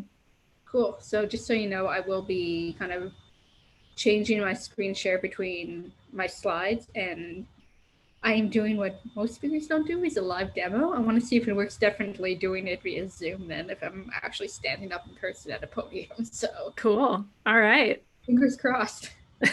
Sweet. All right. I'm going to go ahead and make you a co-host, and then I'm going to mute myself and stop my video until it's time to go. Cool.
All right. It's 2 after. And that means it's time to say again that I am Janine. I'm an organizer for WordCamp this year, and I'll be your moderator. If you've got questions, you're going to drop those in the chat, either in Zoom or if you're watching us on YouTube over there. And a couple other housekeeping things before we get started. Please go ahead and keep yourself muted if you're on Zoom while the speaker's talking. And just to reiterate, we are streaming this to YouTube if you're having trouble staying connected to Zoom. So welcome to our last Kitchen Trek talk of the day. This is going to be great for folks who are coming in from the last Kitchen Trek talk. Miriam is here to tell us about local development. She is a WordPress technical lead for Canopy Studios. Started using WordPress for personal projects in 2008 and for professional projects a couple years after that. Miriam speaks at WordCamps across North America and is also a mentor and instructor for Ottawa's chapter of Canada Learning Code. She's been a member of the WordCamp Ottawa organizing team since 2017. That is awesome. So thank you so much for being here, and you can kick us off whenever you're ready. Great. So thank you for having me. I'm just going to get us started here. Perfect. So as Janine said, we're going to be talking about local development, specifically why and how you should do it. We'll go over some different examples of different platforms you could use, and then we're actually going to have a live demo. So before we get started, I just would like to recognize that Ottawa, which is where I'm coming from, is located on the unceded territory of the Algonquin Anishinaabe Nation. So it's obviously different for everywhere you're located, but as I'm in Ottawa, this is what I feel is important to acknowledge. Oh, sorry, that is the wrong slide. So first, this session. Do you want to make sure you're in the right place? So here are just some ideas of why you should be in the session. You want to develop smart. You don't want to break things, or at least not on a live environment. If you want to break stuff on your own computer, go have fun. Or if you just want to go off remotely in a cabin in the middle of the woods, but you still want to code, this is a great session to learn how you can do that. Or if you just want to have a look inside my mind. So a little bit about me. Like Janine said, I'm a member of the WordCamp Ottawa organizing team. I'm also a co-organizer for the WordPress Ottawa meetup. I work for Canopy Studios as a technical lead. And just outside of all things techie, like clarinet, ballroom dance, and martial arts, I'm still trying to figure out how to do them all at the same time. I'll get back to you on that once I'm successful. So I'm here thanks to my employer, Canopy Studios. So Canopy Studios is an open source website strategy, design, development, and support agency. So we specialize in data-driven intelligent solutions. We design, build, and support websites for clients who want to make a positive impact. And as you can see on your screen, we are hiring for some top-notch WordPress help. So I would love it if you're looking for a job for you to apply, for you to come work with me. So let's get right into it. What exactly is a local development environment? Long story short, it's like you have a server on your computer. You can really just develop on your computer, and it's like you have your own hosting site already there on your computer, and you don't have to worry about sending stuff somewhere else. You can have your database there, you can have your PHP there, all that good stuff. So now you know what it is, but now why should you have a local development setup? Basically, as I was saying, you don't need to have your hosting set up. Hosting can be very complicated, and especially if you're in a situation where you don't have any control about it, you can just tinker with it and just get things working and then have your website ready. And then all you have to do is, once you settle hosting, send it on up. Again, like I said, you aren't breaking publish and live sites. Most developers know we don't want to do anything on a live site because the worst thing you could see is that WordPress white screen of death, is what I like to call it. So if you're implementing new features or you're redesigning the theme, you're not running the risk of accidentally forgetting a semicolon or not closing your loop and then everything timing out and everything. And again, like I said, you don't need the internet. It makes your development a lot faster because you can just save your code. Then you can just go to your browser and hit refresh and it's there. You're not dependent on your internet connection. And because of that, you can code from anywhere. I myself have coded in the middle of a plane ride, 35,000 feet in the air. I have some friends who have coded on a boat. I have had coworkers who have coded in a car. So it's like it can be like a Dr. Seuss example. I will code anywhere. But before we really get going, just would like to take a little pause and hold space for Black Lives Matter.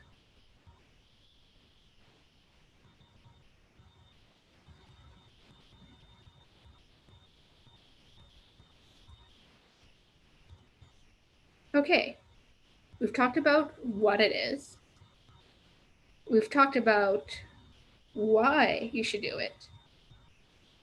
But now, how do you do it? You obviously have options. So, the first option is the command line. Are you somebody who just likes to go right into the command line? You just like opening up your terminal or the DOS console and you just like writing things and you don't care about looking at buttons and screens and everything? You've got options for that. But on the other side, do you like a GUI interface? Do you like having those graphics where you can just drag and drop and click a few buttons and just have it set up that way, like filling in forms? There are options for you too for that. And now, let's get right into those options. The first one I'm going to talk about is Doxel. So this one is a command line base. And full disclosure, this is what we use at Canopy Studios. So it's compatible with all the different platforms, with Windows, Mac OS, and Linux. If you're on a Mac, you can run it within a virtual machine. The great thing about this is that it comes with command, like all your command line scripts, so WPCLI, and all like the code sniffing and code standards. That comes right within the containers because this is based on Docker. Because of that, it's fully customizable, so you can set up multiple different images. And because of that, it's not opinionated, so it will work for most projects. Another similar option is Vagrant. So again, it's compatible and multi-platform. So this one is used just to manage the life cycle of virtual machines. I didn't mention it in Doxel, but you also have the option here to share your machine. And specifically with Vagrant, they have V, varying vagrants. So this is a WordPress focused configuration for Vagrant. Now, I don't have that much experience with that, but this is an option that is for you. And once I share my slides later, you'll have a URL that you can go check them out. Then we're going to a little bit more of a configuration with MAMP or WAMP or XAMPP. So this is basically an acronym. So if we're going with the first letter, W for Mac, sorry, W for Windows, pardon me, M for Mac, and X is actually cross-platform. A is Apache. The M is for your database, so MySQL or MariaDB. The P is for PHP. And if you notice on the XAMPP, there's a second P, and that's for Perl scripts. So if this is kind of going to hosting, if you're the type of person who likes to get into server configuration, you can really run this stack on your own computer, and you can host websites both locally, and you can actually shoot them out once you configure the DNS. So it needs a little bit more configuration that way. It's not as easy as some of the other ones. And again, I'm not too sure about XAMPP and WAMP, but I know MAMP there's Map Pro, and that it does cost money. So some of the features are paid.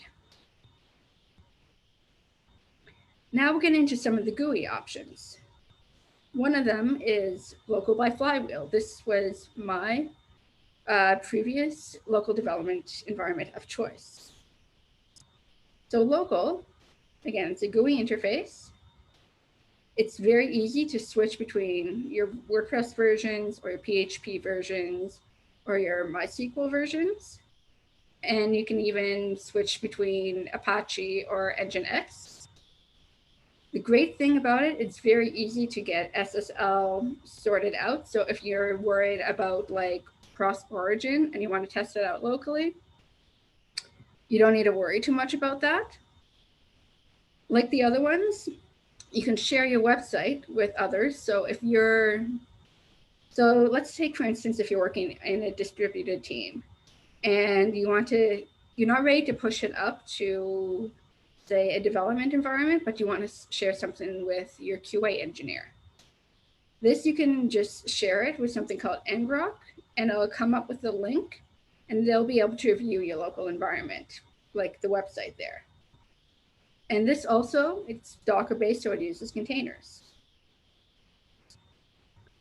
There's also desktop server, which is another GUI option. So again, this spins up in seconds. It can support SSL. And again, like most things, there's a premium version. So their premium version supports things like multi-site and deployments. So again, it's one of those things where not everything is free, unfortunately. And there are actually many more options as well. So there's things such as Lando, there's Homestead, and there's probably other options that I haven't listed. It's just very possible. All right, so you saw a lot of the options were based on or they utilize Docker. So before we get into some of the demos, let's talk about why developing with Docker or containers is a good thing.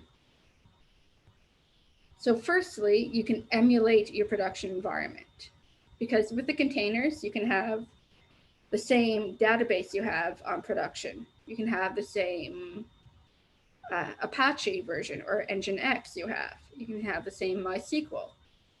So it's very easy to emulate configuration locally. So that way you're not second guessing if what you have set up on your local machine and your production machine are different. They'll be the same. So sometimes there might be certain quirks with different MySQL versions. The worst case is if you're trying to run a SQL command and it fails if you're running MySQL 5.6, but then it will work beautifully on 5.7. And then let's not get into an issue if you're still running PHP 5.6 for some reason. And when you're going to PHP 7, a lot of things are deprecated and a lot of things will break.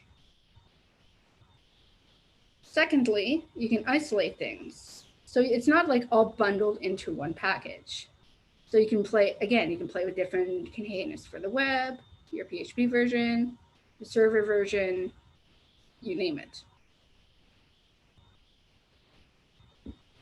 Speed. Docker can really speed things up. Because you have less dependencies, you spin things up faster. So you're not relying on another human to make a bunch of clicks for you and spin something up. You can just do it yourself. Because of this, you're using fewer resources, less dependencies, faster spin ups, and you can get going a lot quicker. And finally, it is great for collaboration. So say you have another developer who just wants to see what you're seeing, you just share your containers with them, they spin them up themselves, and away you go. So now the fun part, demo time. So I am just going to change my screen share.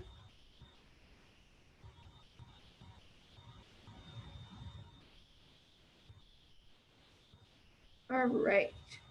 So you should be seeing my desktop now. So we'll start with local. As you can see, previously I had set up just a personal site here. This one is very easy to do. You click add a local site. So we'll call this WordCamp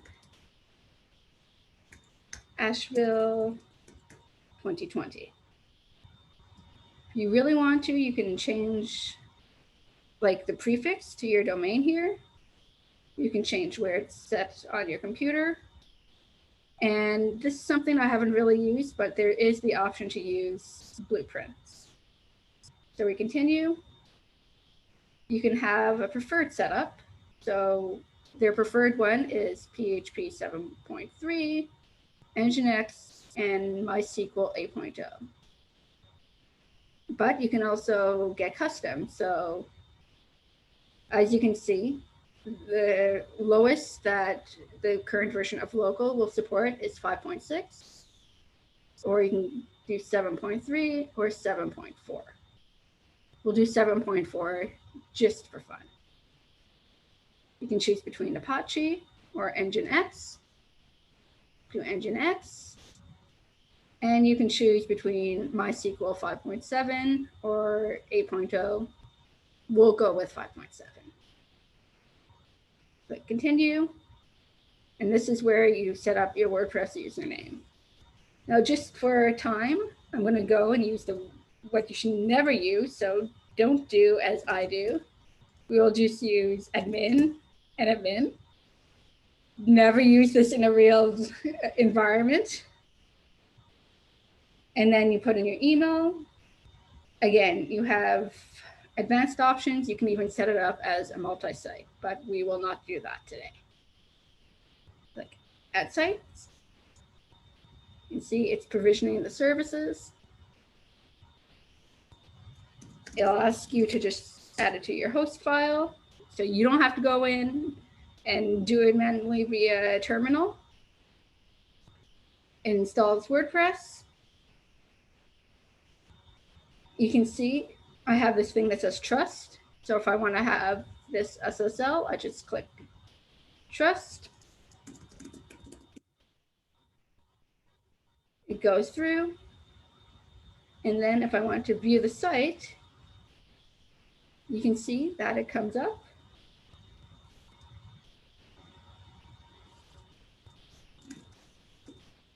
Just go in here. And you're in. So if you wanted to view that was in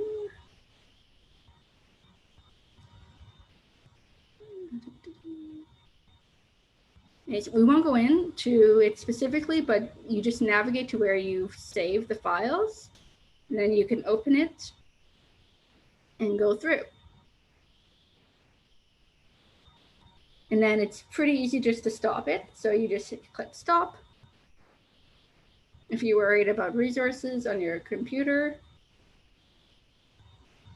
And then if you come back here, you refresh, you can see that you can no longer access it. So that is local. Now let's get into Doxel. So you can see here that I've already cloned a repo. So Doxel has some boilerplate repos that you can use. So I've just cloned a basic WordPress one with the basic WordPress 5 install. You'll see that we have this doxel.env. This is where you can change the virtual host here. So if I wanted to do this, I just do that. You hit save. You come back to terminal. We'll go cd projects. Then I have saved it in WordCamp Asheville 2020. Then you just do fin init.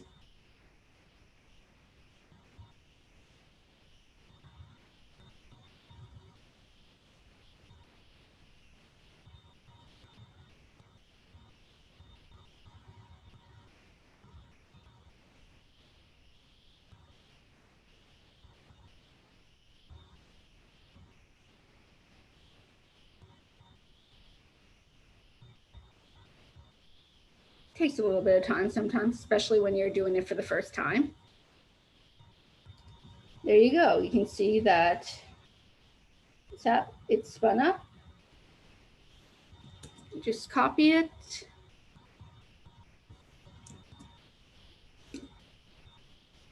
And there you go. You have it saved here. So since we are just running here, so you can just go in, and if you just go into your doc route, come in here, we are running 2020. And so say in the headers, you can just go in, edit your stuff here, or footer. Let's just do footer. So say you want to just edit your copyright.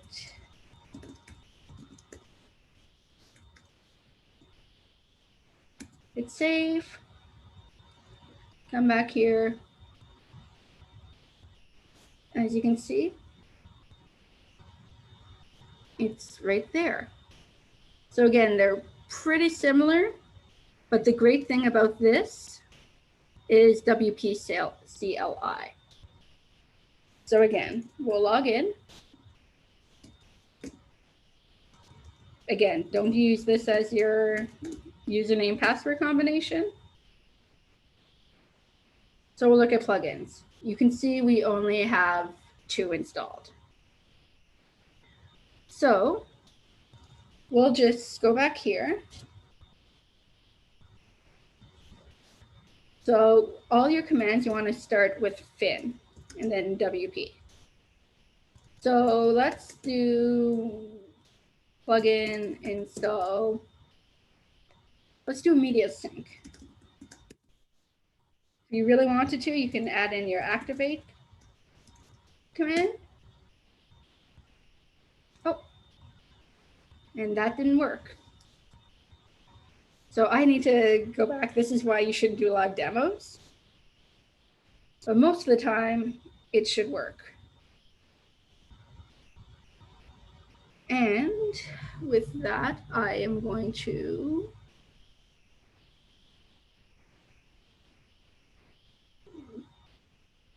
go back to here. Just a moment. Sorry, I'm just going to stop sharing for a moment.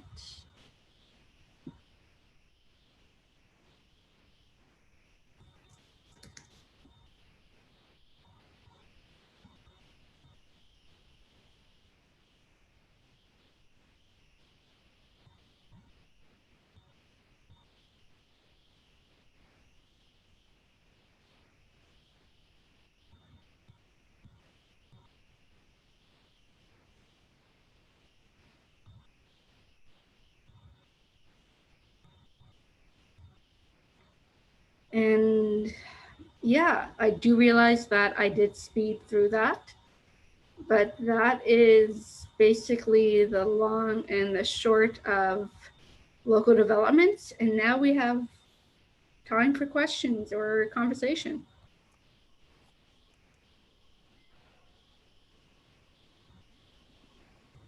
Thank you so much, Miriam. That was pretty fun. We do have a question from Scott asking, what does Doxel offer beyond straight Docker? It's, to be very honest, I'm not 100% familiar with all the ins and outs about Doxel. So Scott, if you want to connect with me, my contact info is there. I will ask one of my colleagues who is much more knowledgeable in Doxel, and I can get you that answer. Cool. Audrey asks, I tried local a while ago, but it wouldn't play nice with child themes. Is there a trick to that? Not really. If it's not, that could have just been a bug a while ago. I know local has done a lot of updates to it, but it doesn't sound like it would be the child theme issue, because that could have just been an issue with the child theme itself, because personally I haven't had issues with child themes.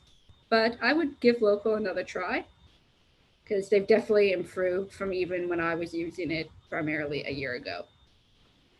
Cool. I have a question, actually, I think, if I can get my brain to get it out. What do you personally like to use to migrate from a local environment to a production environment? Very good question. That is a whole nother conversation in itself, but I like to use Git and I like to use CI deployments. So we use Circle CI, but there are other options such as Jenkins. So again, you really need to know DevOps stuff. And I'll be honest, I'm not familiar with it. Most of the time, I just grab our templates from GitHub, set it up, get our DevOps guys to put in the credentials and let it go. So there are people who are much more knowledgeable about DevOps than I am, but that's what I like to do. And especially when I'm working with hosting such as Pantheon, for instance. So with that, this is again, not really local, but it's kind of related. It depends on your hosting environment. If they have different like buckets, like I know WP Engine has development, staging, and production. Pantheon has development, testing, and production, but they also have multi-devs. So you can also have it so that if you're working in a Git repo and you spin up a pull request, you can have it set up so that it automatically creates a multi-dev.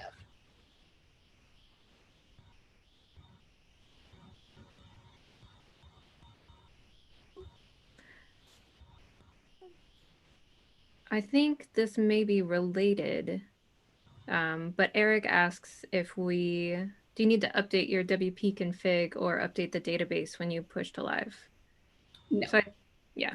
Not really. So that's more when you're pushing, you want to basically make sure that, again, I haven't done it via SFTP, but via Git, you basically just make sure that you ignore the WP config from your repo, or you just have it, because initially when you set up, yeah, you might have to do it, but if you're inheriting a site, you just ignore the WP config and the database, that doesn't even get pushed up. So your database will stay local. And again, there are plugins. If you want to make sure that your plugin is synced, you can use a plugin to sync your database, or there's certain commands which I didn't get into Doxel. And because I'm not 100% familiar with them, I have some colleagues. One of my colleagues is actually a maintainer on Doxel. So he is a fabulous resource who we ask all the time, all our Doxel questions to. And so we have refresh commands. So you can often, like if it's a host, again, like Pantheon, and I believe WP Engine have it too, you can just pull their database by pulling a backup. You just get it via rsync, I believe it is. And you just use the WP CLI, you just write part of your commands and you just import your database, and then you do a search replace for your local environment URL. Cool. Sean wants to know, does everyone at Doxel that's not Sean's question. Sean's question is, does everyone use Doxel at Canopy, or are there other tools they use? I know that we primarily, to my knowledge, so I don't want to speak for other developers, but I know that on all the WordPress projects that I am leading, we are using Doxel. I do know that sometimes when we are working with other contractors, they may use another environment. And I believe we do have one project, to my knowledge, that uses Vagrant, but I don't have experience because I am not on that project. So I think we're probably 95 to 99% Doxel. I don't know about the Drupal side because we do both, but at least my WordPress projects that I touch, we're using Doxel. Cool. What's one thing you would have wanted someone to tell you when you were like trying to figure out local development for the first time? Probably that it's not scary. I'll be very honest in that I came to local development quite late in my career, only about 5 years ago, because I was in environments that really, I didn't have the mentorship for it. So I believe I discovered it at one of my first word camps. And it was just one of those, it's like, okay, it's not that scary. And even for things like Doxel or Vagrant, the docs that to install it and to run your commands, they are extensive.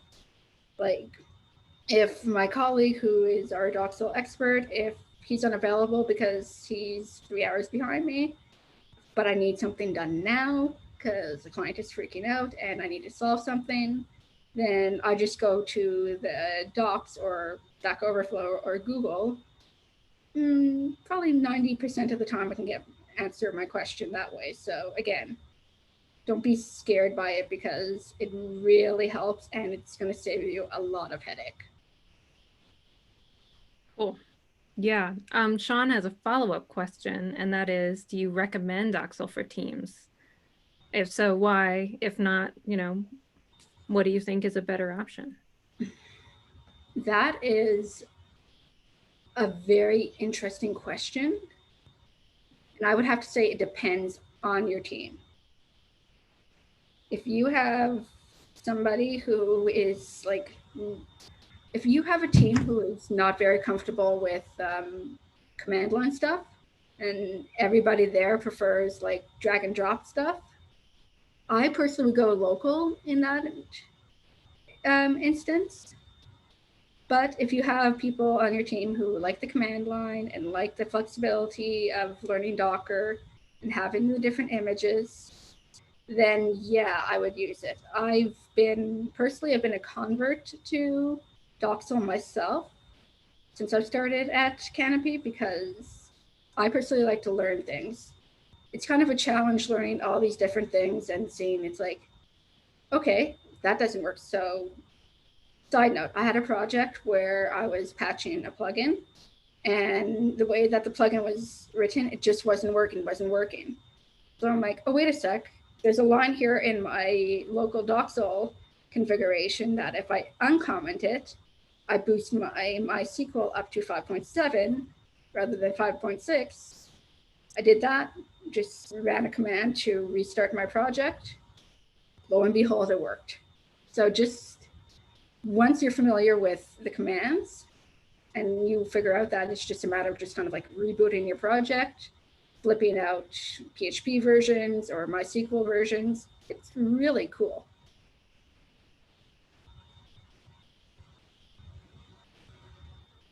Awesome. Scott has a question.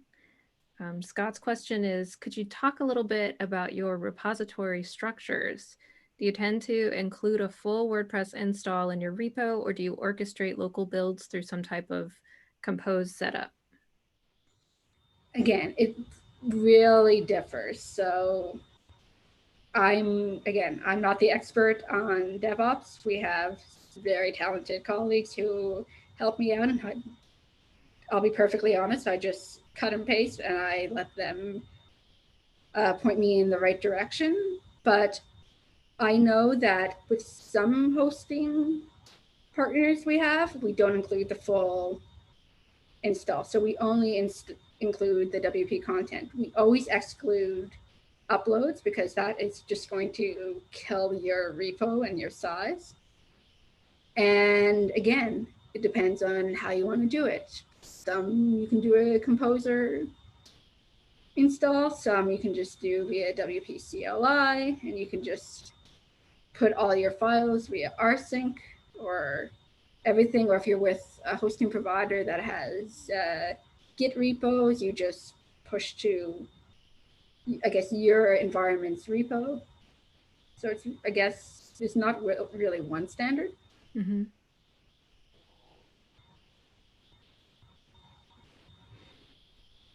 Well, cool. Is there anything else that you want us to know about this? I'm not seeing any questions come in, but I know that yeah, YouTube is on like a 30-second delay, so I might want to like give them a little more time if that's cool. Yeah. Not really. Like sometimes it can be debatable about which local environment is the best. So if you're running a solo shop or you're just doing this for fun, I would suggest just play with them, because what's good for one person won't be for the other. And even just different computers. Like if I had a PC, I run a Mac, as you saw by my screen share. Mhm. Some things on Windows like don't work as well as they do on Mac, and vice versa. So I'm personally of the opinion that you find what local environment works best for you or your team, but really just have a local environment, because you don't want to have to deal with always having to upload SFTP or rsync and do it that way. And you're going to save yourself so much time by having that local environment set up. Brian asks, we may have talked about this. Are you all deploying the sites with Docker or with something else? And I feel like I remember you saying it depends. Yeah, well, to my knowledge, and again, I'm just prefacing this that this is not really my strong suit of knowledge. Right. So if I misspoke, I will, I guess, tweet a correction, for lack of better words. But I believe the deployment is handled by a CI, continuous integration, continuous deployment tool, I believe is the acronym. So again, Circle CI, set up your YAML files, and it deploys that way. I think Jenkins is another one. I'm sure there's others out there, but those are the only two that I can think of off the top of my head. Alicia, shout out to Alicia, says that this was very eye-opening and helpful. So thank you again, Miriam. This was very eye-opening and helpful. Just as a quick question, you know, a lot of the questions are coming in about deployment, because that is like something that once you kind of gotten started with a local development environment, like the next big scary thing is like, well, how do I move stuff easily? But when you are, you know, when you're working in your local development environment, what kinds of things are you doing? Oh, well, personally, I'm more of a back-end person, so I'm basically either building custom plugins or I am patching plugins. Like, I can't really give details about the project, but long story short, there is a plugin that I needed that was critical to the project deliverable. And somehow the plugin developer had broken it. Every form, like all the admin save, like just your options page, give you a white screen of death. So I had to go through and change it to Ajax just to get it to work. And even some of the Ajax calls we had, I was getting a 504. At one point, I was getting a 400 too, which basically means if you're again, side note, but if you ever work with Ajax and you're getting a 400 error return, that's likely because your action, you're probably trying to use an action that doesn't exist. So you have two disconnected dots, so you need to make sure that you name things right, or else things won't work. But I have other colleagues who do front-end work, so they do all their theming. So I know with a bunch of our local environments, we have Gulp installed. We have Grunt on a few ones. So that's where we just compile our SAS, all our JS, and that gets done. And so again, that's a whole nother talk in itself about tools such as Gulp and Grunt and why you should use them. But that's what other people do.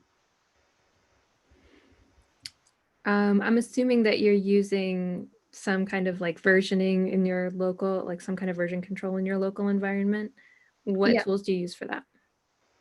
Well, that's mainly tied into using Git. So we have a GitHub repo. So obviously we set up locally. Our practice is to branch. Every technical lead has their own way of liking certain branch names. That's again a whole nother story, and that can get into a lot of different opinions. But again, we just basically use Git branches for version control, and we do our commits. So for Git, I like when I'm making a big chunk of progress, I just save my work. I'd rather have 20 commits, so that way if something messes up, I can just go back and revert to a commit, rather than just get everything done and do one commit and be like, oh, it's broken. Crap, what did I do?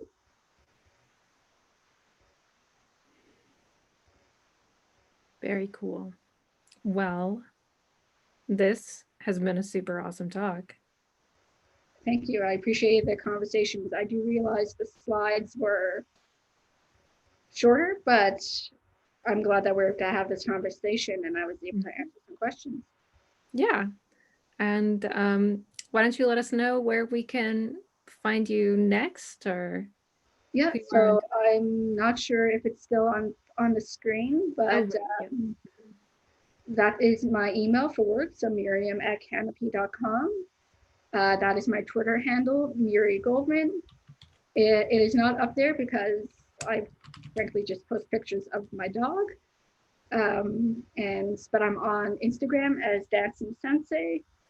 You can look me up on LinkedIn. And I will be hanging out in the WordCamp Asheville Slack for a bit. So feel free to reach out to me there. And if you're interested in where I'm going next in terms of WordCamps, I am presenting at WordCamp Rochester on October 3rd, and I will be doing this talk, and I will be taking thank you all for your feedback, and it will help me improve this talk. So thank you all for coming. Awesome. I hate to be like this because that would have been such a graceful way for this to end, but Vicky does have one more question. And that is, how do you test apps like email and Google Maps that seem like they require you to be live instead of local? Email, I've never really, well, email, no. You can probably configure WP SMTP so that you can just connect to your email server. I know I've used it with SendGrid. I've used it with Gmail in the past. So you can test your emails there by just configuring the proper plugin. And Google Maps, you can actually add your local environment to the list of approved URLs in your API. I know we've done that for a project where we utilize a lot like geocaching, Google Maps, all those different things. So you just go into your Google console, or if you don't have access, get somebody who has access.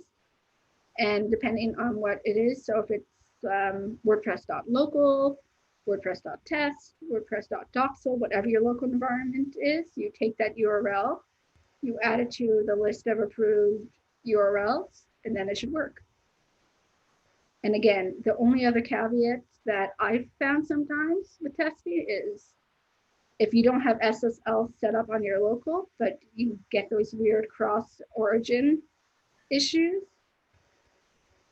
to test out, sometimes I simply just install I guess it's the cores. I don't remember the exact extension for Chrome, but I just install that on my browser, enable it, and then I'm able to keep on going. Cool. Well, awesome. And again, thank you so much. Thank you for having me. And we'll see you around. Yep.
Hey there, everybody.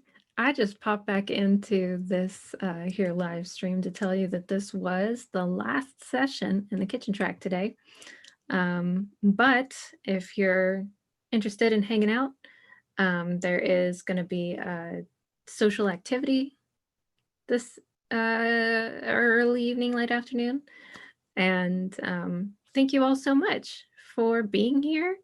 We were really excited to figure out an online WordCamp for Asheville this year, and have a good one.